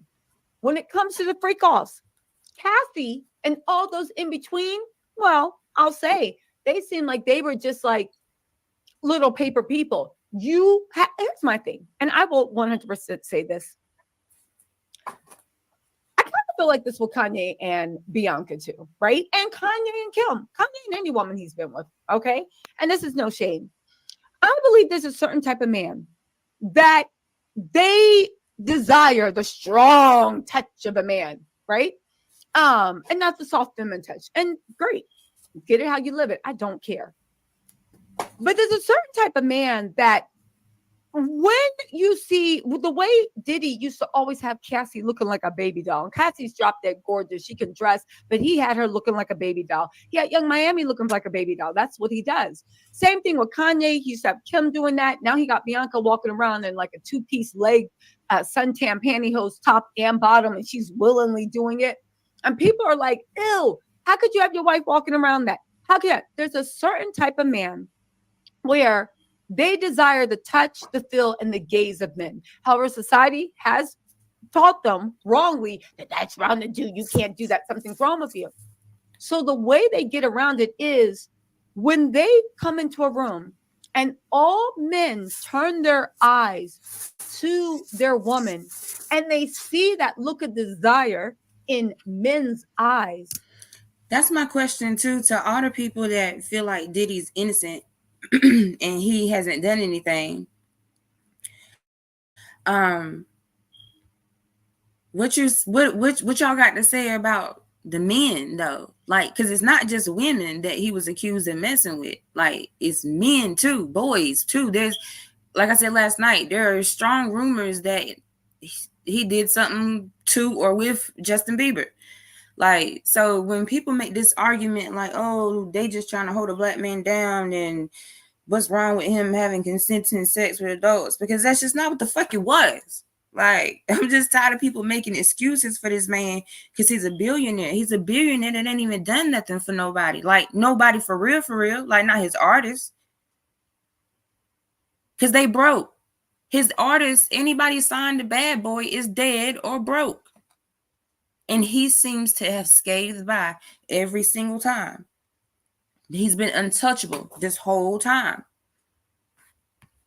So now I don't feel sorry for him. We'll listen to a little bit more Tisa. She's very animated and she's not everybody's cup of tea. So if you're not listening to her, I understand. But like I said, I probably will go live for what they not is can't no cameras be in the federal courtroom. So I guess they'll just have like a press conference afterwards. The mate gets off on that because that's a look at desire that they want those men to look at them. And it's oftentimes why when Diddy would walk in with Cassie in the room when a baby doll, he would have Cassie in front of him, because when the men looked at her with sheer lust, that turns Diddy on, because Diddy wants, in my opinion, them to look at him with sheer lust. Same thing why Kanye be having Bianca walking out half naked, because it turns him on, maybe even on a psychological level, seeing the men get turned on and seeing them look. It's almost when she's walking behind Bianca, they're looking at him with those eyes of lust, okay? It's one of those things. My whole point of the matter is, if anything, Diddy needs to be barred from having all men around him, because let's not forget all these sex workers, all this, all that. Diddy's team is saying that ish was consensual. Did they actually interview any of the sex workers? Do they feel like they were used and abused? Just because somebody is paying for you to let them use your body does not mean that they can't go too far. So at the end of the day, Diddy, if you are going to promise to not have any female visitors and you are being accused of running a criminal enterprise, that's another thing. His lawyer kept turning on Cassie. She was cheating. He paid for that trainer. She liked it too. She had 30 million reasons, Your Honor. Sounding like a stupid 2-bit lawyer ambulance chaser. Sounded like, I don't know why, but what I heard this guy argue, I closed my eyes and I'm like, this is the way I imagine Tamar Braxton's on again, off again boyfriend chasing ambulances and pleading his thing. The point of the matter is, Diddy, you are violent toward everyone, men and women. When you engage in, let me just get back to this point. When you go, anybody consider witnesses, this would have made me mad, because you know what, there's nothing more upsetting in the world than an idiot that thinks they're smarter than you. You know what I'm saying? Don't get me wrong. I don't think that I'm like the most intelligent person. I mean, I ain't stupid either, but I don't think I'm the most intelligent person. I've met people in my own family where I'm like, God, you are like Nobel Peace Prize laureates, right? Like, I got some smart people in my family. I just be sitting there in awe. Like, how does your brain even work this well? But there's nothing more annoying than when someone that thinks they're the smartest person in the room, but they're really an idiot, is trying to run game on you and talk to you like you're stupid. I don't know why. I can ignore a lot of things, but some of the stuff, I'm like, yo, stop talking to me. Shut up. Stop talking. Diddy says that he will have no contact with people who are considered witnesses in the embattled hip-hop mogul sex trafficking and racketeering case. You guys, class, does anybody know what's wrong with that sentence? Does anybody know what's wrong with that sentence? You're not and why they supposed to tried be it? Does around anybody them. know? Like, Class, listen. Does in class? how you gonna promise not to be around any of the victims in the alleged case? You're not supposed to be around them. They're not supposed to be victims. Remember, you didn't do it. Like, his lawyer is dumb as a box of rocks. Mookie, she crazy. Like I said, she's very quirky and she's animated and she's all of that. But she is, since I have caught on to her channel, she has not been wrong. She got an ear to the streets. I don't know if she live in California, Hollywood or whatever, but she been a gossip blogger for a while. So she got connects, but she be having her ear to the streets, because she made a video about Diddy, the grand jury being impaneled before anybody else knew about it. Like, so yeah, she crazy. Some of her views might be, you know, those of her own, but she do be making sense. A lot of times, especially, like, I guess it just depends on what you're talking about. I mean, and if you're a person that has sympathy for Diddy, then yeah, you're not gonna like what she's saying.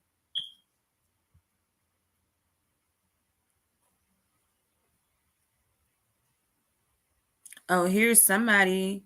This is what we were talking about last night too. Like, is Mary J a victim?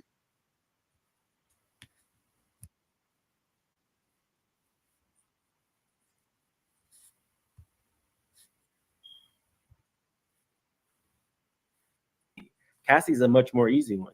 Cassie was 19. I think Diddy was well into his 30s. She was actually dating one of his. To me, being a public figure, I'm a brand. And I'm really, like, I have to move and do and say and speak in a certain type of way. Like, okay, guys. Usually we do, if you're new to the channel, we usually do like some mess or some foolishness, but this counts. This is not your atypical mess. It says, Boosie says he disagrees with Diddy's charges. I feel Diddy in jail for basically doing what every other famous entertainer has done. Flew B's out for threesomes. He's just freakier. We actually go call women prostitutes who fly in willingly to be with their partners. Boosie should have sat this one out. Boosie is very okay with the fact that he employed adult female sex workers to engage with his, I think it was like a 13, 14-year-old son and his nephew. I don't care how bad the girl is. Boosie should have sat this one out. Mookie, I just saw your comment last night when we were talking about this. That's exactly what we said. If anybody got the tea, it's J-Lo. Some shit, okay? And word on the street is, and actually Tisa said this a long time ago too, like months ago. Word on the street is that this Diddy thing got a lot to do with why J-Lo and Ben just broke up, because they just got married. they just got married or whatever. They were supposed to be, you know, it was supposed to be this fairy tale rekindle, and now it's already over. But word on the street is the feds have already been to talk to J-Lo, and Ben don't want nothing to do with that. And then and some stuff may have come out that Ben didn't know about, like, you know, started this relationship again or whatever, but it basically is not started with honesty, because she I don't know. I mean, I guess you could say it depends on what you consider a lie. Was she not honest because she never told and he never asked? Or should she, if you're marrying this man, should she have just told him? Especially, I guess, when Cassie lawsuit came out, should she have told Ben everything that she went through and that she know? And she might did, which is another reason why he don't want nothing to do with it. But that's the word on the street, is that the feds have already talked to J-Lo, and Ben wanted to get as far away from that from this as he could. And I'm pretty sure they had their other issues, because at this point, J-Lo, you're the problem. At this point, you're the problem. I mean, she go through men like Mariah Carey. Like, at this point, it's you, boo. Like, you're beautiful. You can't sing worth a damn, but you're beautiful. So you must be crazy. Like, I'm just saying.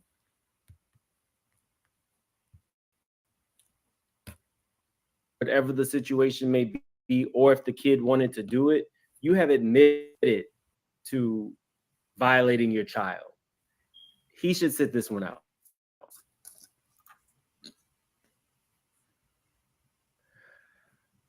If that's the case, that's 80% of the women reading this.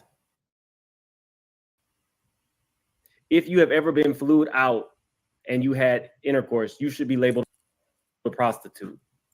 Are we ready to cancel him yet?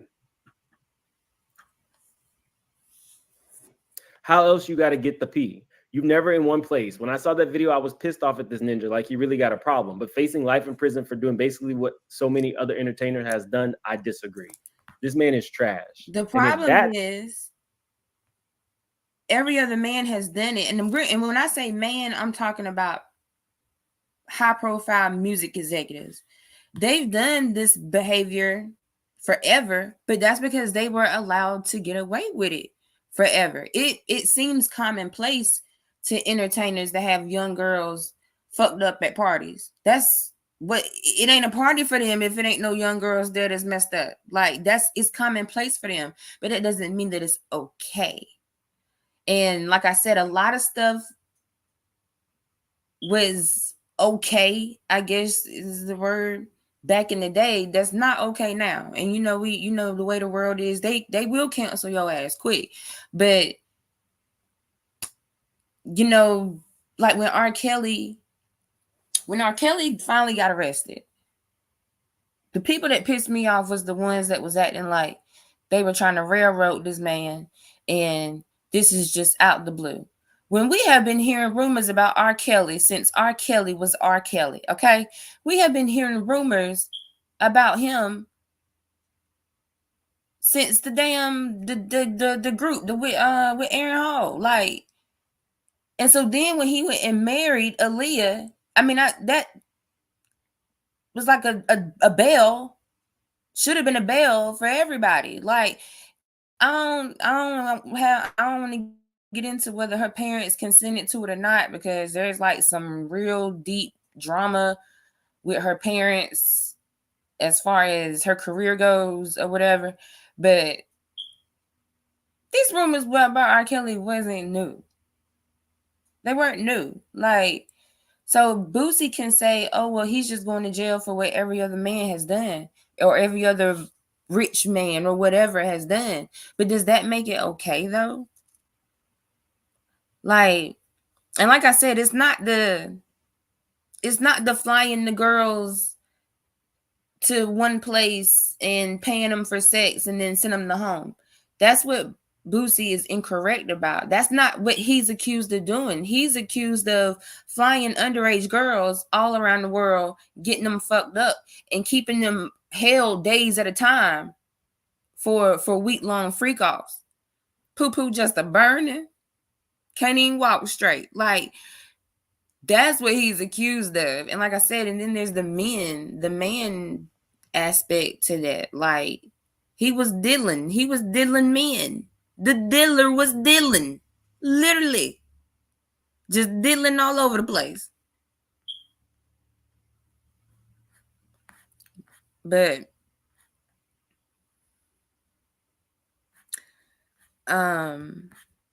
yeah, I think Boosie should have sat that one out. Boosie, I already know a lot of people not feeling him because of how he feel about LGBTQ people. So it's some stuff you don't have to make a comment on. Like, he probably should have said that one out, especially when he got daughters.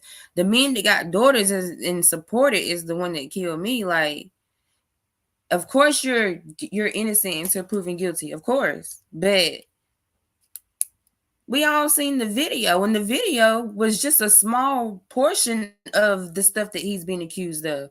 The Fed said yesterday they got videos of actual freak offs with people that, and I think people get it confused. They hear, oh, freak offs, it must be a victim.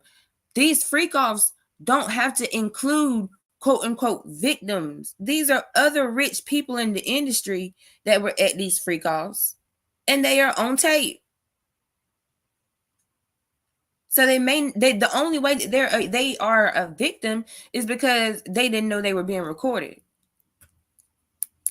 But other than that, they were willing participants. There are a lot of men in Hollywood that are shaking in their boots right now because they are praying to God their name don't come up, because they know they was at a back room and Diddy party.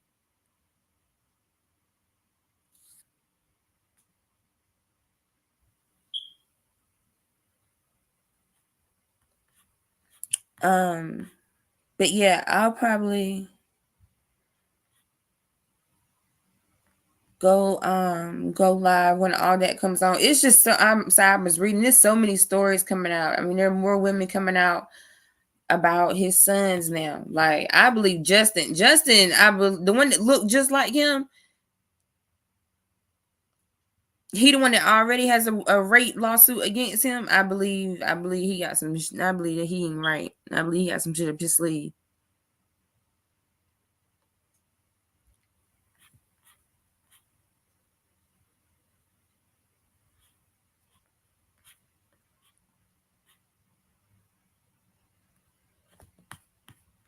But anyway,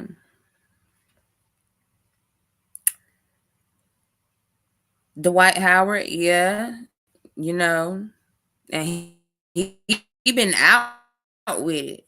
Yeah, everybody said Meek Mill somewhere shaking in his boots, because where it is, Diddy had Meek Mill bent over.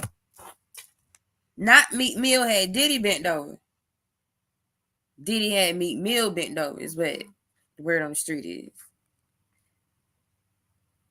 Yeah, when he started calling himself the Pied Piper, and then it's like when you go and research what the Pied Piper is, it's a man that made music to conjure children. It's like he was telling us.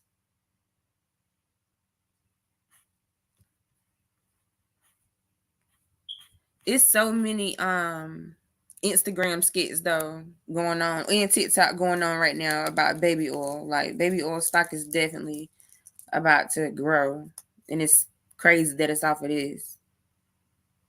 But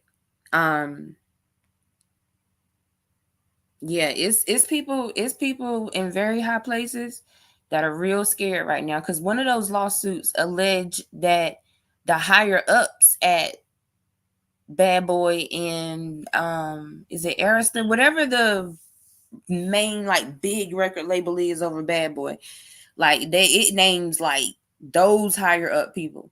Those are the big fish. They are willing to sacrifice Diddy so that they don't fall. So they are willing to let whatever chips fall that it may, so that Diddy gets convicted and sent away for this, if it means their name don't come out. And these are very powerful people, because Diddy only associated with very powerful people. We can't be expecting for Lil John and Ray Ray They come out to woodwork because Lil John and Ray Ray weren't invited to the Diddy party unless they was unless they was doing stuff, you know.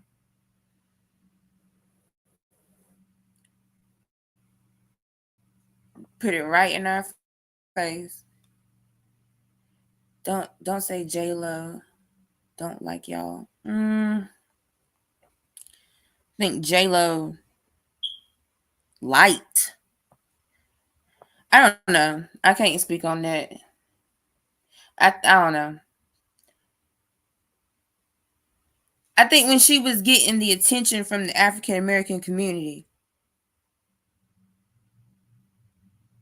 it was because it benefited her. So she did things to keep getting the attention from the African American community, i.e., the butt.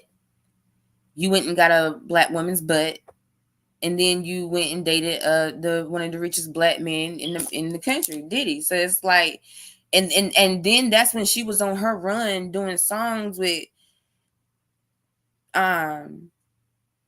what's his name, Ja Rule and stuff like that. When they had their run and all that stuff, like, she needed the black community. She needed us. But as soon as she stopped making music and she didn't need us to go buy her album no more, she didn't fuck with us. As soon as J-Lo stopped making hip-hop music,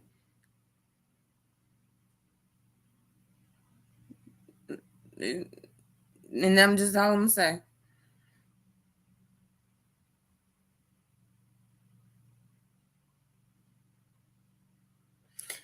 Clive Davis tried to put like he couldn't hear when Clive Davis should have been the first one that they locked up. Clive Davis should have been the very first one that they locked up. And the man damn near 100. Well, he looked like it anyway. But that doesn't matter. Because Clive Davis been grooming women since he been grooming women. Like, he, you know, and I firmly believe Clive Davis is behind Whitney Houston's demise. So, yeah. But they said that Clive Davis and Diddy is like, you know, they tight or whatever.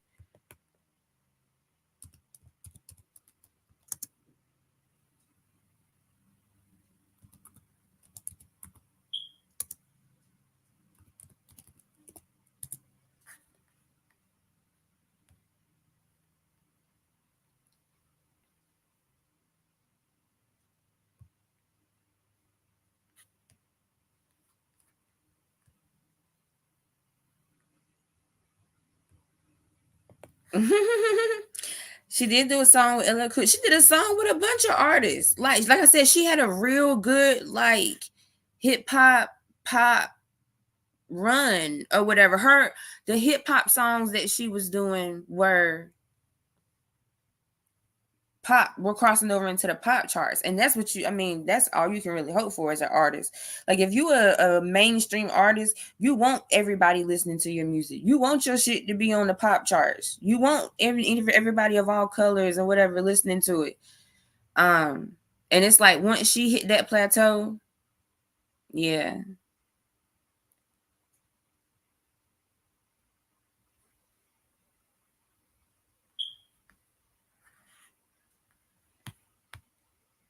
I'm gonna try. Oh, let me watch and see if Court is back on. I don't know what time she said they were coming back. Did y'all see the video of Rollo at Rich Homie Quan funeral?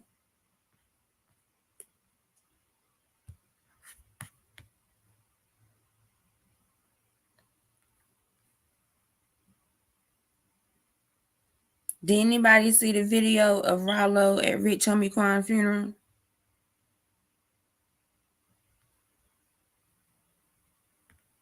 Okay, well, I'm gonna show it to you. So when I first saw it, I saw it on IG. And at first, okay, cool. But the longer he was live, so he went live at the burial, at the gravesite, as they were bringing the casket to put in the ground. he was live or whatever, and they let him they brought him into his song or whatever, but Rollo was live for a long time, and to me it seemed like he was talking pretty loud, but it got to a point where it was like almost disrespectful. So Boosie pulled up the Rich Homie Quan funeral. You know, him and Rollo supposed to be whatever.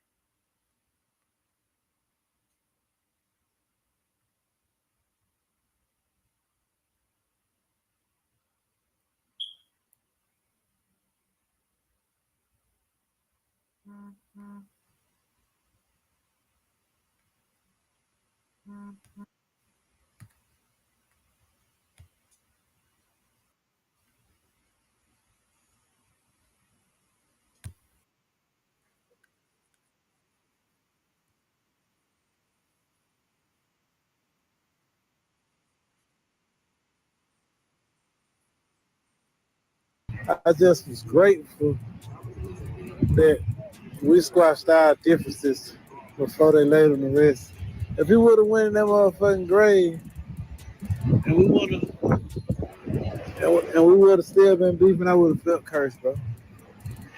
I would have felt cursed like a This is not motherfucker. That's really why, talking about that. if it's anybody around that you beefing with or having differences, please go ahead and squash that shit before God take our soul or lay in us to rest.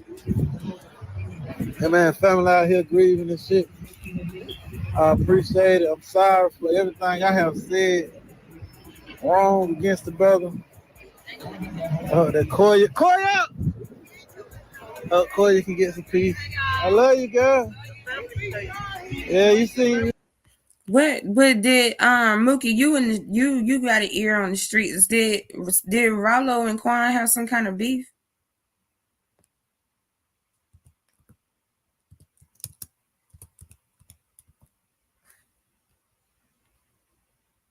Yeah, he was apologizing. That's actually not the clip that I was talking about.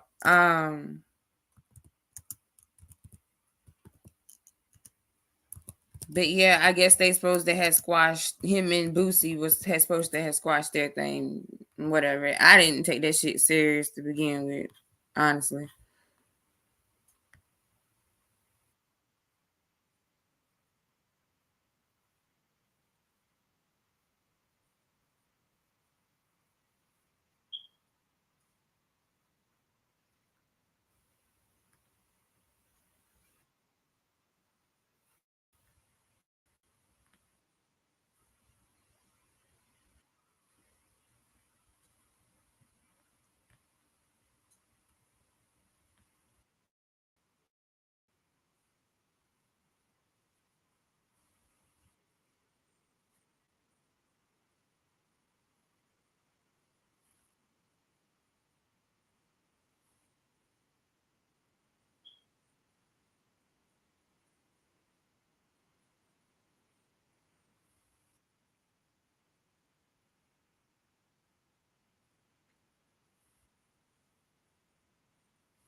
So I'm assuming they like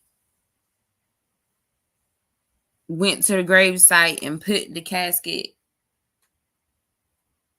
at a place, and then they took him somewhere else. And I don't, because I do remember somebody commenting like, I wonder why they didn't get him a mausoleum or something. But I mean, even if I don't think that was his where they just had that service. That wasn't his final like resting place, because I don't think they really want people to right off know where his grave is at. Like, because y'all know how people are. People be doing the most. But the video I was talking about is when they first brought him out and Rollo was live and they was playing walkthrough or whatever. And Rollo was like, "Oh, he sure did walk through this bitch, didn't he?" And it's like, bro. But like I said, to me, the live just kept going and going. I'm like, yo, you're at a funeral. Have some respect.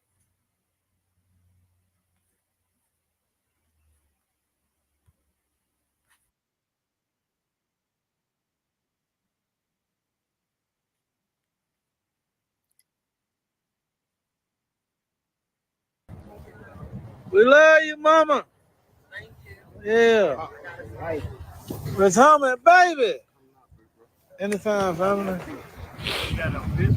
Let's go Koya. Koya don't play by her brother. Yeah, you know, I know. Nobody don't know. Shift to your right. Shift around to your right. Shift around to your right. Shift around to your right. You gotta shift around to your right. Like, is it just me? Is he not doing the most? I mean, I can see his downtime right now, but he's doing this when they have like when it's not downtime.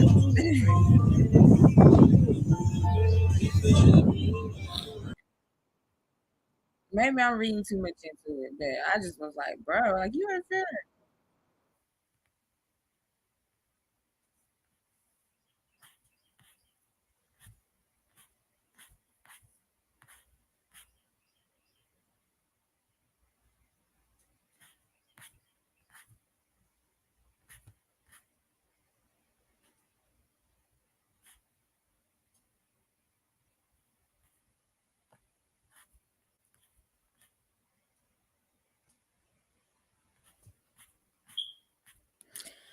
But yeah, so that happened.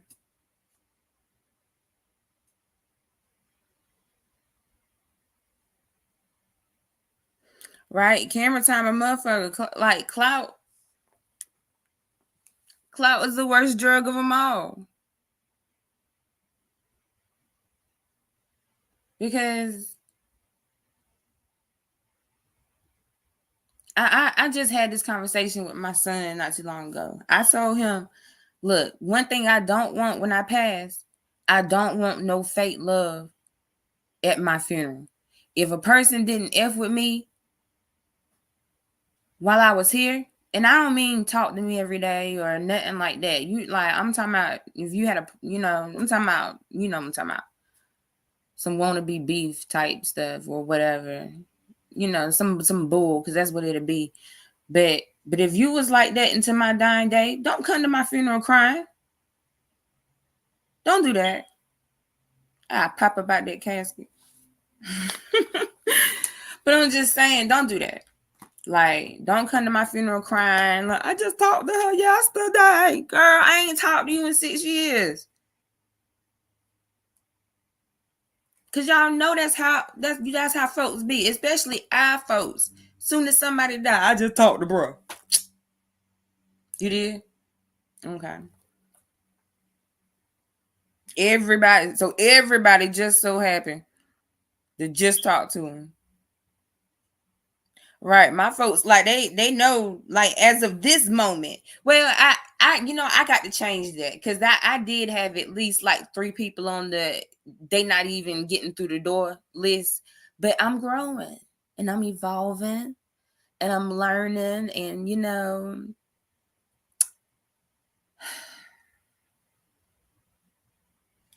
I don't know if I'm still on the fence of they can't even get through the door, because I'm trying to practice forgiveness. And forgiveness is not for them, it's for me. Or anybody. Like if anybody has a situation going on, you're not forgiving that person for them to make them feel good or for them to be happy that you've forgiven them. You're doing it for yourself, because if you allow yourself to hold on to grudges and anger, I'm telling you, it will take over you. And I know because it happened to me. I saw red all day. Like I spent all day figuring out how to try to ruin this person's life. Like, and when I saw myself doing that, that's when I was like, sis, you gotta chill. Like, you gotta chill. Because the anger consumed me. You know, and that's what happens if you let stuff fester. So I don't know if I'm still at the place where they can't get in the door, but I mean, y'all come sign the guest book and leave. Just don't be in there fake crying and stuff like we was cool. Don't get up and make no speech about when we was cool. Like, just sit there and fan yourself and go in peace quietly.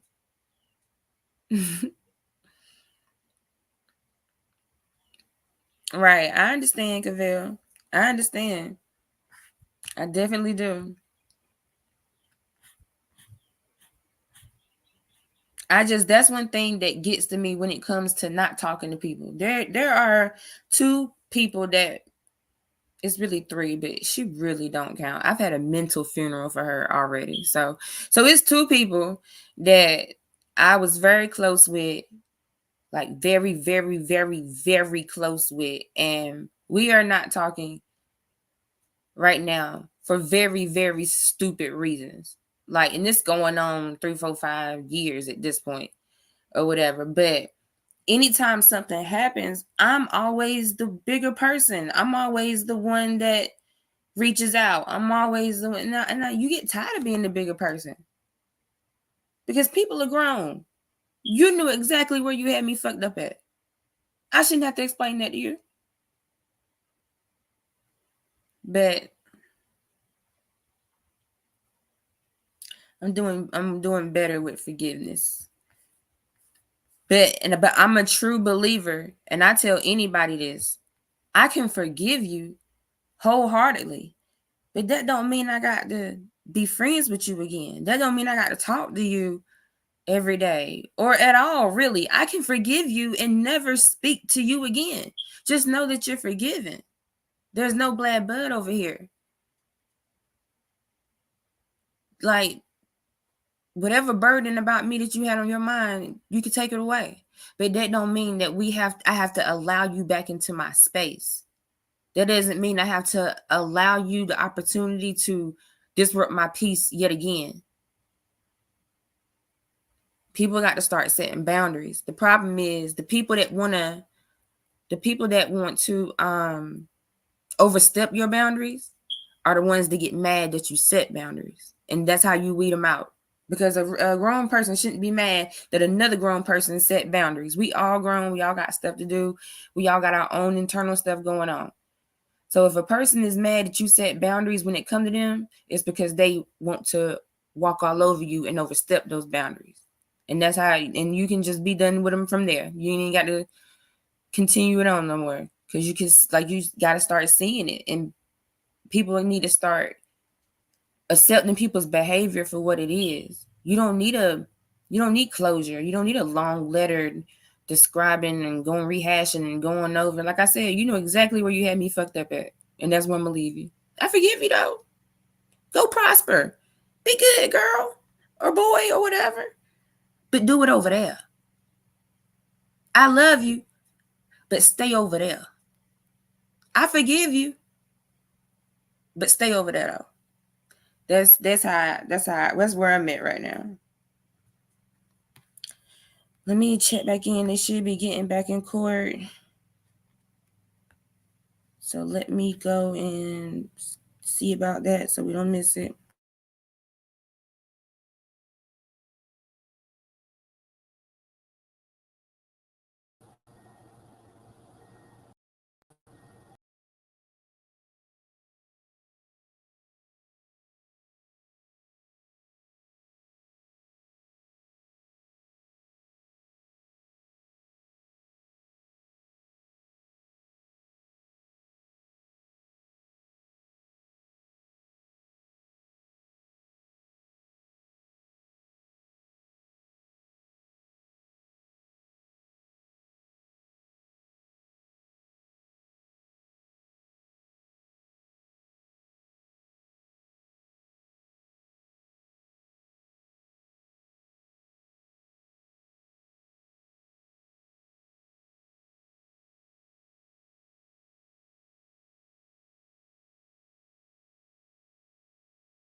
able to locate each of those names Okay. on the list, and I need to forward them over to Mr. Steele. Okay. But the court will afford me a second to do that. I'm gonna do it. And was there something else we were supposed to argue with? You sure? Okay. I think that Mr. Atkins. Miss, oh, wait. I'm listening. Oh, okay. I Miss, just had some random set of keys up here that are not mine that Okay. appeared over the lunch break. Mr. Atkins, I think, forwarded the exhibits that he'll use with Miss Latner's later Okay. today. And I didn't know, I don't believe that I can't speak for anyone. So I just wanted to make the court aware if there is any objection, we're prepared to argue it, but we did forward over. I don't think that there is. There shouldn't be. It's a CAD report and a 911 call. Good afternoon.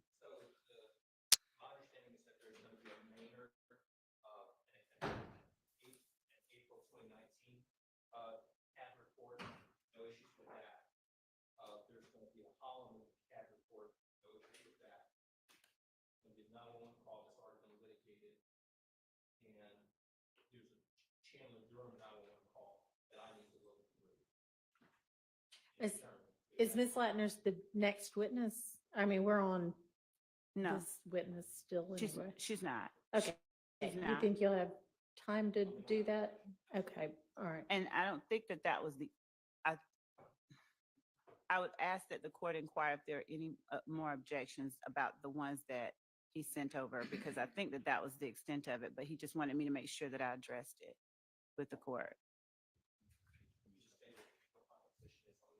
Right. Yes, That's we can do that. fine. We'll give you a chance to do that before. I will check, Your Honor, and good afternoon as well. I will check what was sent to our previous motion that we filed to exclude certain portions of Ms. Latner's 911 calls as well as CAD reports. And we already itemized that, but I could check it. No problem. Okay, well, hopefully Mr. Atkins is checked too and knows what comes in and what doesn't. And I believe that Mr. Smith as well forwarded some exhibits that he intends to introduce with the crime scene technician that he has coming up after this witness. What was that? So they're actually, Your Honor, from body cam footage from Halloween incident. But it's a still shot or They're screenshots from body cam. Who's the witness? Detective Stark. That's not the next witness or the next witness. Okay, who's going to be the next witness after Professor or Dr. Pitts? Dr. Pitts, it will be CST Porter. Porter? Yes, I think Montgomery might be the name on there. Okay, I mean, I don't see that name on here, but there it is, Montgomery. Okay.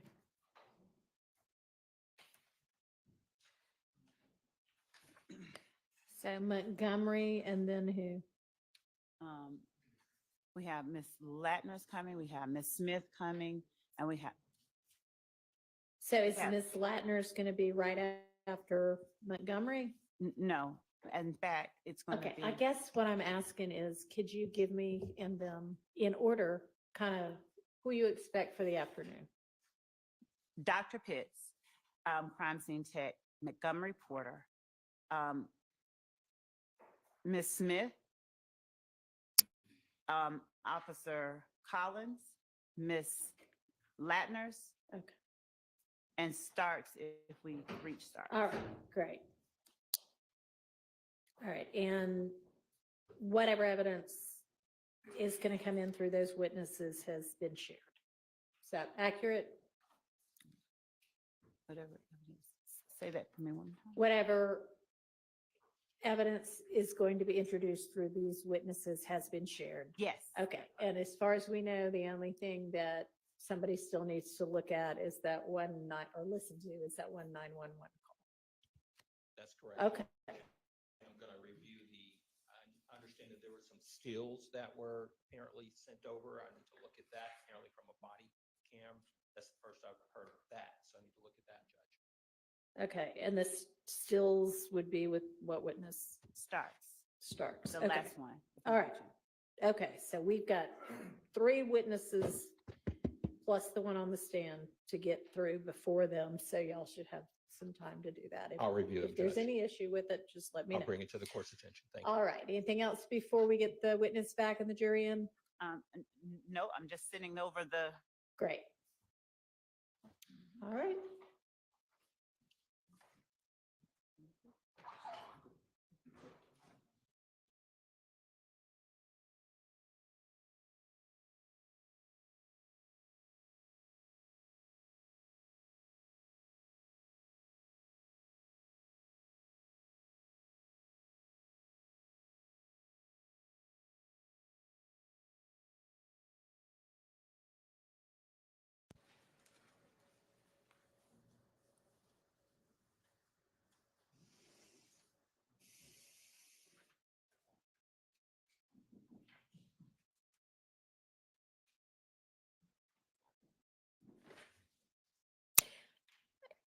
Is the Smith a Smith whom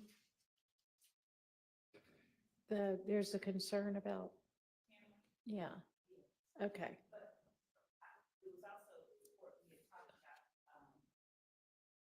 Your Honor had asked specifically about threats, and it was more, not threats, it was alerting her and making her very disturbed.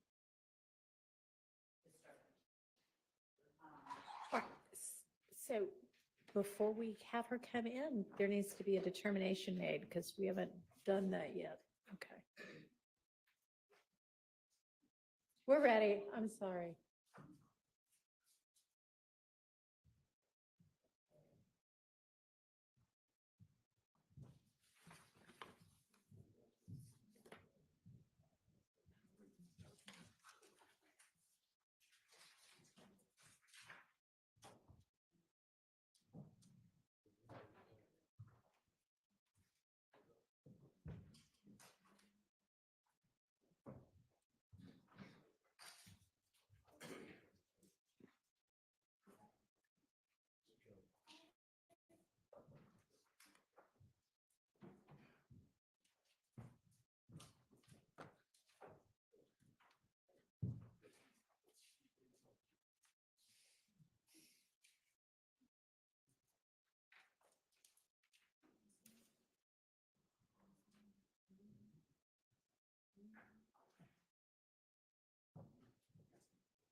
Thank you.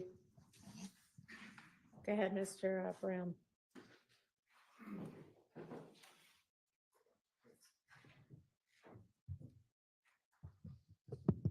All right. Can you hear me? Dr. Pitts, before we broke for lunch, we were talking about the address of 2517 Donald Lee Hollowell Parkway. Do you recall that? Yes. And not sure, but was there a case, APD incident number associated with that location? Yes. Okay, what was that incident? 151180288. And with respect to this particular incident that occurred at that location just mentioned, do you recall who it was that called you out to that scene? Yes. Sutton? Okay. And around or about what time did you go out to that scene? I would have to look at my notes because it's not on this report.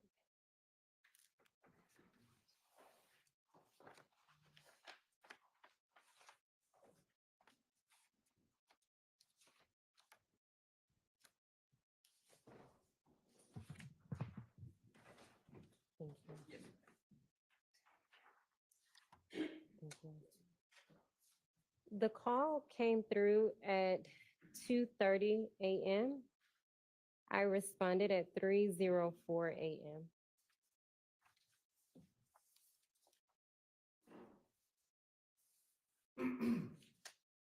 And you now have the photos in front of you. Using those if needed, can you recall whether the sun was up or down at that time? It was early morning. Sun was down.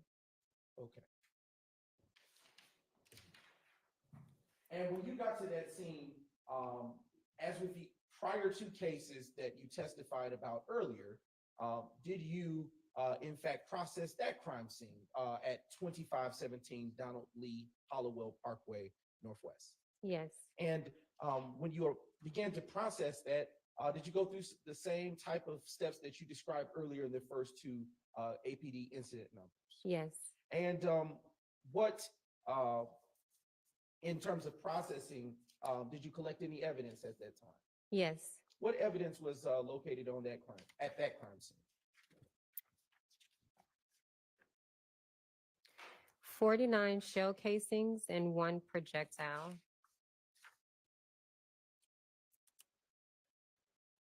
Was recovered as evidence from that crime scene. And did you turn that evidence in as you did with the prior shell casings and the other two APD incident numbers? Yes.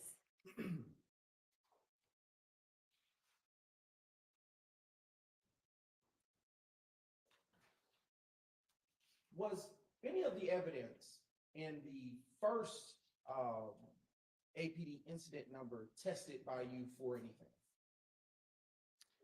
We're going all the way back to the very first incident. Just a brief moment.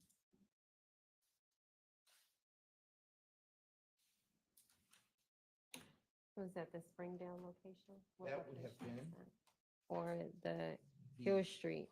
Yes, the Hill Street location.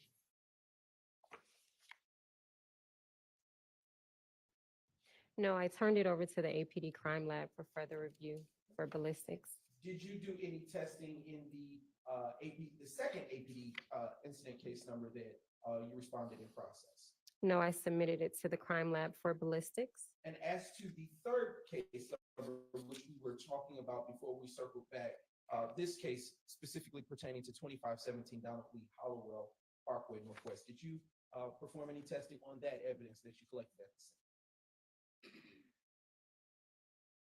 No, I turned this over to the APD property unit. I am now going to have published for you the crime scene photos that were already admitted that have been identified as state's exhibits 2 Juliet through 92 Juliet, and Your Honor, there will only be a select few. Thank you. Yes. Right. Showing you now on the screen, Dr. Pitt's state's exhibit 2 Juliet. Does this picture that you see here help you recall the scenes which you responded to on April the 28th, 2015?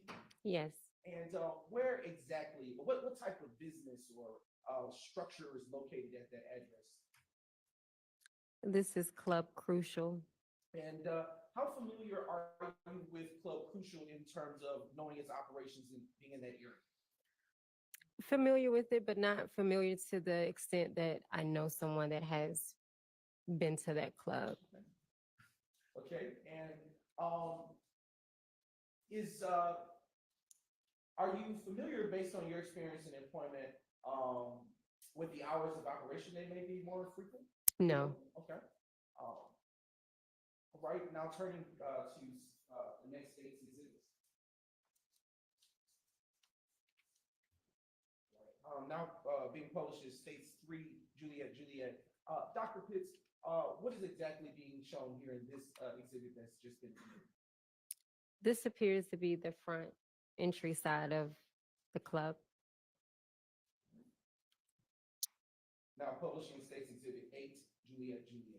Dr. Pitts, is it fair to say that this is an overview shot of the placards that were placed in that crime scene location?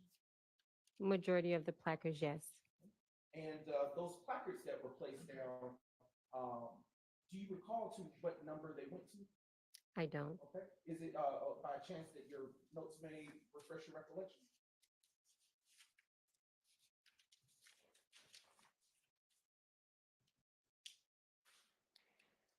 It could have went up to 50, being that I had 49 shell casings that were recovered and 1 projectile piece that was recovered. Now showing you State's Exhibit 50, Juliet. Dr. Pitts, why was this vehicle of interest to you during your processing of the crime scene, such that you take a photo? It could be that it's been damaged. That would be the only reason that I would photograph it. Okay. And what is the license plate that you see associated with that vehicle? AUX 9521. Do you see, can you make out a color for that vehicle? It appears to be plum, Okay. maroon. All right. Now turning to the next State's Exhibit. Now published on the screen is 52 Juliet. Dr. Pitts, do you see on this exhibit any damage from what could have been gunfire in this exhibit? Yes. Okay. All right. Now zooming in for a closer view. Can you see, Dr. Pitts, or describe where you may see such defects to this vehicle?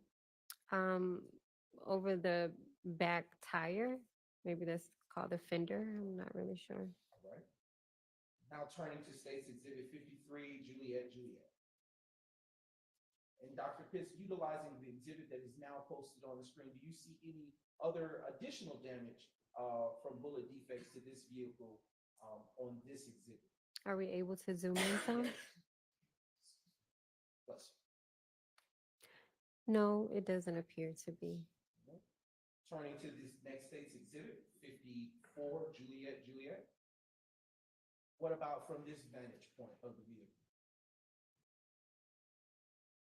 No, it doesn't appear to be.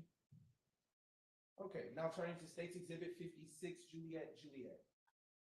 Dr. Pitts, utilizing this photo that is now on the screen, can you describe any such damage or defects that you see with the vehicle? It appears to be the sunroof of this vehicle that's damaged. Now publishing State's Exhibit 57, Juliet. And Dr. Pitts, utilizing this exhibit for this, what type of vehicle are we looking at here to your best of your knowledge? A Ford pickup truck. Okay, and with this vehicle, do you see any defects such that you would have taken a picture of the front? Yes. Where do you see those defects? Right above the grill. Is that the only one? That I can see, yes. Okay. Now publishing for your viewing State's Exhibit 58, Juliet. Excuse me. Now let's actually publish State's Exhibit 59, Juliet. Okay, Doctor, can you tell the ladies and gentlemen of the jury if you see any defects to the passenger side of this vehicle?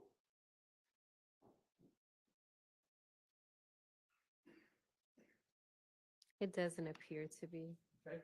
Where the cursor is located, can you see any such type of damage or defect? Yes. Okay.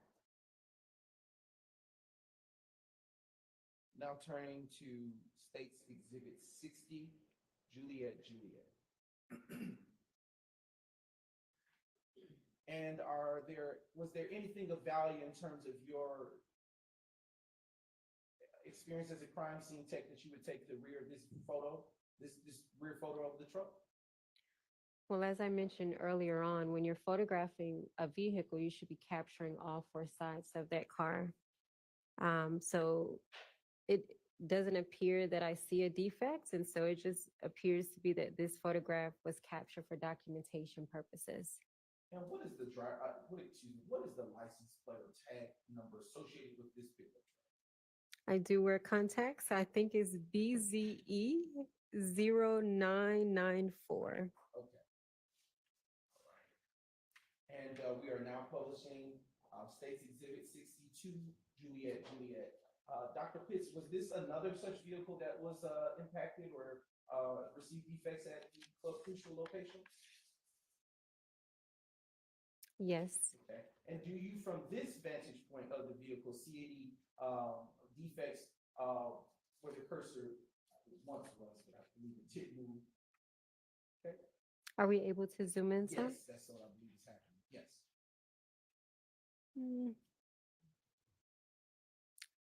I can't accurately say if that's a defect or not. If you using the hard copy of the exhibit that has been entered, can What you was the tell number where that again? exhibit now is 62 Juliet Juliet?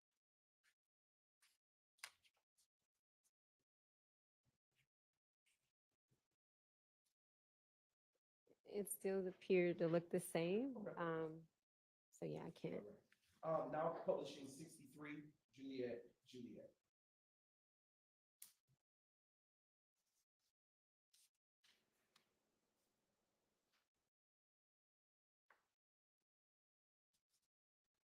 Just a moment, Your Honor.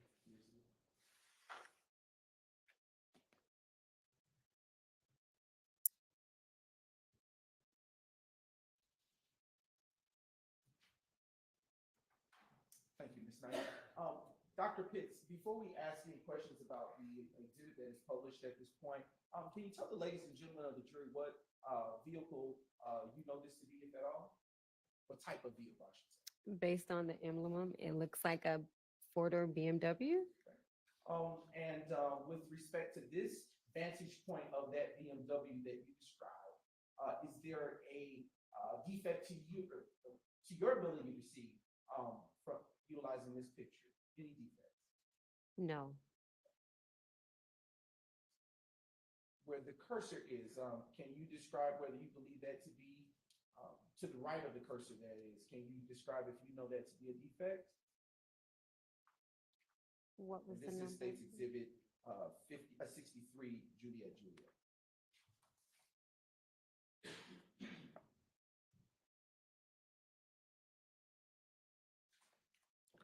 I can't accurately say that. No. No problem. Publishing 64 Juliet Juliet. And Dr. Pitts, with this passenger side view of the BMW, are you able to distinguish if you see any defects to this portion of the car?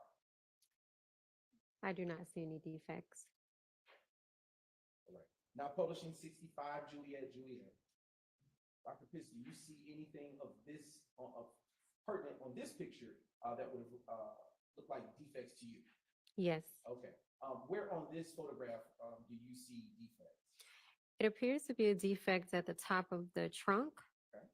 And then on the bottom lower area of the fender, the back fender. And what is the driver, what is the tag number that is associated, if you can make it out, associated with this vehicle?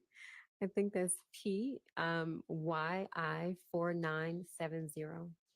Right. Now publishing the next State's Exhibit, which is State's Exhibit 68 Juliet Juliet. What type of vehicle, based on this photo, can you tell make this out to be? This is a Volvo. And is there a tag number that you can see associated with this vehicle? Yes. What is that tag number, Dr. Pitts? Can we zoom in Yes, just so I can get the first? The first letter appears to be maybe PTG7271. What state is that tag associated with? Georgia. And do you see any defects to this vehicle here on this view? No. Now publishing State's Exhibit 70 Juliet Juliet. What about here, Dr. Pitts? Do you see any defects that drew your attention when you processed this crime scene and this vehicle on it? No. What about in State's Exhibit 71 Juliet Juliet, which is getting ready to be published now, which shows the passenger side? Do you see any such defects that drew your attention? Can we zoom in a little more? And I believe that is about as far as the technology will allow. It appears to be something on the passenger front door. And if we could put the cursor on the passenger front door, is that, what you're saying to be that something, is it above or beneath the cursor? The cursor disappeared, It's above. okay? And is that what you believe to be a defect to this vehicle?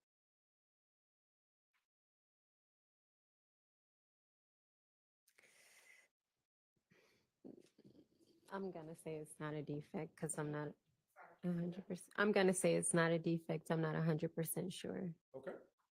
Now showing you what has been pre-marked and admitted as State's Exhibit 72, Juliet.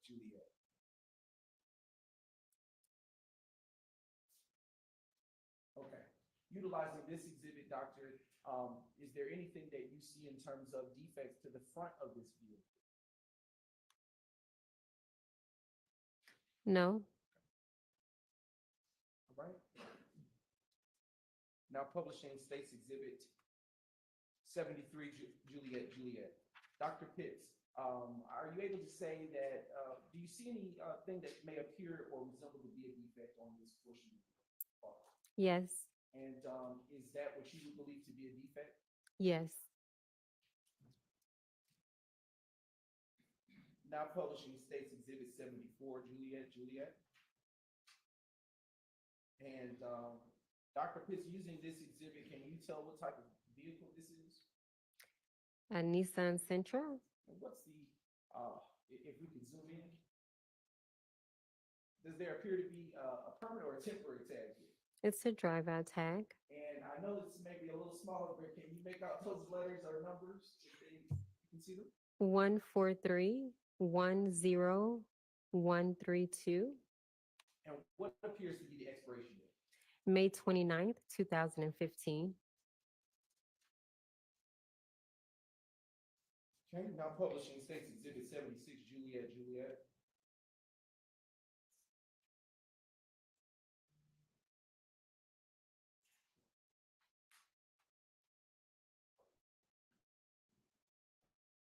And Dr. Pitts, what are we looking at here in State 76, Juliet?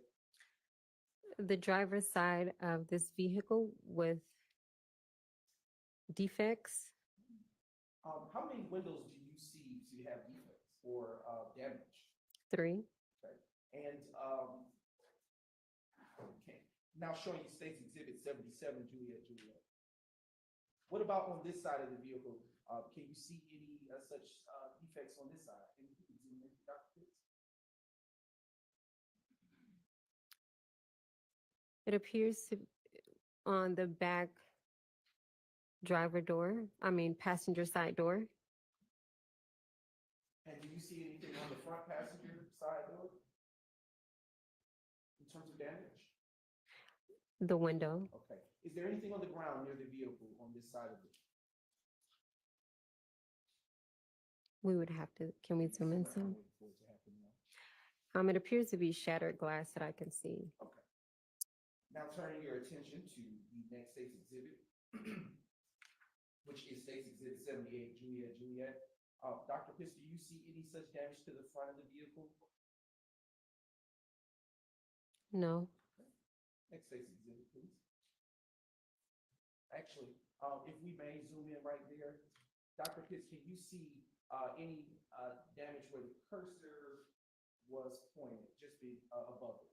Yes. And what does that damage appear to be to you? It appears that it is a defect in the windshield. All right, next State's Exhibit, please. Now publishing your viewing State's Exhibit 80, Juliet. Dr. Pitts, is this a different vehicle from the last one that we just viewed? Yes. And what type of vehicle do you know this to be, if at all? This is a Impala Chevrolet SS. And does there appear to be any damage or defects to this vehicle? Yes. Where do you see them? The back window. All right. Is the back window fully intact, or does there seem to be some other type of damage?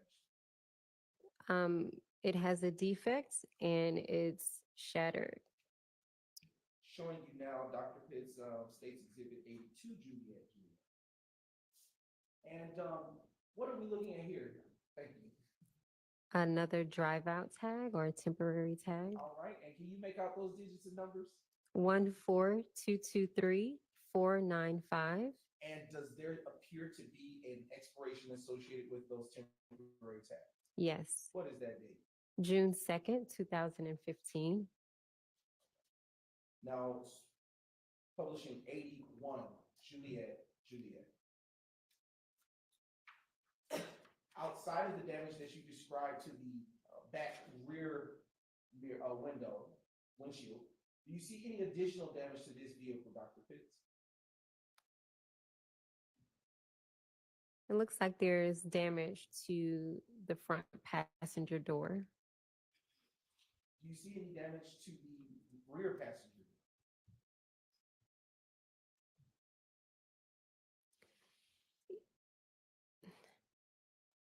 It looks like it could be a scrape or a dent, but I would maybe need to zoom in some. What was the number again? Yes, that is State's Exhibit for you. 81 Juliet. Thank you.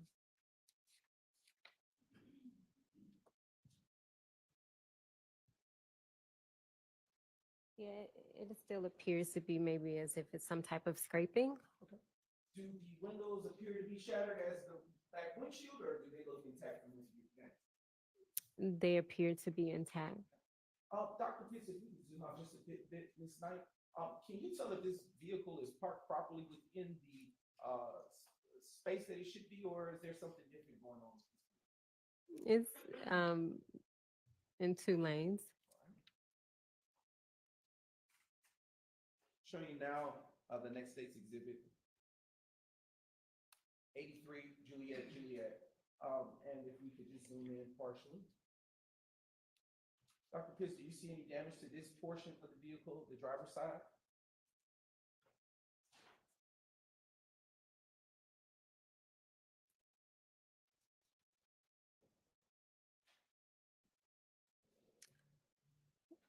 Not that I can say with certain. Okay. And I want to go up to the top left-hand corner of this photo. Dr. Pitts, do you know any of those individuals that appear to be positioned in this photo? I do not. Okay. Did anyone come up to you and tell you that anything about these vehicles at all or anything? No. Okay. All right. Now showing you the next State's Exhibit 84, Juliet.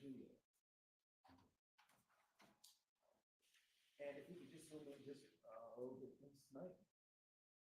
Right. Dr. Pitts, do you see anything of value to you in your experience as a crime scene tech in terms of defects here? No. Okay. Now publishing 86 JJ.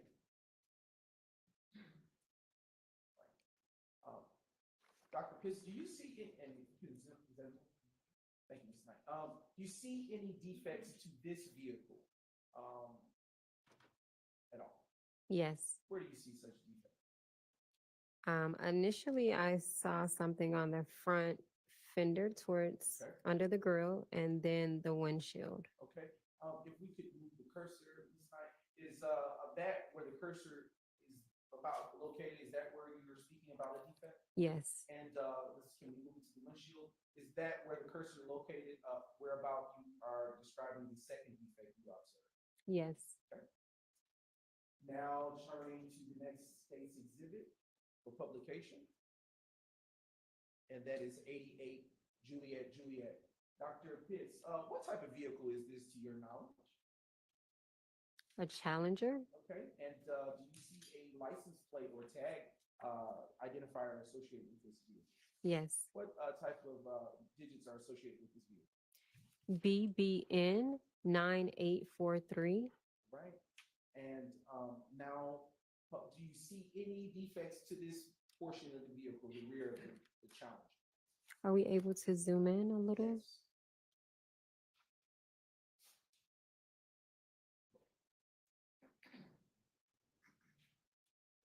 No. Okay. Now publishing the next State's Exhibit, and that is State's 90 Juliet. Dr. Pitts, do you see any defects here? Yes. And what do you see? Where is that defect? The front windshield. And when you when you process these vehicles, in terms of photographs, did these vehicles remain on scene or were they ever transported somewhere else? That I have no idea. All right. And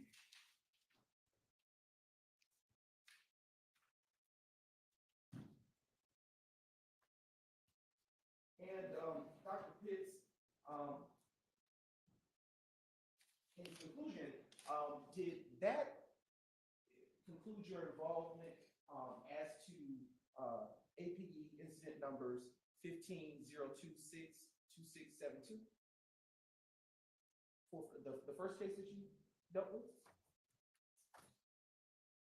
2672 is the last four. Let me restate that. As to all that you testified today, did that conclude your involvement with the first case that you testified about regarding APD case number 15-026-2672? Yes. Okay. As to the second case that you testified about, did all that you testified about conclude your involvement with respect to 15-118-028? Yes. And as to the last case to which you testified about, that being APD incident number 15-028-0046, did that conclude your involvement with that? Yes. Your Honor, the state has no further questions. All right, thank you. Are there defense questions for this witness? On behalf of Mr. Williams, we have no questions. No questions. Okay.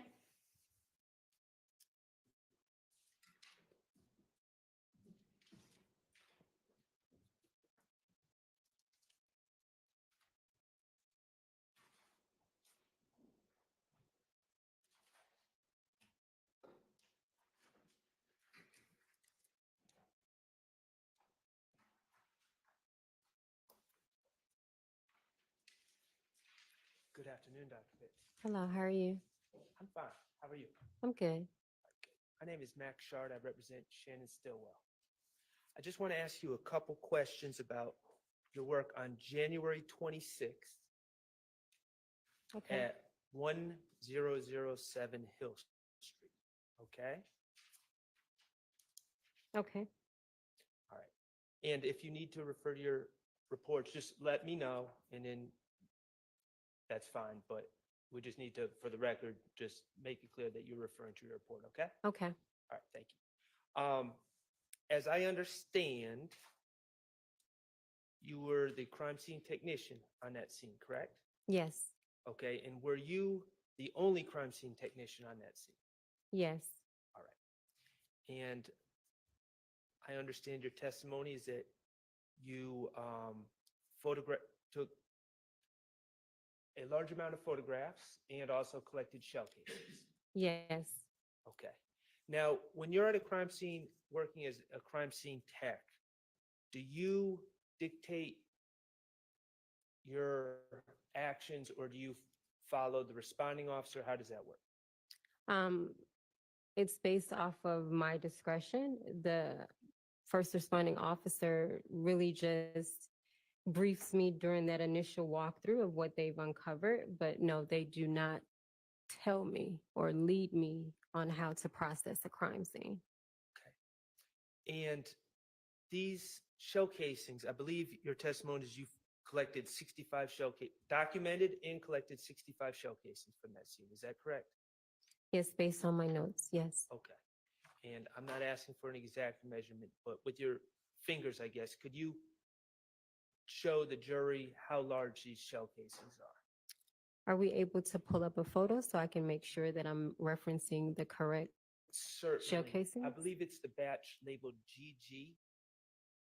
Is it starting with 1 GG? Okay. I know that there's some photos in there of different shell casings.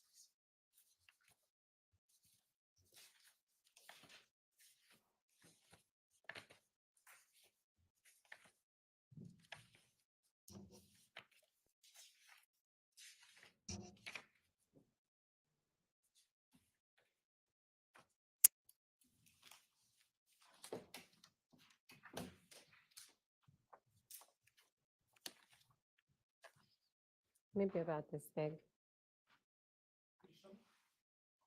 Thank you. You're welcome. Now, and they're made of metal, Yes. and the surface of these shell casings are smooth.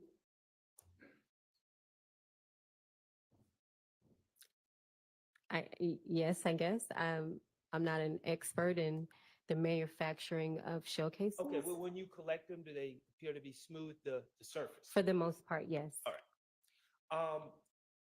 Are you familiar, as part of a crime scene technician's role, you're trained to collect fingerprints?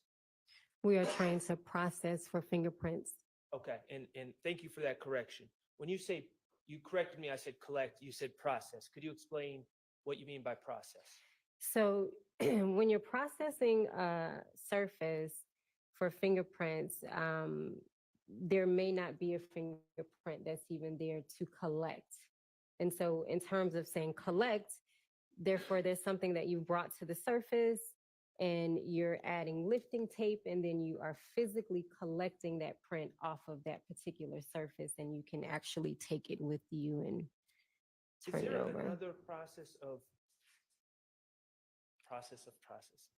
Is there another way to process for fingerprints that involves the use of super glue causing prints to rise? So that is called cyanoacrylate, and yes, And that process, cyanoacrylate? correct. Okay. The process using cyanoacrylate, that can be used on shell casings, correct? Yes. Okay. The 65 shell casings in this case, were they ever processed for fingerprints using cyanoacrylate? Cyanoacrylate, no, they were not. Okay. And were they processed for fingerprints using any other method of processing evidence for prints? Let me refer to my report.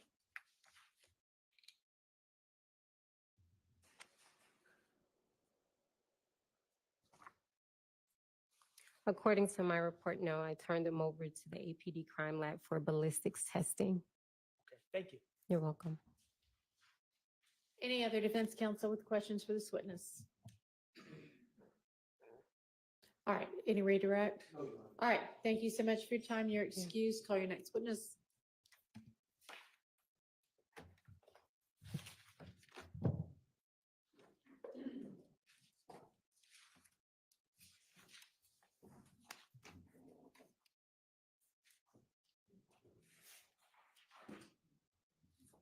All right, this time, state calls, crime scene director, Porter. On that report.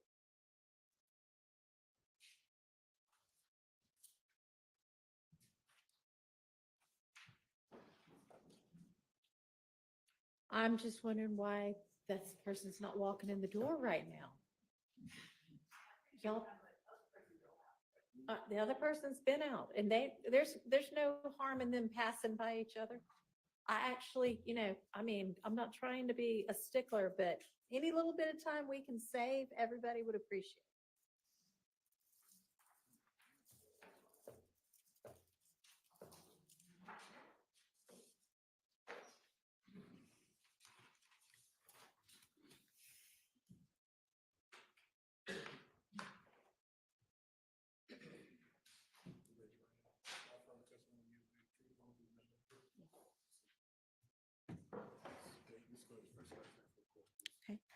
LaShantis Porter, LaShanTise.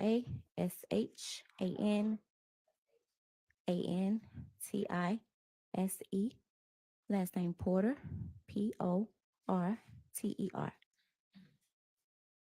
Ms. Porter, good afternoon. Hey, how are you? Ms. Porter, did you change your name? Did your name change? Yes, And what did you go by formerly? Hill,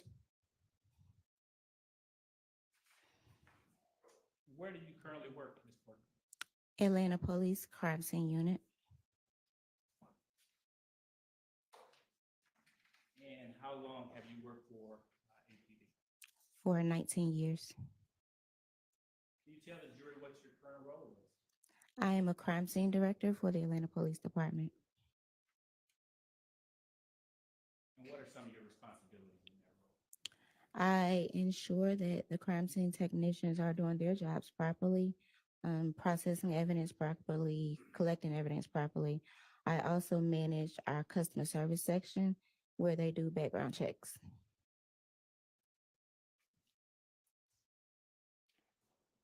And how long have you been in that role? For 3 months. In 2014, strike that. Yeah, in 2014, what was your position? A senior crime scene technician. And what were some of your responsibilities as a senior crime scene technician? Responding to crime scene calls, processing evidence, and assisting with training new hires. Now, it's kind of important to distinguish. Are you a member of law enforcement? Yes, however, I'm a civilian employee. Are you post-certified? Yes, I am. Now, Director Porter, I want to draw your attention to December 26, 2014. Were you working that day? Yes,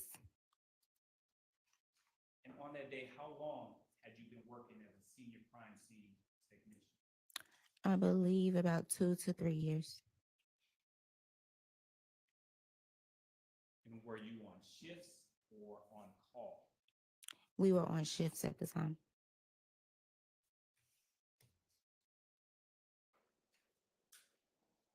And what was your shift?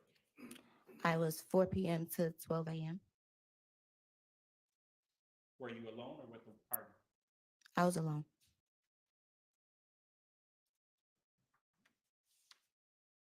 So on December 26, 2014, were you dispatched to a shooting scene at 1097 Harwell Road, Southwest? Yes, Now, was this a business or residential area? it was a business. What business? The Blue Flame. Have you been to this business before? At that time, I'm not sure if I had. Is this business located in Fulton County? Yes, Do you know what time you were dispatched? I was dispatched at 9:29 p.m.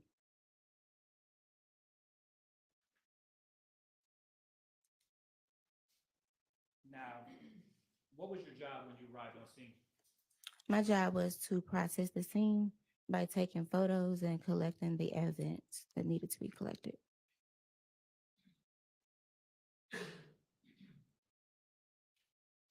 Now, is there a difference between searching for evidence and collecting evidence? Yes. What is that difference? So if you're searching for evidence, you're combing the scene, looking for items of evidentiary value. Collecting, you have located those items and you are now collecting them for processing and submissions. Did you search for any evidence in this case? No, I didn't. Did you collect any evidence in this case? Yes, What did you collect? I collected 7 shell casings. And where did you collect these shell casings from? The shell cases were located in the parking lot of the business. The Blue Flame. Yes, Did you happen to take any photographs? yes, I did. About how many photographs did you take? I took 63 photographs.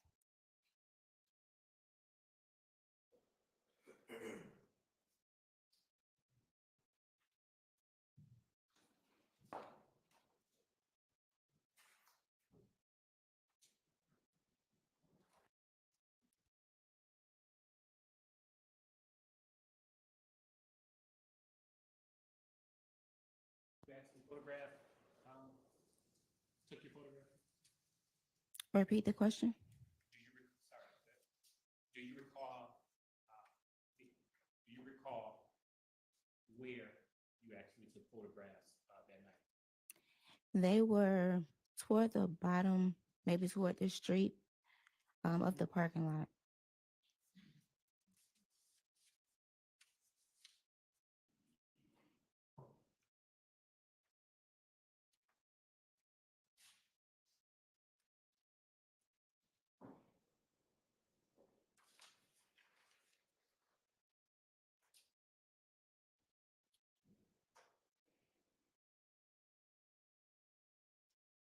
And the shell casings that you collected, were they all of the same type? No,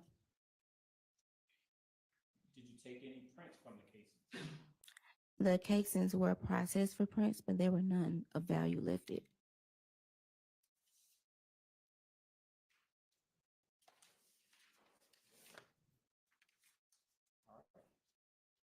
What did you do with the shell cases you did collect?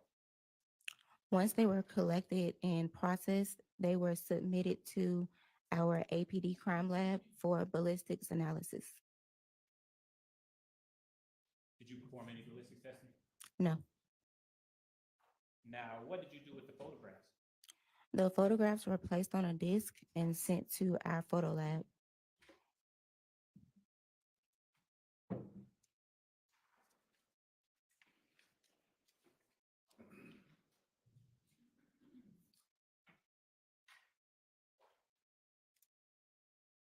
Do you recall the case number of this particular incident? No, I don't.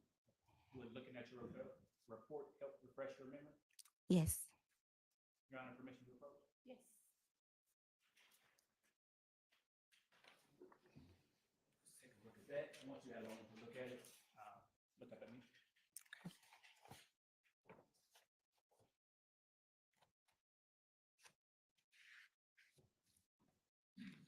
Okay. And what was that case number?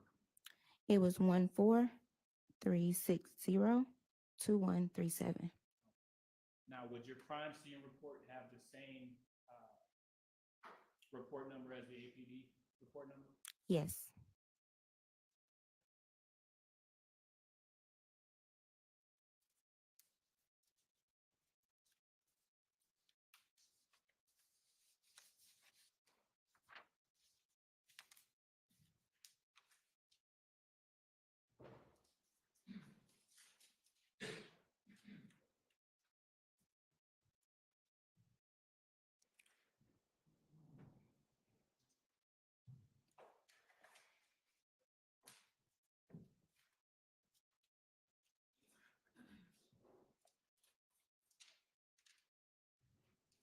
I am now showing you what's been marked as 33 Delta through 96 Delta.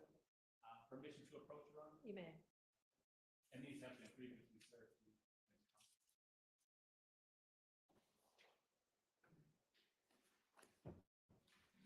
All right. Take a moment to look at those.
So there's a relevance objection to essentially, I guess, all of what the witness might be about to testify to.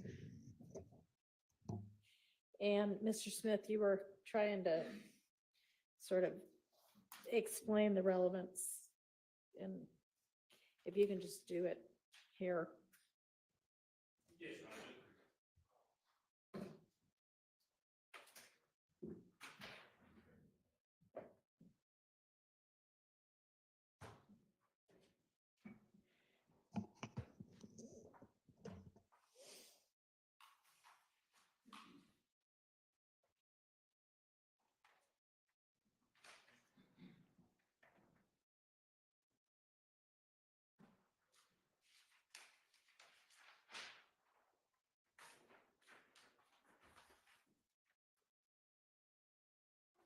Whenever you're ready.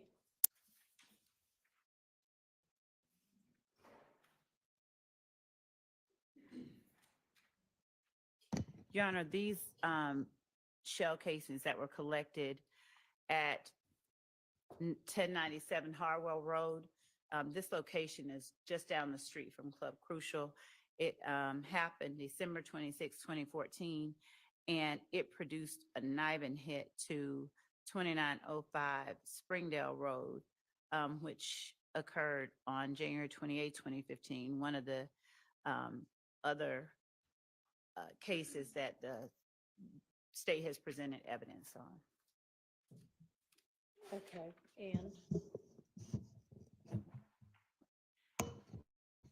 And so, Your Honor, as we're talking about the shootings and the violence that has occurred throughout this investigation, the shell casings, the fact that there is this knifing hit, it just shows various locations. We're not going to say this person had it in their hands, but the fact that there are knifing hits to locations that are in close proximity to locations where we know where we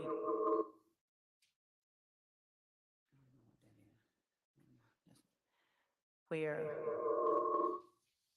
I have no idea why it's doing that.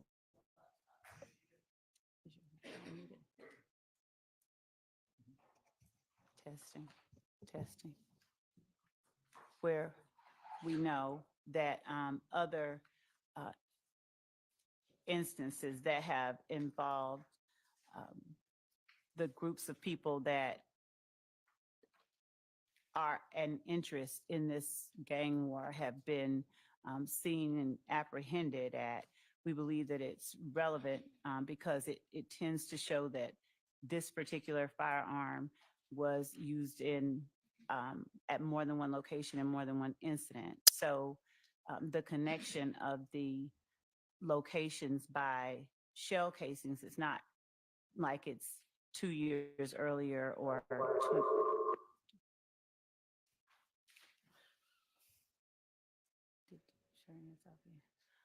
it's 20 miles away.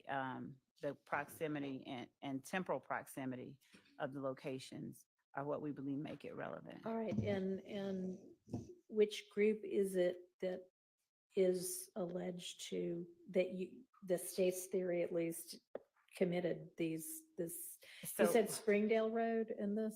Yes, so 2905 Springdale Road, yes, on January the 28th, which was, Right. and Your Honor, we are not going to always in each case be able to say this Okay. person had this gun. Right, but I mean, was this alleged to be 2 YSL shootings No, or? The 2905 Springdale Road, just one Mhm. second, was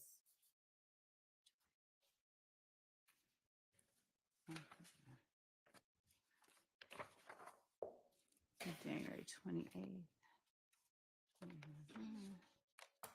Was the location of Miss Antrevia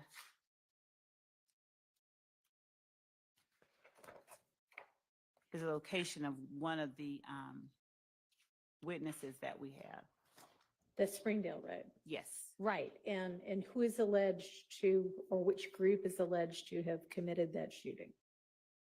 There was, during interviews, there was an allegation. The groups that were alleged to have been involved were the groups that are listed, YSL and F Gang. But Okay. I cannot say there. So for the Blue Flame and then for Springdale Road, is YSL the group alleged to have committed those shootings? Not for Blue Flame, we don't know, but the Okay. Springdale Road, there was an allegation that YSL committed the Springdale Road shooting. Okay. We don't know who committed the Blue Flame, but we do know that the shell casings that were at Springdale Road were also fired at the, they are producing knife matches to a location just a mile away from Club Crucial in the latter part of December 2014. All right. And is this Club Crucial or not? I'm sorry. Is this Blue Flame shooting anywhere in the indictment? No, it's not that it's in the indictment. It's just that it's the proliferation of violence and the location of the amount of violence caused by these weapons that have been used in these various shootings, we believe is relevant. Okay. And is the weapon that matches both of these also, was it found in the possession of anybody who's alleged to be a YSL co-conspirator? No. Let me make sure about that. Hang on. Do y'all even have the weapon that these two things match? No, we don't have the weapon. We have shell casings, but not the gun in this particular case. And so we don't, and we're in showing the back and forths, we're showing the amount of shootings. Okay. So I know that for a lot of the different incidents, there is a theory that, there is one shooting by one gang against another, and then the other gang retaliates against the first gang, and it goes back and forth, back and forth. Right. Is the Blue Flame shooting alleged to have been any part of that back and forth, back and forth? We don't have that. We don't, in as much as we don't know who committed that, all that we know is that the weapons used there were knife and hits to. Okay.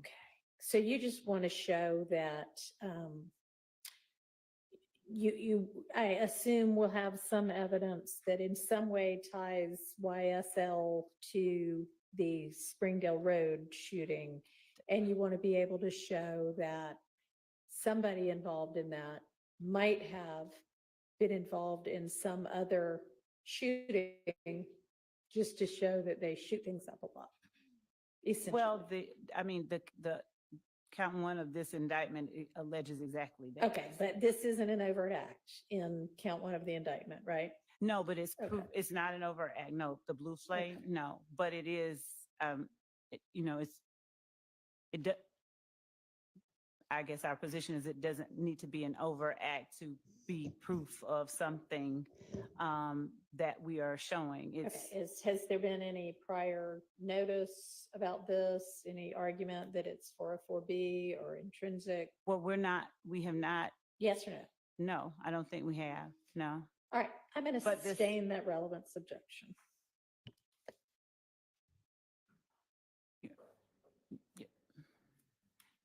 Yeah. Yes. I'm going to exclude it based on relevance, 403, lack of notice. Your Yes, Honor. ma'am. Well, Your Honor, in as much as it has produced a knife and hit, and that they have known, we have provided that information from day one. This is not something that has been kept. And in as much as it is a firearm that has been used in a shooting that we believe was committed by and perpetrated by one of the, or at least a member or associate of the enterprise that we're talking about for a reason, that Okay, well, I asked you if you had anything that tied this gun to a particular YSL co-conspirator, and you said no. I'm sorry, we said that 2905 Springdale Road is a location that we have heard from interviews Mhm. that a YSL person shot up. We don't have a particular YSL person. And the fact that that same firearm was used about a month earlier Okay. at a location about a mile away from where other YSL shootings occurred, we believe that makes it intrinsic. We've not argued, the court asked us, had we argued that? We have not argued it, no, but we do believe that it's intrinsic, it's definitely relevant. The jury could draw the conclusion that this same firearm was used in a different location. It would then be part of the evidence showing the nature of the enterprise that is described and alleged in count one. So in as much as the relevance, we believe, is that this firearm that we believe was used by a YSL member is used in another location, showing the level of the type of violence, showing the nature of the acts committed by the enterprise. We believe that it certainly meets the very, very, very low burden of relevance, and we believe it meets it. It's more than, the small burden required to be relevant. Okay, well, maybe relevance wasn't right. And in as much as it's intrinsic, there's not notice that's required for intrinsic evidence. Evidence is just proving an element of count one. So there's no 404B analysis. There's nothing that has been argued or that suggests that somehow this would cause the jury to convict either of the defendants on grounds other than those alleged in the indictment. So we believe that it's relevant, pertinent, intrinsic, and admissible, and should not be subject to that extreme sanction of exclusion, given that this is something that has been, this particular NIBA match, this particular information has been made known to the defense since the beginning of this case back in 2022. So we would ask that the court not exclude this information. And this is not a witness that is going to take a very long time. We have 2 photographs that we're going to publish. We have, I think, about maybe 30 that she took, but 60 that she took, but 2 that we were going to publish. All right, well, maybe I misunderstood a little bit about what Mr. Smith was saying at the bench. It sounded, and that may be my fault. I thought he was saying the night and match was something that just got learned this week. No. So that was No. my misunderstanding. Maybe you just meant, I don't know what you meant. So you said something about things that had just occurred this week. Well, we just put these witnesses back on the list. But no. Okay, so I'll hear from the defense. Your Honor. Yes, sir. Well, first of all, there's a lot of irrelevant police reports that are included in discovery. Talk into your mic, There please. are many, many irrelevant police reports and irrelevant incidents that are included in discovery. So just because the state put in discovery and we didn't jump up and down doesn't all of a sudden make something relevant or past 403. Your Honor, what the state is not telling you, and quite honestly, I don't think they're being a little misleading. The 2905 Springdale Road address, yes, that's in Trivia Smith's house. No one Right. was ever charged with That's what I that. just said. There's no solid evidence whatsoever. The state wants to say, oh, well, we believe YSL is involved. They didn't say a name. They didn't say anyone that's allegedly did the shooting. They have no idea. And, they also know from the discovery, if we're being honest about it, in the discovery, there's several references to Shell Kell shooting up 2905 Springdale Road. Nothing's funny about this. And the reality is they have no clue. The police have no clue. No one was charged with it. And now they want to bring in a separate incident that involves a man, it appears from me reading the police report, a man, Mr. Strozier, who's targeted outside Blue Flame, waiting on his wife to cash out, probably a robbery. Mr. Strozier has no relation that I know of to either YSL or If Gang or anything else that would suggest this is a back and forth shooting between the two groups. This has nothing to do with anything. Your Honor, if I may respond briefly. Contrary to the belief, I guess, by counsel for defendant Stillwell regarding the information that we provided to the court heard me say, and I maintained what address was at that location. I started to say the name and then I chose not to say all of it, but it is alleged at that time that she had begun seeing Kelvin Watts. And this is the precipitation of the providing of that video where we see Antonio Sledge and Quindarius Zachary saying we ain't going back and forth. She provided this to the police after this shooting, right after this shooting. That's how she interfaced with Detective Dennis. So while a member of YSL, I think Mr. Zachary said something to the effect of, well, somebody said Shell Kell shot it up.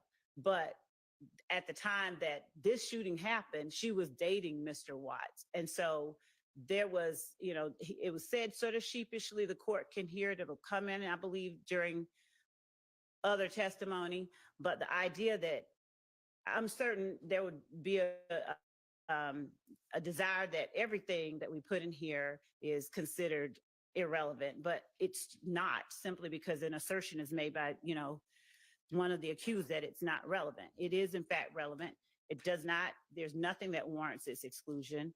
It meets the very low requirement for relevance, and arguments to the contrary don't take into account the information I believe we've just shared with the court. And no one has ever said anything about the victim in this case. We're not bringing up his name. We're not trying to say he has anything to do with it. But guess what? A lot of the other shootings that occurred, for instance,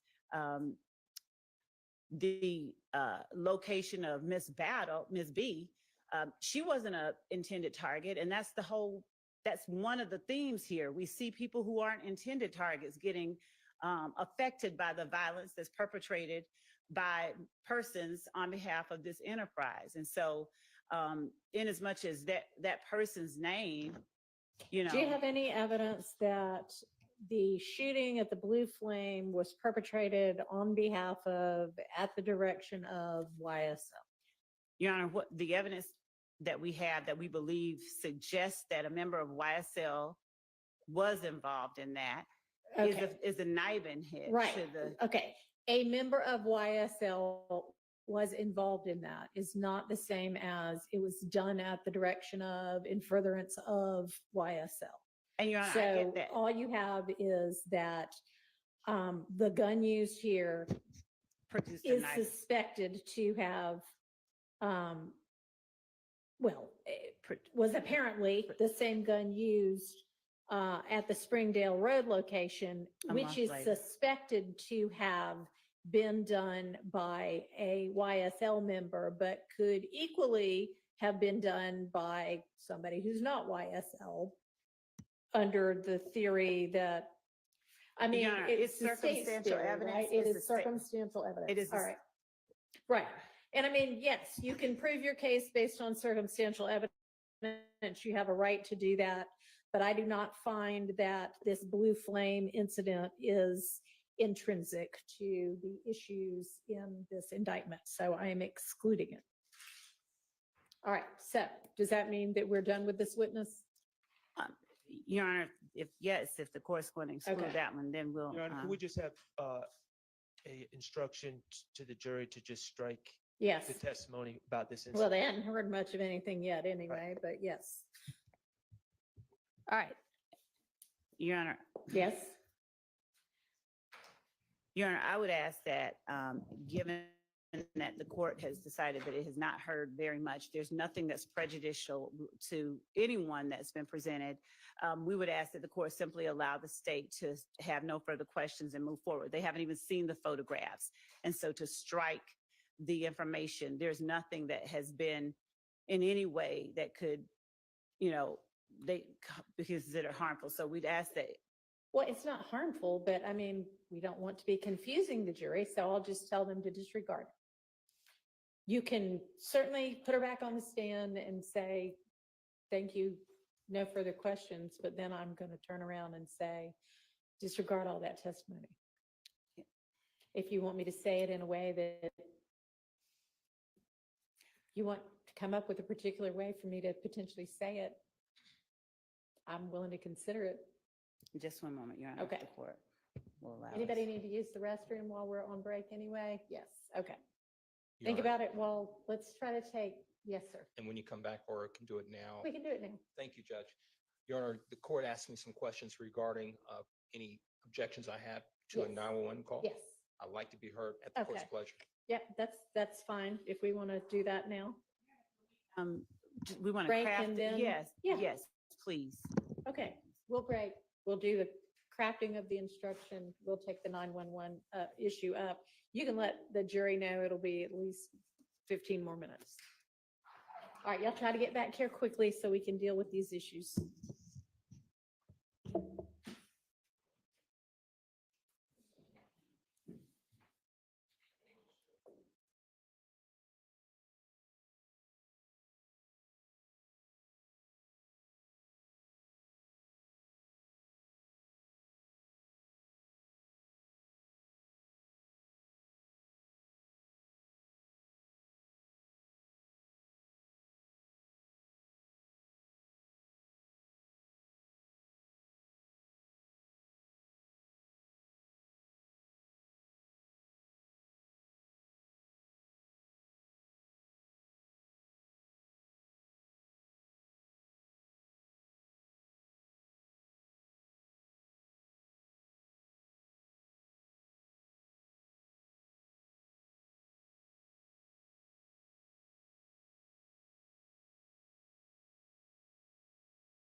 defense gotten a chance to look? Does anybody have any suggestions? One thing that I have a concern with about it is just the use of the word "we" are removing. The court is removed. I don't know what we state. So what is the we? Is that the one in green? So yeah, that's the one in green, Your Honor. Would the court mind advising when the court says the problem is with the word "we"? I don't have a problem with any pronoun. The state, the court. I don't know.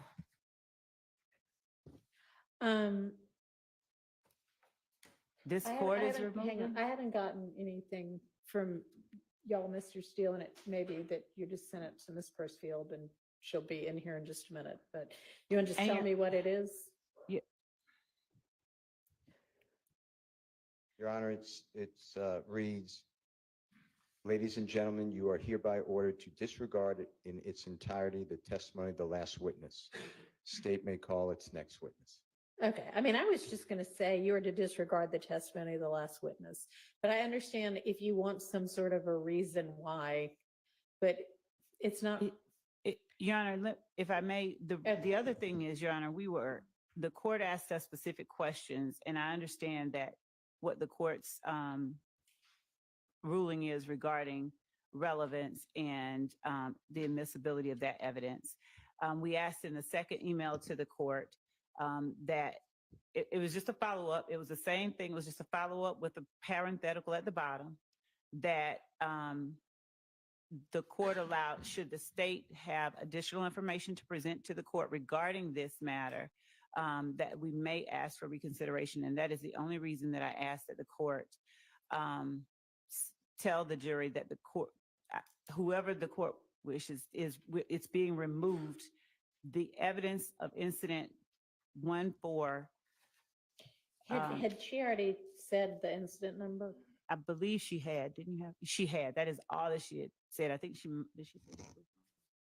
Yeah, she had said the incident number and location. She had never said a person's name, and we had not shown or published any photographs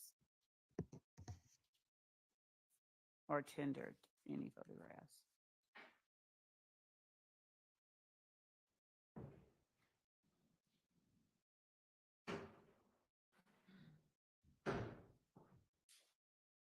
All right, I'll hear from anybody as to this.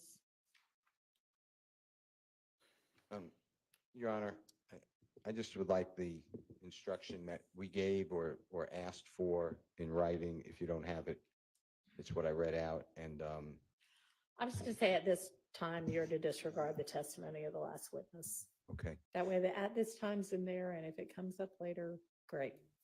And the bigger problem Thank you, Your Honor. with this is the state is saying we have evidence from somebody that they never disclosed to us. We've asked for expert reports. We've gotten zero. And that's been the problem the whole time. I'm confused now about what you're talking about. Evidence of what? Evidence that a YSL member committed the Springdale Yeah, so it's, thing? Well, I don't know that that would be an expert. well, what they're saying is gang experts go out and interview people, but we don't have any of those interviews. So we're just, trusting the word of Miss Love. And that happens all the time because we don't get an expert report by saying, why is the blue flame linked to this crime besides just a random hit on a computer database? But that's besides the point. I understand we have a jury. I don't want it to read. We don't want it to read the incident. It sounds like the court is saying that it happened. It has something to do with this case. We just want to say disregard the witness's testimony. The state can call its next witness. All right. Let's get the jury out. Oh, gosh, you're right. Yes, thank you. Yeah. Short attention span sometimes. Was there something else on this, Ms. Love, before we move to the 911? No, Your Honor. The court intends to give the I'm just going to say at this time, you're to disregard the testimony of the last witness. Thank you. And whenever Mr. Matthews has this. So Judge, good afternoon. There's a 911 call that is going to be planned to be introduced by the state. It's from a March 12th, 2020 theft of a vehicle call. Your Honor, I have had an opportunity to listen to the 911 call.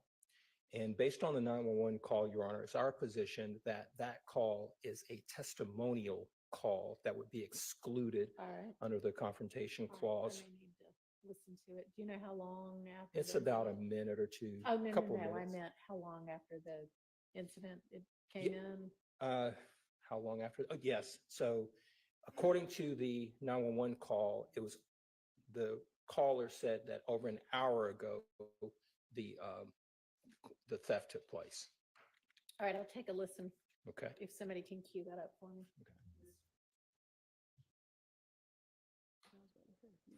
While they're queuing it up, Your Honor, I would submit that when you listen to the call, it's not going to indicate that it's thwarting an ongoing crime.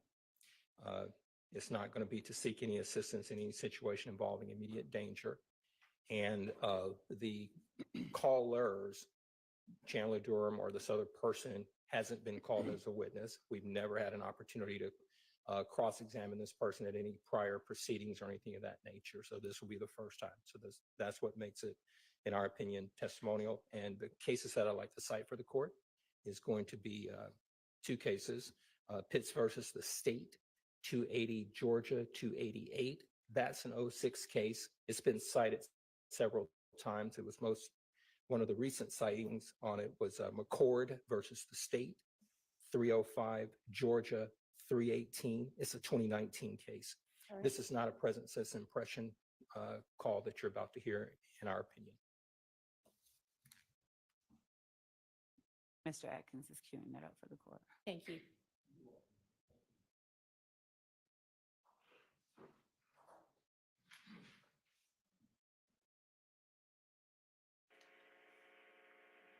Atlanta 911 operator 7434. What's the location of your emergency? 500 Bishop Street, 500 Bishop Street. You need police, fire, and ambulance. Sweet C. Sweet C. You need police, fire, and ambulance. I can't hear you. Do you need police, fire, or an ambulance? Police. And that's Make Sweet police C, report. Charlie. Say that again. It's Sweet letter C, Charlie. Yeah, 2 letter C as in Charlie. Yeah. Okay. Is this a business, a house, apartment? It's a business.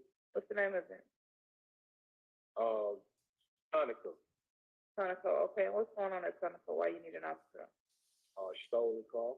Your car was stolen from this location? Yeah. Well, not my car. One of my clients' car was stolen. Okay. What color is the vehicle? It's a black vehicle. Is the owner of the vehicle there? Yes, he is. Okay. Can you ask me what year it is? It's 2019. And what type of car is it? It's a Dodge a Hellcat Red Eye. So is that a Challenger or a Charger? Challenger. You said Hellcat? Yes. Okay, do we have the tag number available? 1 second. Before that. Do we have a description of the person who took the vehicle? Nah, I don't. When was it taken? Today? Yeah, about 30 minutes ago. What time it is? So about an hour. I guess it's been about an hour. I think. A little over an hour. This is your first time calling? Yep. Okay. The vehicle owner, what's that person's name? Hello. Yes, it's Atlanta 911. May I have your name? My name is Chandler. First name Chandler, last name Durham. Durhan. Okay, Mr. Durham, what's your phone number? 404-502-2953. That's 404-502-2953. Yeah. And so they all should know this you. Tell me what you're wearing. What color shirt and pants? I have on a black hoodie and green sweatpants. Black hoodie, green sweatpants. Are you a black, white, Hispanic, or Asian male? Black. And will you be inside or outside of the location? I'm outside. Okay. And do you have the tag number to your vehicle? Yeah, I'm trying to find it right.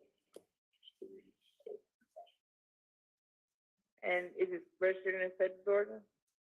Yes.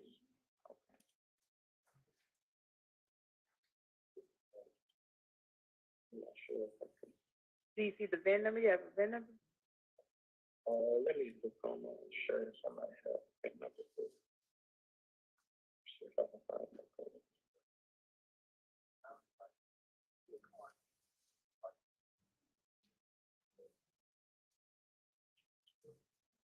No, I don't have the VIN number. Okay. So by the time the officer arrives, you'll need the VIN number or the tag number. I would advise you to go ahead and call your insurance company and ask them for it because they'll be able to give it to you. Okay. All right, thank you.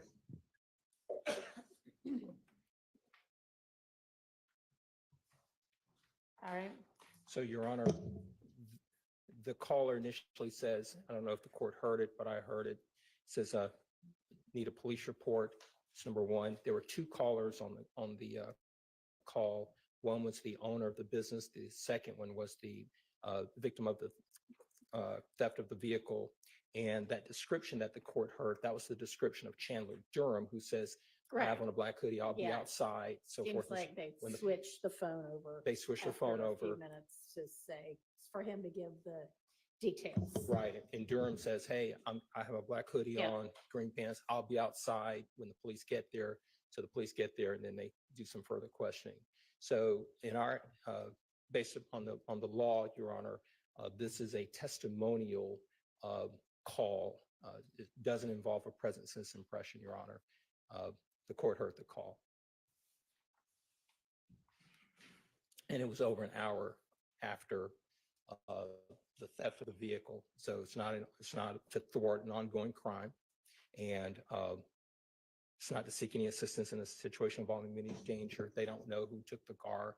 They have no other information other than the car is gone when they discover it. So they call in to make a report, have a police officer come out there. Thank you, Judge. I hear from the state. Yes, Judge. Your Honor, clearly this call was made to report the theft of this person's property. He's not trying to implicate anyone, to get anyone in any trouble for any kind of litigation. He's trying to get his car back.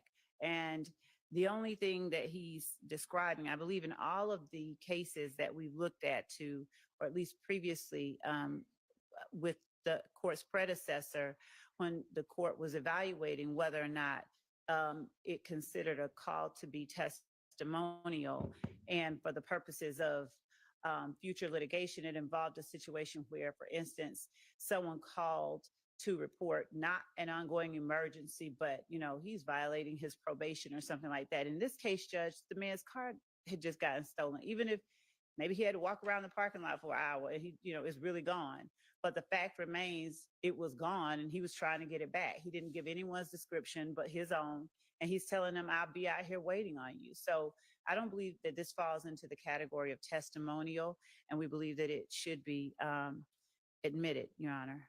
All right. Do you have any case law about, because it's not to report a crime in progress. The crime already occurred. And it maybe, we don't know whether they just discovered it, even though it occurred in 30 minutes to an hour ago or not. We don't have that information, but it's not a crime in progress and it's not to avert immediate danger.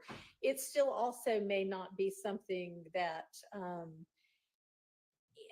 anybody objectively would know would be used in a future prosecution. They don't seem to be saying, we think it was, the big bad wolf who stole my car. We're just saying my car's gone. So do you have anything that covers that kind of a situation in case law? Your Honor, I can be with the court's permission, getting it while we're putting up other pieces of evidence. All right, she's not our next witness anyway, right? Ms. Latner's.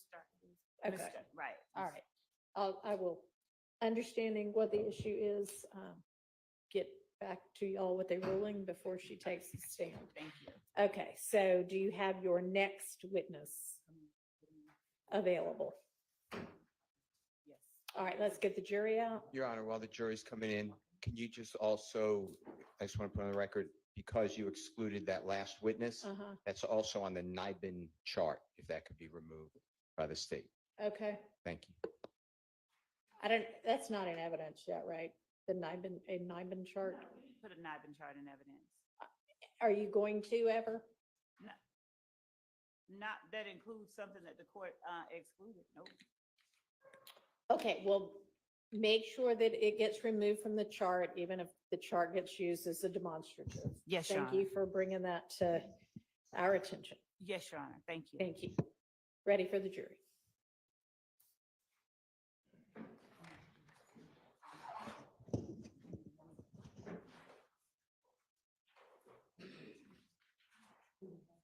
Okay, that's good. Well, hopefully they can get this settled.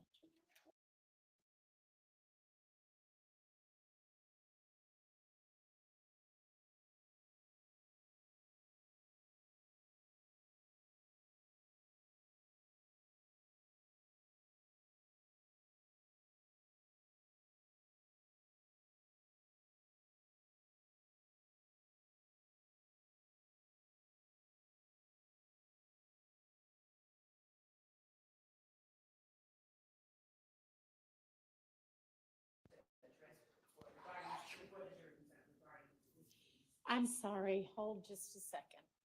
We need the witness to be excused again.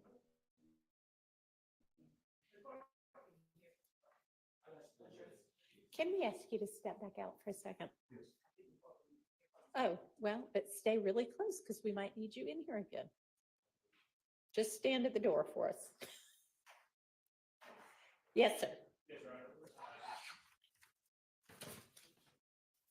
We're requesting that the witness not be filmed. Okay, is there any issue with that? I don't know. Detective Starks. Your Honor,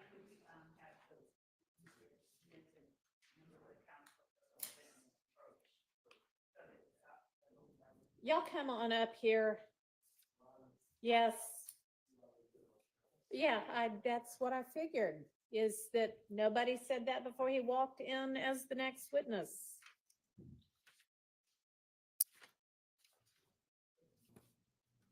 So.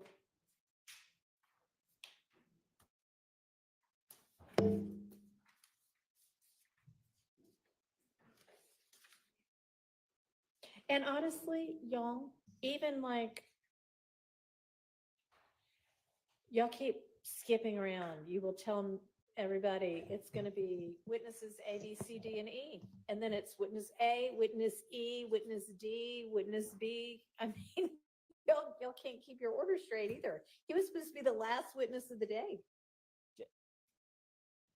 At 1:30, when we came back from lunch, he was listed as the last witness of the day. And y'all can change it around if you want to, but. And not only that, Your Honor, but circumstances obviously change and we have to adjust, and it's. Okay, well, I mean, I cannot help the fact, he also, I don't think, was listed on the media email from last Friday. Your Honor, we're. Probably because you didn't know that he was going to be a witness this Right, week. right. We didn't know that he was going to be a witness. So we're asking, Your Honor, that he not, that his face not be. Y'all knew he was going to be a witness this morning, and you don't bother to think about, oh, by the way, until he's already here on the stand being filmed. Your Honor, if the court remembers, the reason that we give a list of a number of witnesses is so that we are not in the position, that we will not be in a position like yesterday where the court has admonished that we are not to have no one out there. And so as we arrange and rearrange, I'm not faulting you for not having him on last week's list because things changed, but I am saying that if you have concerns about a witness being filmed, then please raise it maybe that morning, if that's the first you know you're going to call that witness, and not after the witness is in the courtroom and has been filmed. I don't disagree. Okay, I because don't. there is nothing I can do I about the know. fact that he was filmed. So with regard to further filming of him, we are asking that he not be further filmed. Okay. Please. and I Thank think you. that given the reason given, that that is reasonable, so I don't have a problem with that. Anybody have a problem with that? Media does not, that are in the courtroom? defense attorneys, nobody has a problem. All right, fantastic. And that, what have we been doing? Just last initial? No, we, with respect to the name, I don't think that we've been concealing the name. We've just not been showing the faces. So I don't, let me make sure about that because. What is in the order says that anything that displays the name, display first initial, last initial, and says. Yes, y'all that want part. As well. Okay, and then, but audio is fine, right? Just not the victim, I mean, the witness's face, Right. not the witness's name. Right, thank you. All righty, so let's stop the filming, get him on the stand.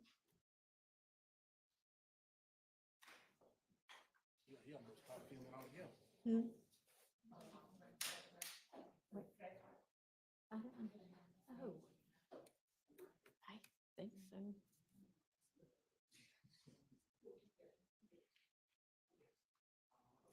Beats me.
Thank you very much.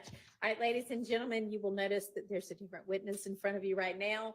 And I'm going to instruct you at this time, you're to disregard the testimony of the last witness. If you'll swear this witness for us.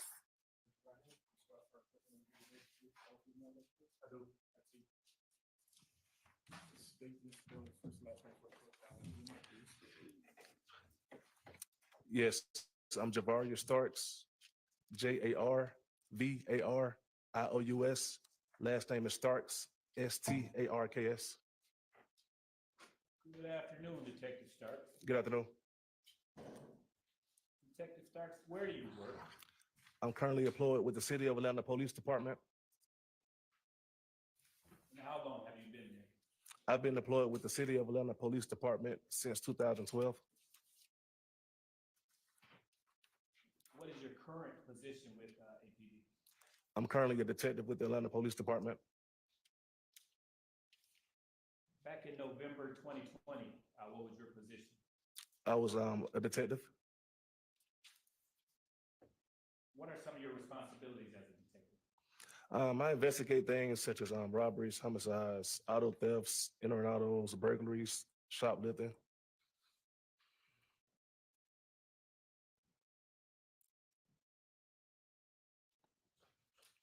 And are you post-certified? I am. And have you maintained that post-certification throughout your career? I have. I want to turn your attention to November 24th, 2020. Now, did you respond to a call at 4275 Walton Crossings, apartment 3216? Yes, sir, I did. And is that location in Fulton County? Yes, sir. And what is this location? Is it apartment, business, what is it? It's an apartment complex. And was it a 1 or 2 bedroom apartment that you responded to? I believe it was a 1 bedroom, 1 bathroom.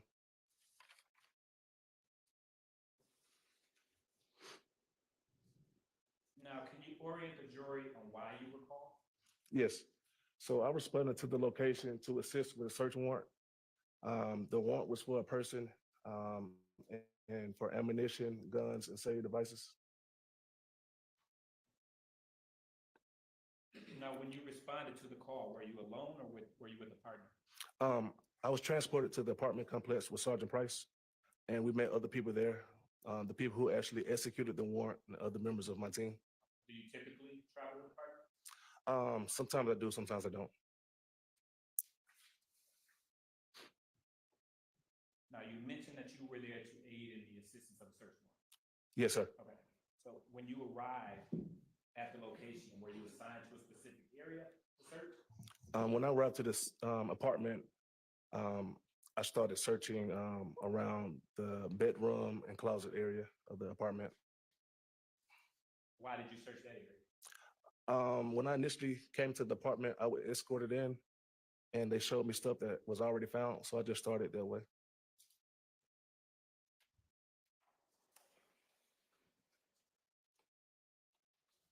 Did you find anything in the bedroom? Yes, sir. And what did you find? In the closet, I found a rifle. Also located in the closet inside of a shoebox, I found a shoebox with a driver license and passport and other cards that belong to Chandler Durham. Do you know who the residence was of this apartment complex? I believe it was a female. I don't remember her name.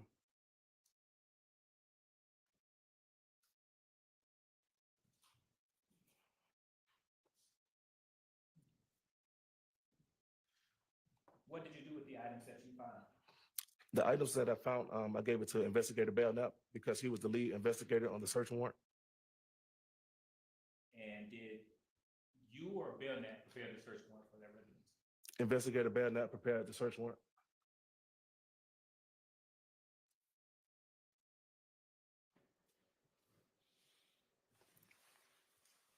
Did you prepare a report in this case? No, sir, I did not.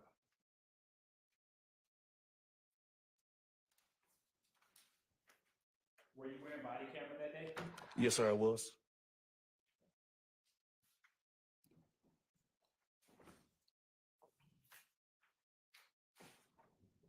Permission to approach, Your Honor? You may. I'm now showing you what's been pre-marked that states 3 Paul and 4 Paul. Take a look at those.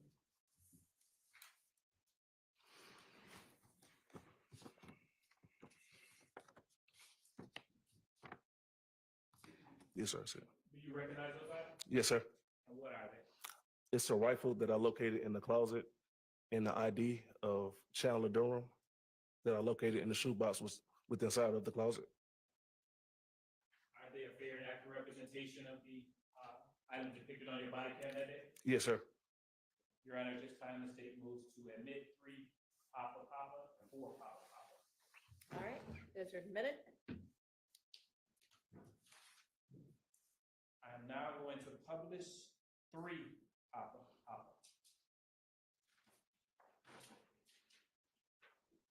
And Detective Starks, what are we, tell the jury what is depicted in 3 Papa?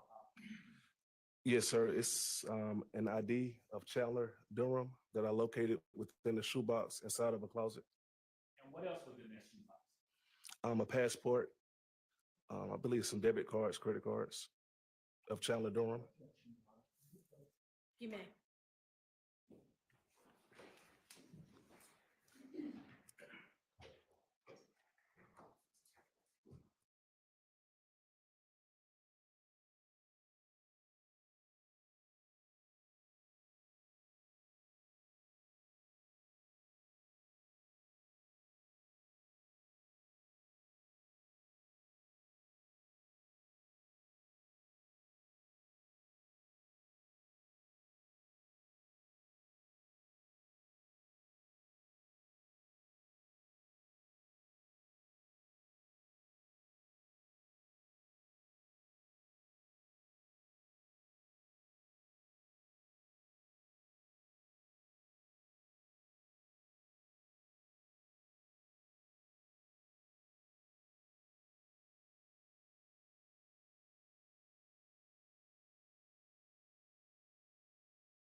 What was the name on that ID?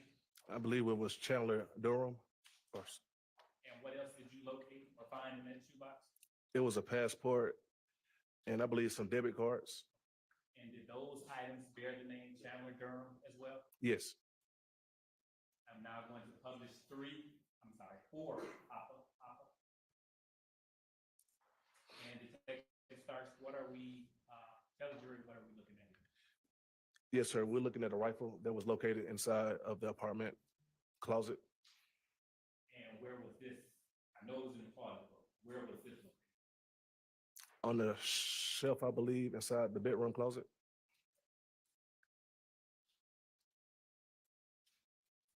And the items that you found, what did you do with the rifle and the box containing the identification? I notified Investigator Badnap and he took collection of the evidence. Did you do anything else? No, sir. Brief moment, Your Honor.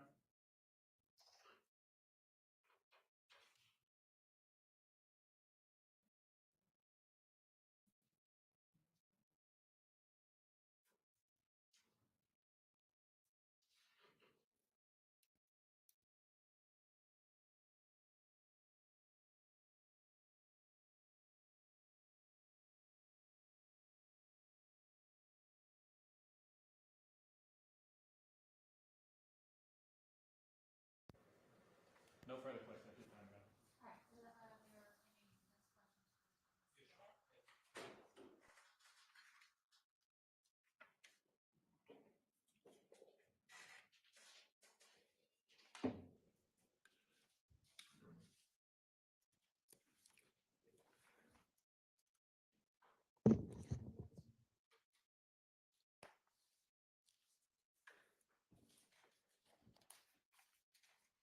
Detective Starks, good afternoon, sir. Good afternoon. How you doing, sir? I'm good. My name is Carrington Matthews, and I represent Mr. Marquavius Huey in these proceedings. Yes, sir. You have been a police officer with Atlanta Police Department since 2012? Yes, sir.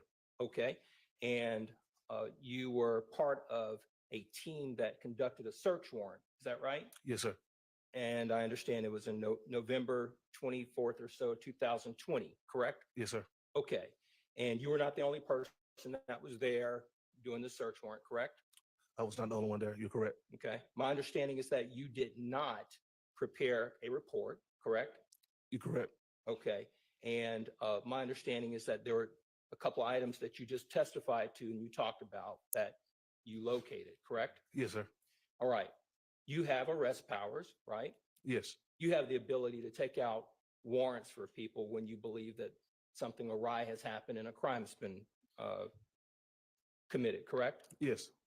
Can you look at this jury and can you tell them that you took out a warrant for a rifle found at this particular location for Mr. Marquavius Huey? I did not. You had the ability to do it, right? Yes. You did not. You're correct, sir. Okay. Let's talk about the items in the shoebox. The items that you just talked about, you're not aware of any of those items that we just talked about being the result of any crimes that you took out a warrant for on November 24, 2020 for Mr. Marquavius Huey. I did not take out any warrants dealing with the apartments or contacts in the apartments. You had the ability to take out a warrant if you believe that a crime had occurred with respect to these items that were located in a shoebox, correct? Yes, sir. Now, this was November 24th or so, 2020. Did you take out any warrants in 2021 for these items that you just talked about? No. Did you take out a warrant or anything of that nature in 2022 for the items that you just talked about? No. And to this date, you've not taken out any warrants for any items that you found with respect to a rifle located at that location, correct? You're correct, sir. And the same would be for the items that you just talked about with respect to the shoebox, correct? You're correct. Okay.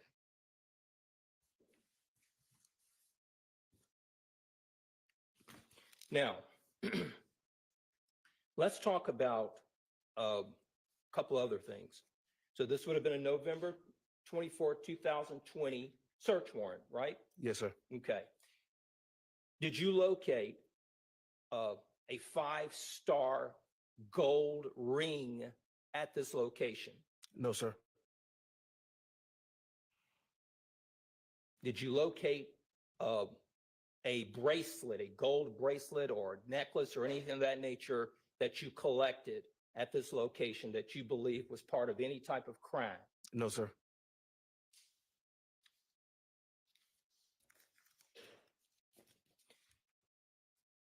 Let's talk about, I think in the search warrant, Detective, you talked about a need or desire to look for cellular phone information at that location, correct? Yes. All right.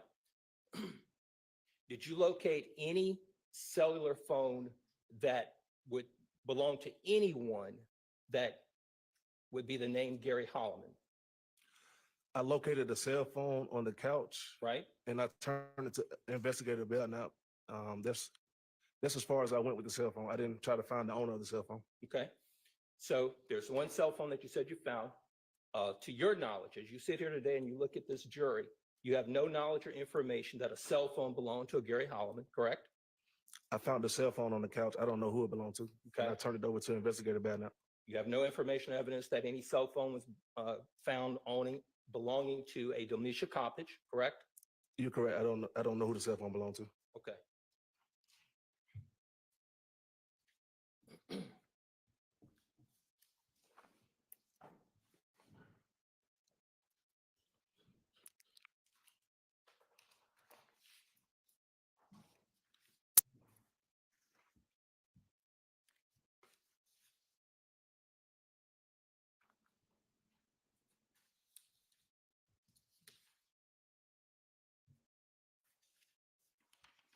Just 1 second, Your Honor. Beg the court's indulgence.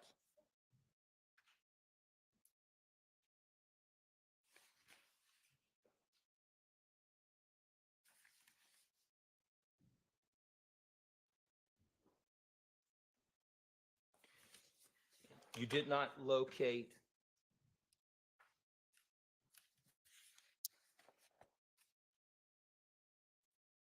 strike that.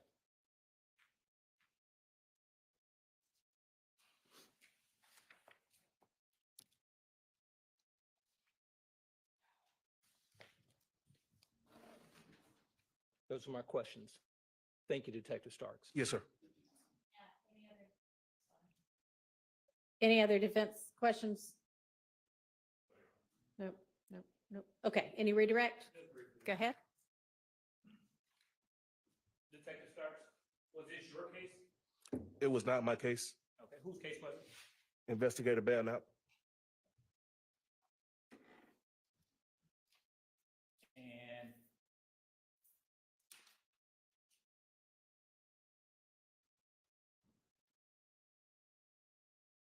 for a search warrant to be valid, does it have to contain information if the evidence of a crime is likely to be found?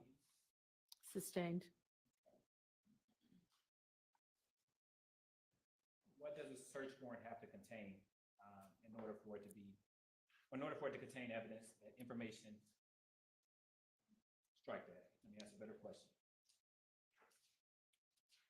What does a search warrant have to contain? Does it have to contain information that evidence of a crime is likely to be found at the place to be searched? Again, Your Honor, that would be a leading question and also foundation. Sustained.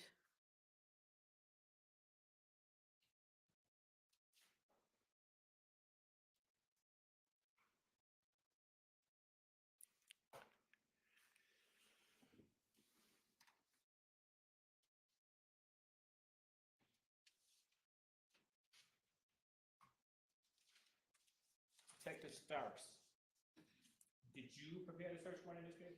I did not. And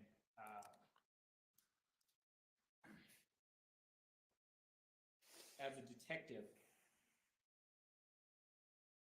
did you assist Belknap in the preparation of this case? Objection asked and answered. Did you assist? I'm sorry, who? Objection to vague as well. I'll refer you, Your Honor. Okay.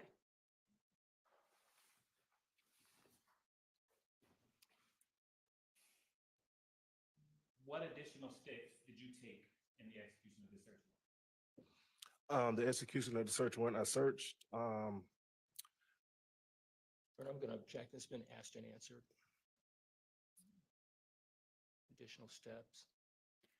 I don't know about additional steps, overruled. I searched and I advised Investigator Belknap of my findings inside the apartment. Court's indulgence, Your Honor.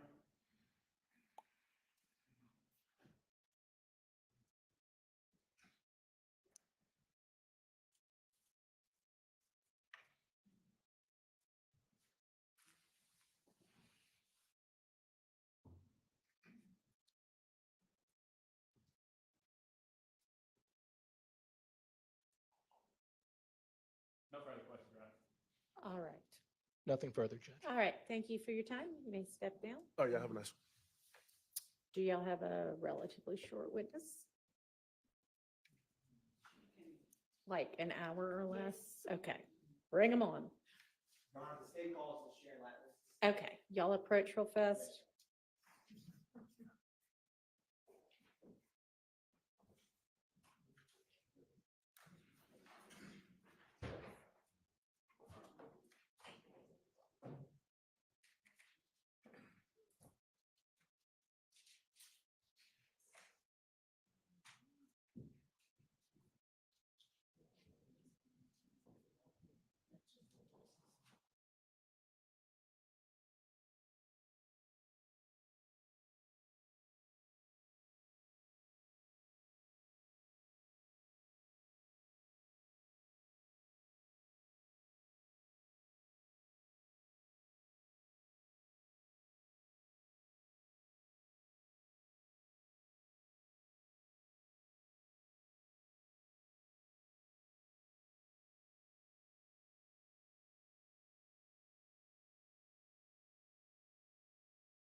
Your Honor, the state's gonna call Officer Christopher Collins to the stand.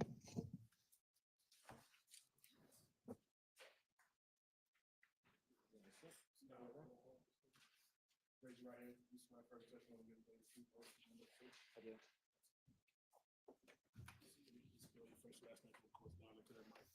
Yeah, it's Christopher Collins. Spelling on that is CHRISTOPHER, and last name is COLLINS. And Mr. Collins, were you formerly in law enforcement? I was. And how long ago were you in law enforcement? I think I left being a police officer in 2019. And when you were a law enforcement officer, how many agencies did you work for? 2, And what were those 2 agencies? City of Atlanta and the Roswell Police Department. I want to take you to your time as a City of Atlanta Police Department, with the City of Atlanta Police Department. When did you work for the City of Atlanta? 2013 to 2016.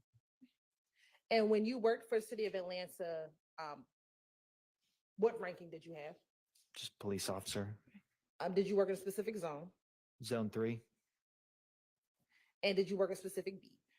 Yes, 1313. It's 13's beat in zone 3. And generally, where is that beat located? That's like the furthest southeast you kind of get in the city. It's like if you were to cut like a pie of the city of Atlanta, start at Turner Field and go south.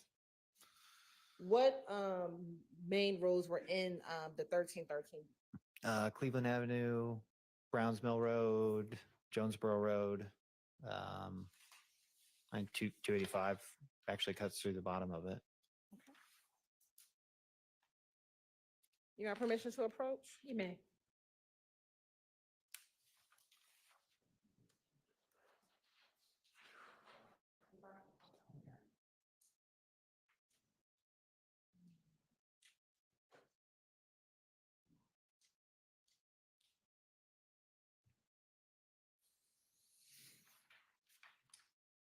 I'm going to show you what's been marked as Stacy Exhibit 124 triple C and 1 triple E. Tell me if you recognize what's in Stacy Exhibit 124 triple C and 1 triple E. Okay, triple C, that's 2905 Springdale Road. It's a apartment complex. And then the other one is a house off of Ruby H. Harper, which is right near Browns Mill Road, near the old Atlanta Police Academy. And looking at Stacy Exhibit 124 triple C, is the location of Springdale Road, is that in the 1313 beat? No, that's in 311's beat. And is it 311, is it 313 or 1313? 1313, so when you, like it would be 313's beat. Okay. So the 1 means morning watch. Just going off of my basic memory from when I was a police officer. But yeah, that would be 311's beat. And then that's 13. 1 triple E would be 313's beat. Correct. And does this appear to be a fair and accurate depiction of streets? First at 124 triple C, that's in 311's beat. And then for 1 triple E, that's in 313. Correct. You're in this time of state would like the tender as a demonstrative 124 triple C and 1 triple E. Okay, 124 triple C and 1 triple E. They're admitted. And first, I'd like to publish 1.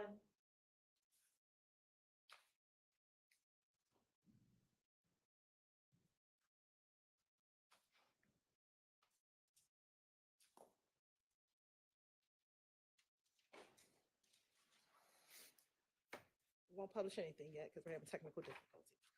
I want to direct your attention to January 11th, 2015. Did you have the occasion to respond to a 3424 Ruby H. Harper Drive?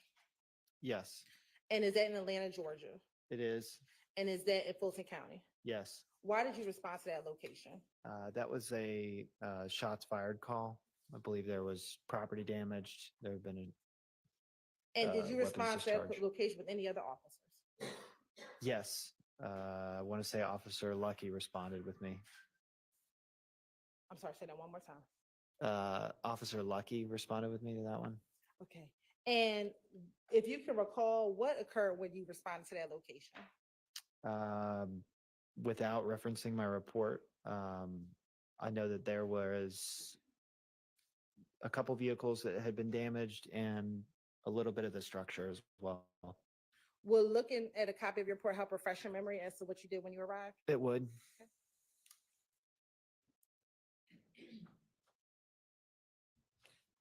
Got permission to approach? You may.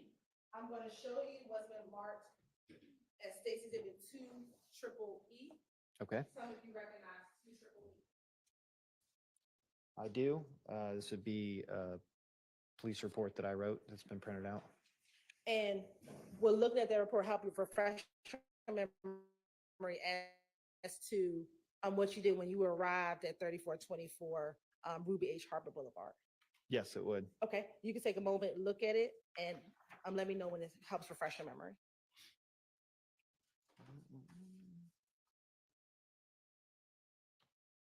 Okay. Yeah, this helps. I'm ready. Okay. Do you recall what time of the day would you have arrived at that location?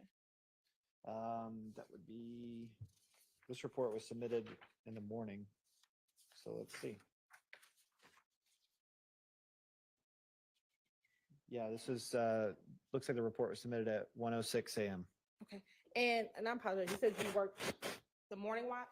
Yes. What was the time of the morning watch? I want to say I got there at 10, left at like 6 or 7 in the morning. So morning watch starts at 10 o'clock PM 10 p.m. Yeah. and goes until about 6 or 7 AM? Yes. When you responded at about 1 o'clock AM, what did you see when you first arrived? That there was like basically a couple vehicles that had been damaged. And I want to say the front door of the house had been shot as well. Okay. And you said a couple cars have been damaged. Does your report indicate what cars were damaged? Yes, it does. An Econoline van, that's a Ford van, and then a Chevrolet Caprice. And where were those 2 vehicles located? In the front yard? And did you also say that there was a door that had been shot? Yes, front door. The cars, what if any damage were on those vehicles? It was the windows were broken and another one had been shot in the front door. So it was a window and a front door of a car. Now, while out there, were you able to see any shell casings or projectiles? And are you looking at your report to help refresh your memory? Yes, I am. Okay. Yeah.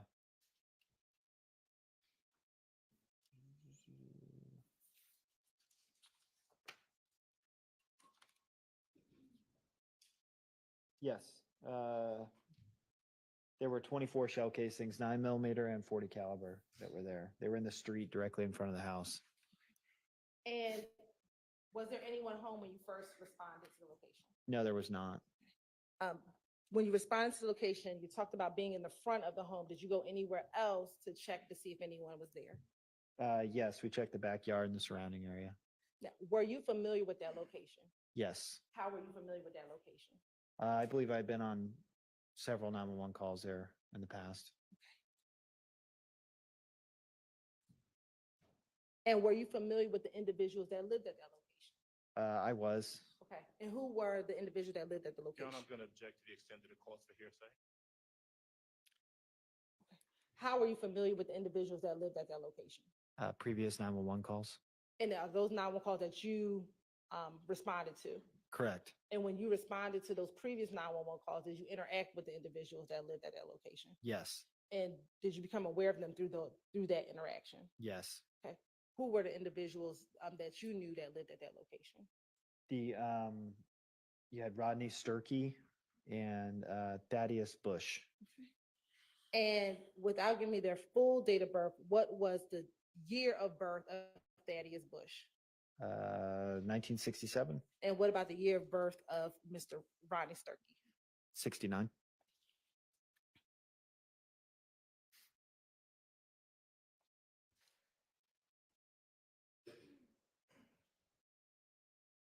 The cars that were in the driveway, did you do anything with those cars? Yes, we like ran them and through GCIC to see who they were registered to. And were you able to determine who the cars were registered to? Yes. All right. And who were those cars registered to? Objection, that would be hearsay. Sustained. Now, were you familiar with any relatives of anyone, or were you aware of any relationships of anyone who lived at that home? Yes. Okay. Specifically, Mr. Bush, were you familiar with any of his relatives? Yes. Okay. Who, I mean, not familiar with, were you aware of who he was related to?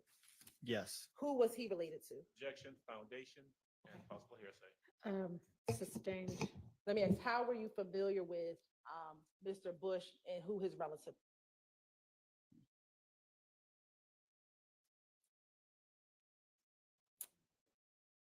I'll withdraw that question.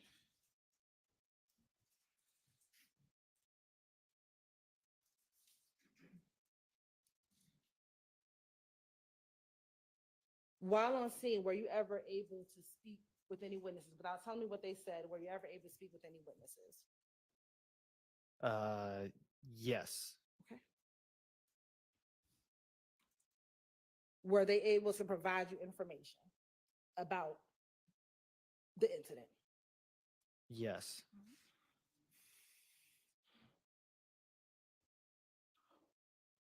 Were there any other cars that were in that area that were not damaged? There were a few cars in the yard that were not damaged. Did you have anyone else come out the scene to assist you with that investigation? Yes. Who came out? My supervisor and a crime scene technician Okay. came out. Who was the crime scene technician that came out? I'm gonna have to spell the last name. Okay. FLEMISTER. And let me ask you, was there a case number associated with this report? Yes, there's always a case number. What was the case number that was associated with this report? Looks like it was 15013 012300. Okay. Now, when you were on the scene and you know that it was shots fired, did you do anything to ascertain if there were any victims of any shooting? Yes, that's searching the yard, trying to make contact with anybody inside. And then we also call, or at least have 911 call the local hospitals to see if anybody came in, like if anybody brought themselves into the ER.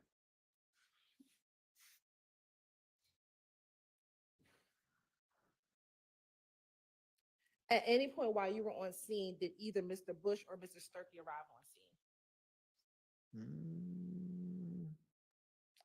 I believe they did. Okay. Do you recall if both of them arrived or one of them arrived? If I can look at my report, I can let you know. Sure.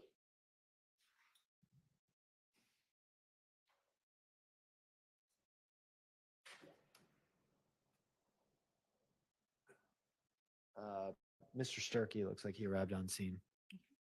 And were you able to speak with him when he arrived on scene? I was.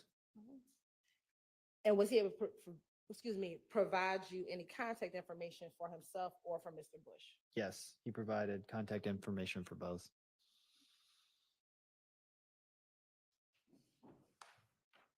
Were you present when the crime scene tech was processing and collecting the evidence? Yes. Okay. After the crime scene processed the evidence and you wrote your report, did you have any other involvement with responding to that location? No.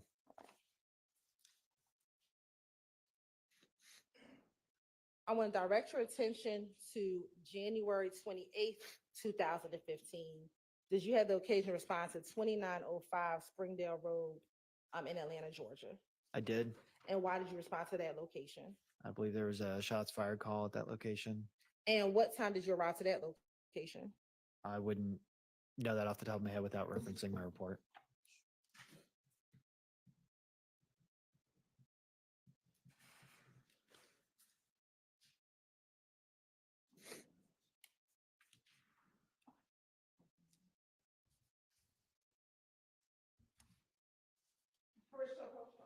You may. I'm gonna show you what's been marked as exhibit 129 triple C. Tell me if you recognize 129 triple C.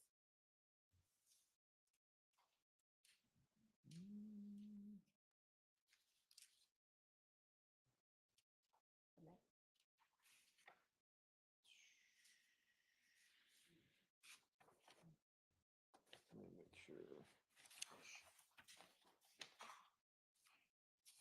No, I don't.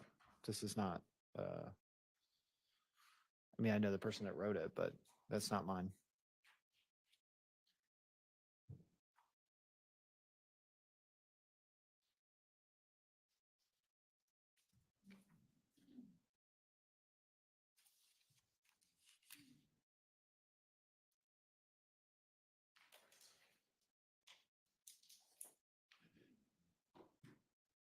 I'm sorry, I gave you the wrong report. I apologize. Okay, now looking at 129 triple C. Tell me if you recognize 129 triple C.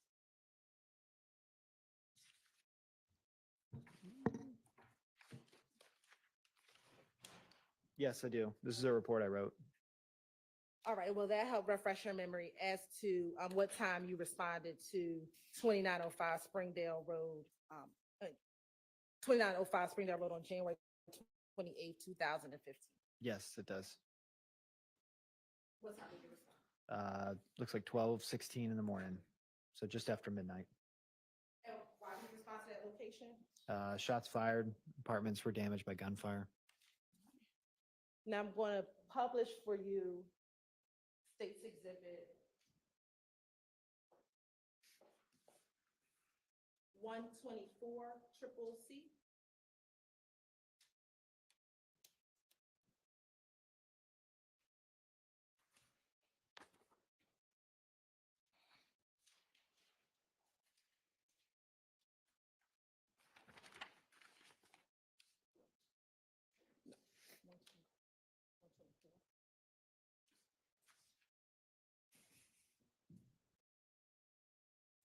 Okay.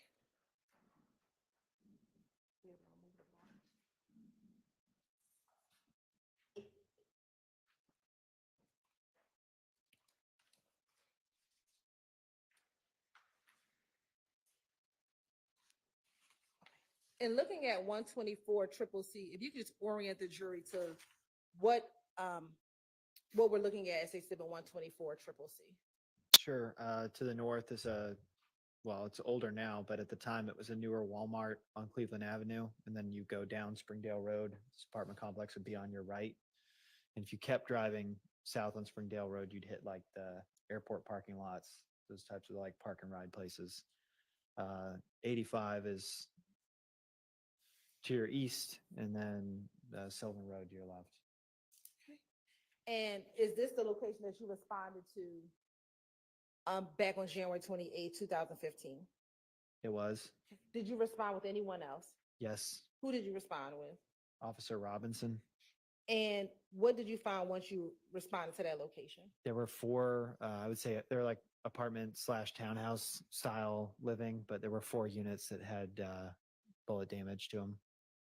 And did you have the occasion to go in and look for the damage at the 4 apartments? Yes, we checked all 4. And when you first arrived, did you encounter anyone? Yes. There's no way to know how many 911 calls came in, but at least the one that got dispatched to us, we met with that 911 caller. And do you recall how soon after you arrived on scene that you met with that 911 caller? Almost instantaneous. And was that 911 caller able to provide you any information about what had occurred? Yes. I believe that 911 caller had video surveillance that he showed us. And did you look at the video surveillance? I did.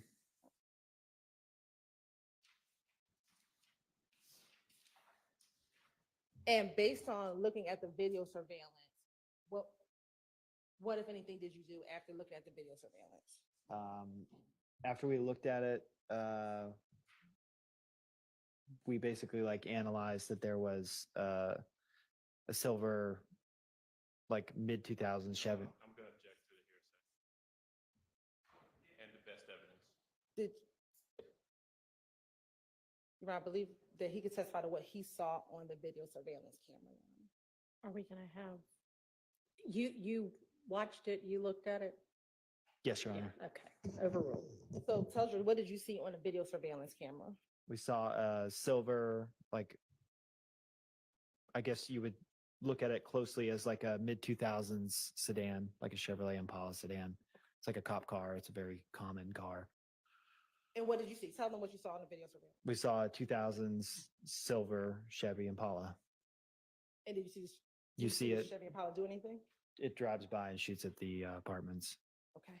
Are you able to see anyone inside of the Chevy Impala? It's impossible to make that out in the video. All right. And in looking at the video, were you able to see where the car the shots were being fired from? I don't think it has that much detail.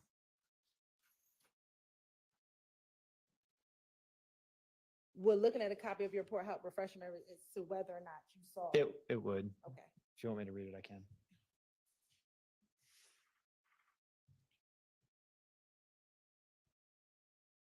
Okay. Yeah, in the report, it says that there is shots being fired from the front and the rear of the passenger side of the vehicle. And after watching that surveillance video, were you able to see yourself if there were any shell casings out in front of 2905 Springdale Road? Yes. We recovered quite a few shell casings. If you want a specific number, I need to read for it. Okay. There were 17 9mm casings recovered in the parking lot. Can you speak into your mic? 'Cause I don't think I Sorry, there were 17 9mm casings recovered from the parking lot. Once you were able to see the video surveillance, what, if anything, did you do regarding the Impala We would have put a lookout over the radio for the Impala, see if it was involved in anything else. to see if there was what? See if it was involved in anything else, alert other police officers if they happen to see it driving by. Did you do anything to determine whether or not there were any gunshot victims from this scene? Yes, checking the apartments, calling the local hospitals, doing all of that kind of. Now, you said that you went into each apartment. I want to start with the first apartment. Do you remember what the apartment number was for the first apartment? That one was P1. Okay. And was there anyone at home at the time of the shooting? Yes, that was the. Yes, that one was occupied. Okay. And who was in the apartment? Last name was Anderson, and two people with the same last name, Anderson. And what year were they born? 1950, or sorry, 1951 and 1947. And was there any damage to their? In P1, there was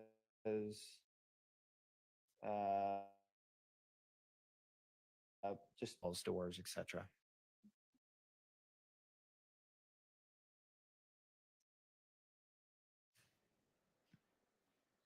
And you said there were holes. Was there 1, 2, 3, or 4 holes within their structure? There was, it looks like one bullet hole through the front bedroom and damage to an interior wall, so it may have been from the same projectile. After leaving that apartment, did you go to another apartment? Yes, Which apartment did you go to? apartment P2. And who resided in apartment P2? Or did anyone reside in apartment P2? Yes, Who resided in apartment P2? last name is Mack, M-A-C-K. And was that the same individual who was the 911 caller? It was. All right. And did anyone else live in that apartment with him? Yes, his girlfriend, last name Curry, C-U-R-R-Y. And what was Miss Curry's year of birth? 1997. What, if any, damage was there to that apartment? In the report, it says there were several bullet holes into apartment P2.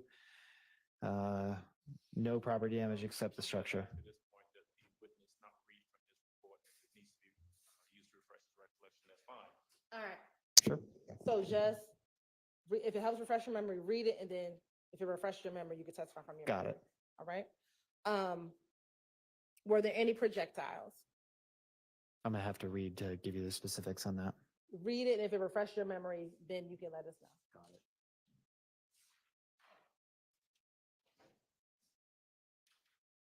Yes, there was one projectile that was located inside the apartment. Now, after leaving that apartment, did you go to the next apartment? We did. And was there anyone occupying the third apartment? I'm gonna have to read really quickly to refresh my memory. Sure. Okay. No, that was unoccupied at the time of our arrival. Did you enter inside the apartment? We did. Okay. And what, if anything, did you find once you went inside the apartment? I'm gonna have to refresh my memory by reading real quick. No problem.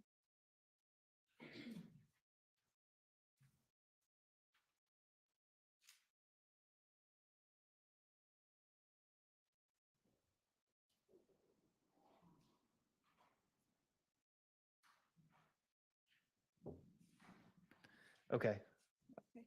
I'm ready for your question again. Sure. Was there any damage inside of that apartment? Yes, it looked like there were 2 TVs that have been damaged, and we did find a projectile. The back door was unlocked. 2 TVs downstairs were on. And what was that apartment number? That was apartment P3. And then did you go into the fourth apartment? I did. And what was that apartment number? P4. And was that occupied by anyone? I'm gonna have to read to let you know. Okay. Yes, that was occupied by, it looks like 2 persons. And who were those 2 individuals? I'm gonna read them real quick. Apartment P4, last name was McCurdy, MCCURDY, and the other last name was Daniel, DANIEL. And what was the year of birth of McCurdy? 1970, And what about Daniel? 1989. And was there any damage to that apartment? I'm gonna have to read really quick to let you know.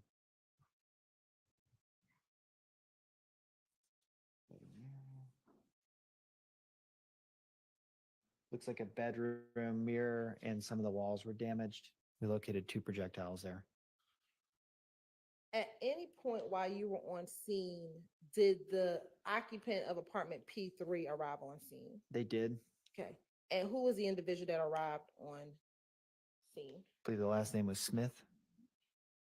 And were you able to speak with that individual? Yes. And was she able, without saying what she said, was she able to provide you any information that assisted you with your investigation? She was.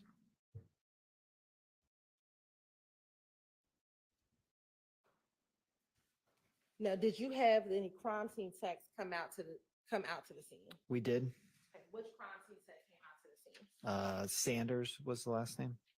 And were you the officer that directed her to all of the damage and projectiles that were found at the apartment complex? I was.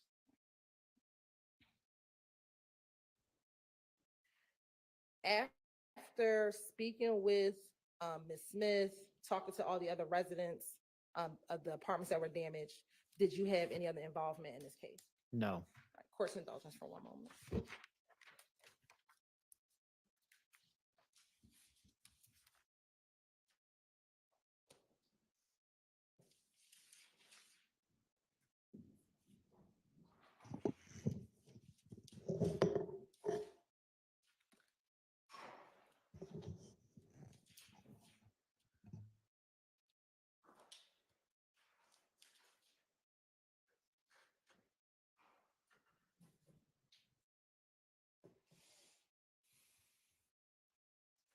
I have no further questions, Your Honor. All right, are there any defense questions for this witness? Your Honor, thank you. On behalf of Mr. Williams, we have no questions for this gentleman. All right.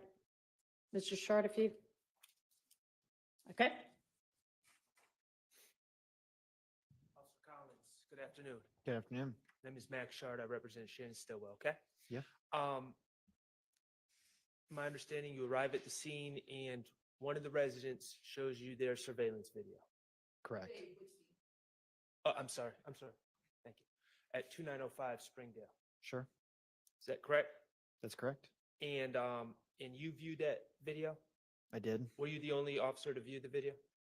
I couldn't remember. This is from several years ago. I understand. I In that video, that you watched, Mhm. there was, appeared to you to be one car involved in this incident, correct? Yes. Okay. And that one car that appeared to be involved, according to the video, was a silver Chevrolet Impala or a similar car. Yes, the taillights are awfully specific on that car, so that's what it looked like to me. Okay, but it was definitely silver. Could be a variety of gray. It could be anything, Okay, but gray or silver. sure. Sure, okay. And that video that you watched, Hmm. did you collect that video? I have no idea.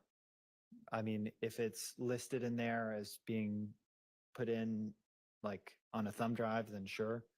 When a case like this typically happens, it gets assigned to an investigator, and they would be the ones to retrieve it, or a crime scene tech, not necessarily the responding officer. Would you have, if you didn't collect it, would you have alerted the investigator? Sure. Yeah. Okay, and do you personally know where this video is now? No. Okay, thank you. Any other defense counsel questions? Nope, nope, nope. Any redirect? All right. Thank you for your time. You are excused. Thank you. And we're going to adjourn for the day. So I think y'all may know we have a somewhat, just slightly late start in the morning. Y'all may not know. 9:30, one of your number needs to deal with something early in the morning and believes that they can be here by 9:15 or 9:30. We're just going to make it 9:30. So all of y'all make your arrangements for us to start at 9:30 in the morning. Don't discuss the case with anybody. Don't allow anybody to discuss it with you. Don't look at any kind of accounts of any sort. And we'll see you in the morning. Thank you.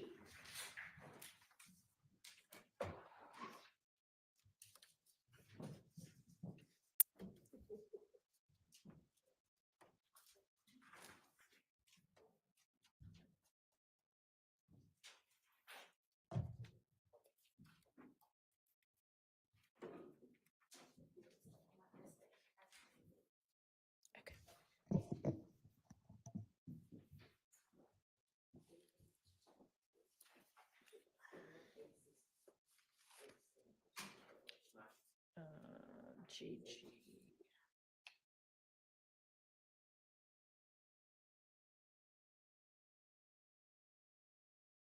All right, I think that for us, we might still come at, y'all can sit down. At 8:45, because I feel like we maybe have things to go over. I know Mr. Steele just sent several new motions in limine. Y'all should have your witnesses ready to go at 9:30. Is there any issue remaining with witnesses? I know Ms. Love, you updated us over the lunch hour, I believe, with when and where there was notice of the newly re-added witnesses. Is there any issue about anybody now? Okay, all right. If we can just have some idea of what witnesses they plan to call on tomorrow. Okay. Is there any update on Mr. Zachary? If he's out tomorrow, we're gonna put him Okay, up tomorrow. Yeah, But so that one is just kind of an unknown. If he gets released, he's gonna come straight here, it sounds like. that's the intention. And beyond that, who do you think?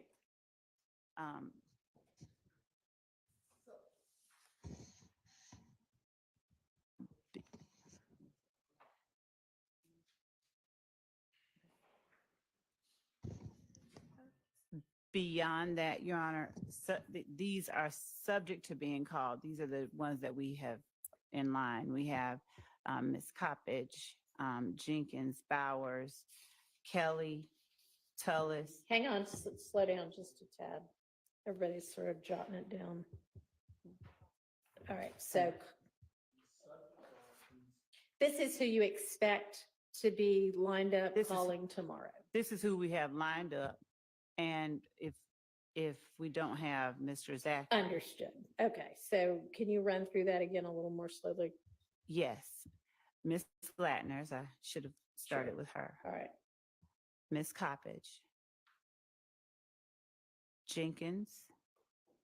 Crime Scene Tech, Jenkins. Bowers. Also Crime Scene Tech. Former GBI analyst Kelly. Crime Scene Tech Tullis. Former, oh wait.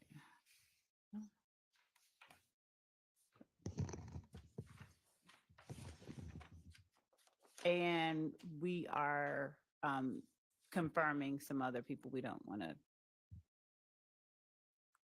speak out of turn, but I believe we have a couple others that we are confirming.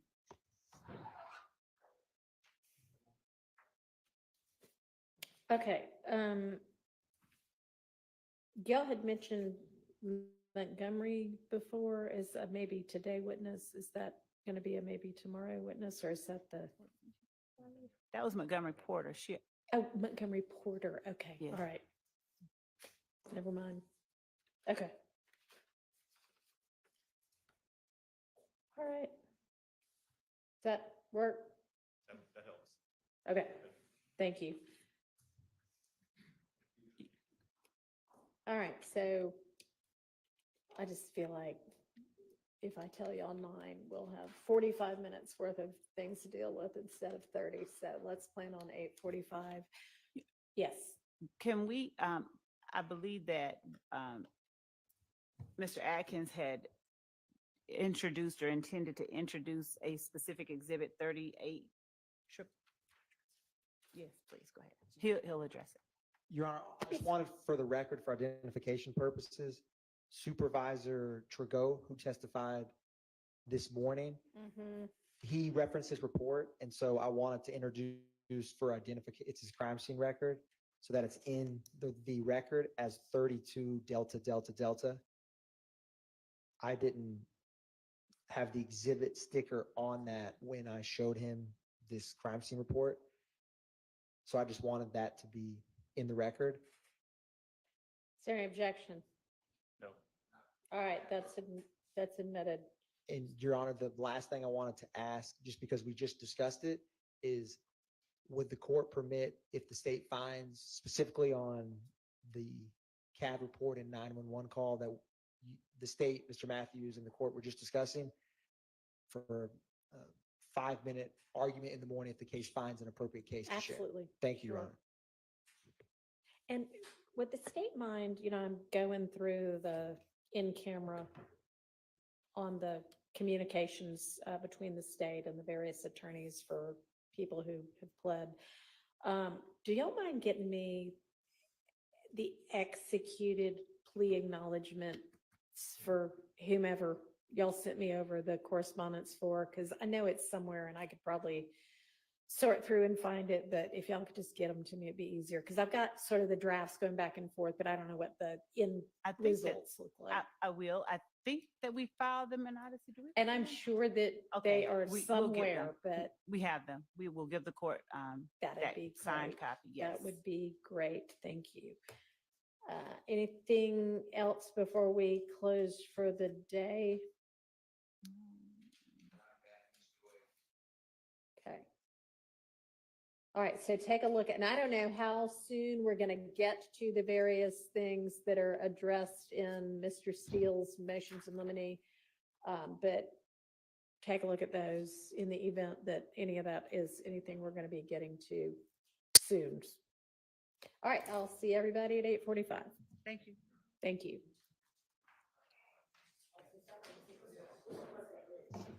Yeah, and y'all, at some point, you might want to just make sure that the evidence up here is in order.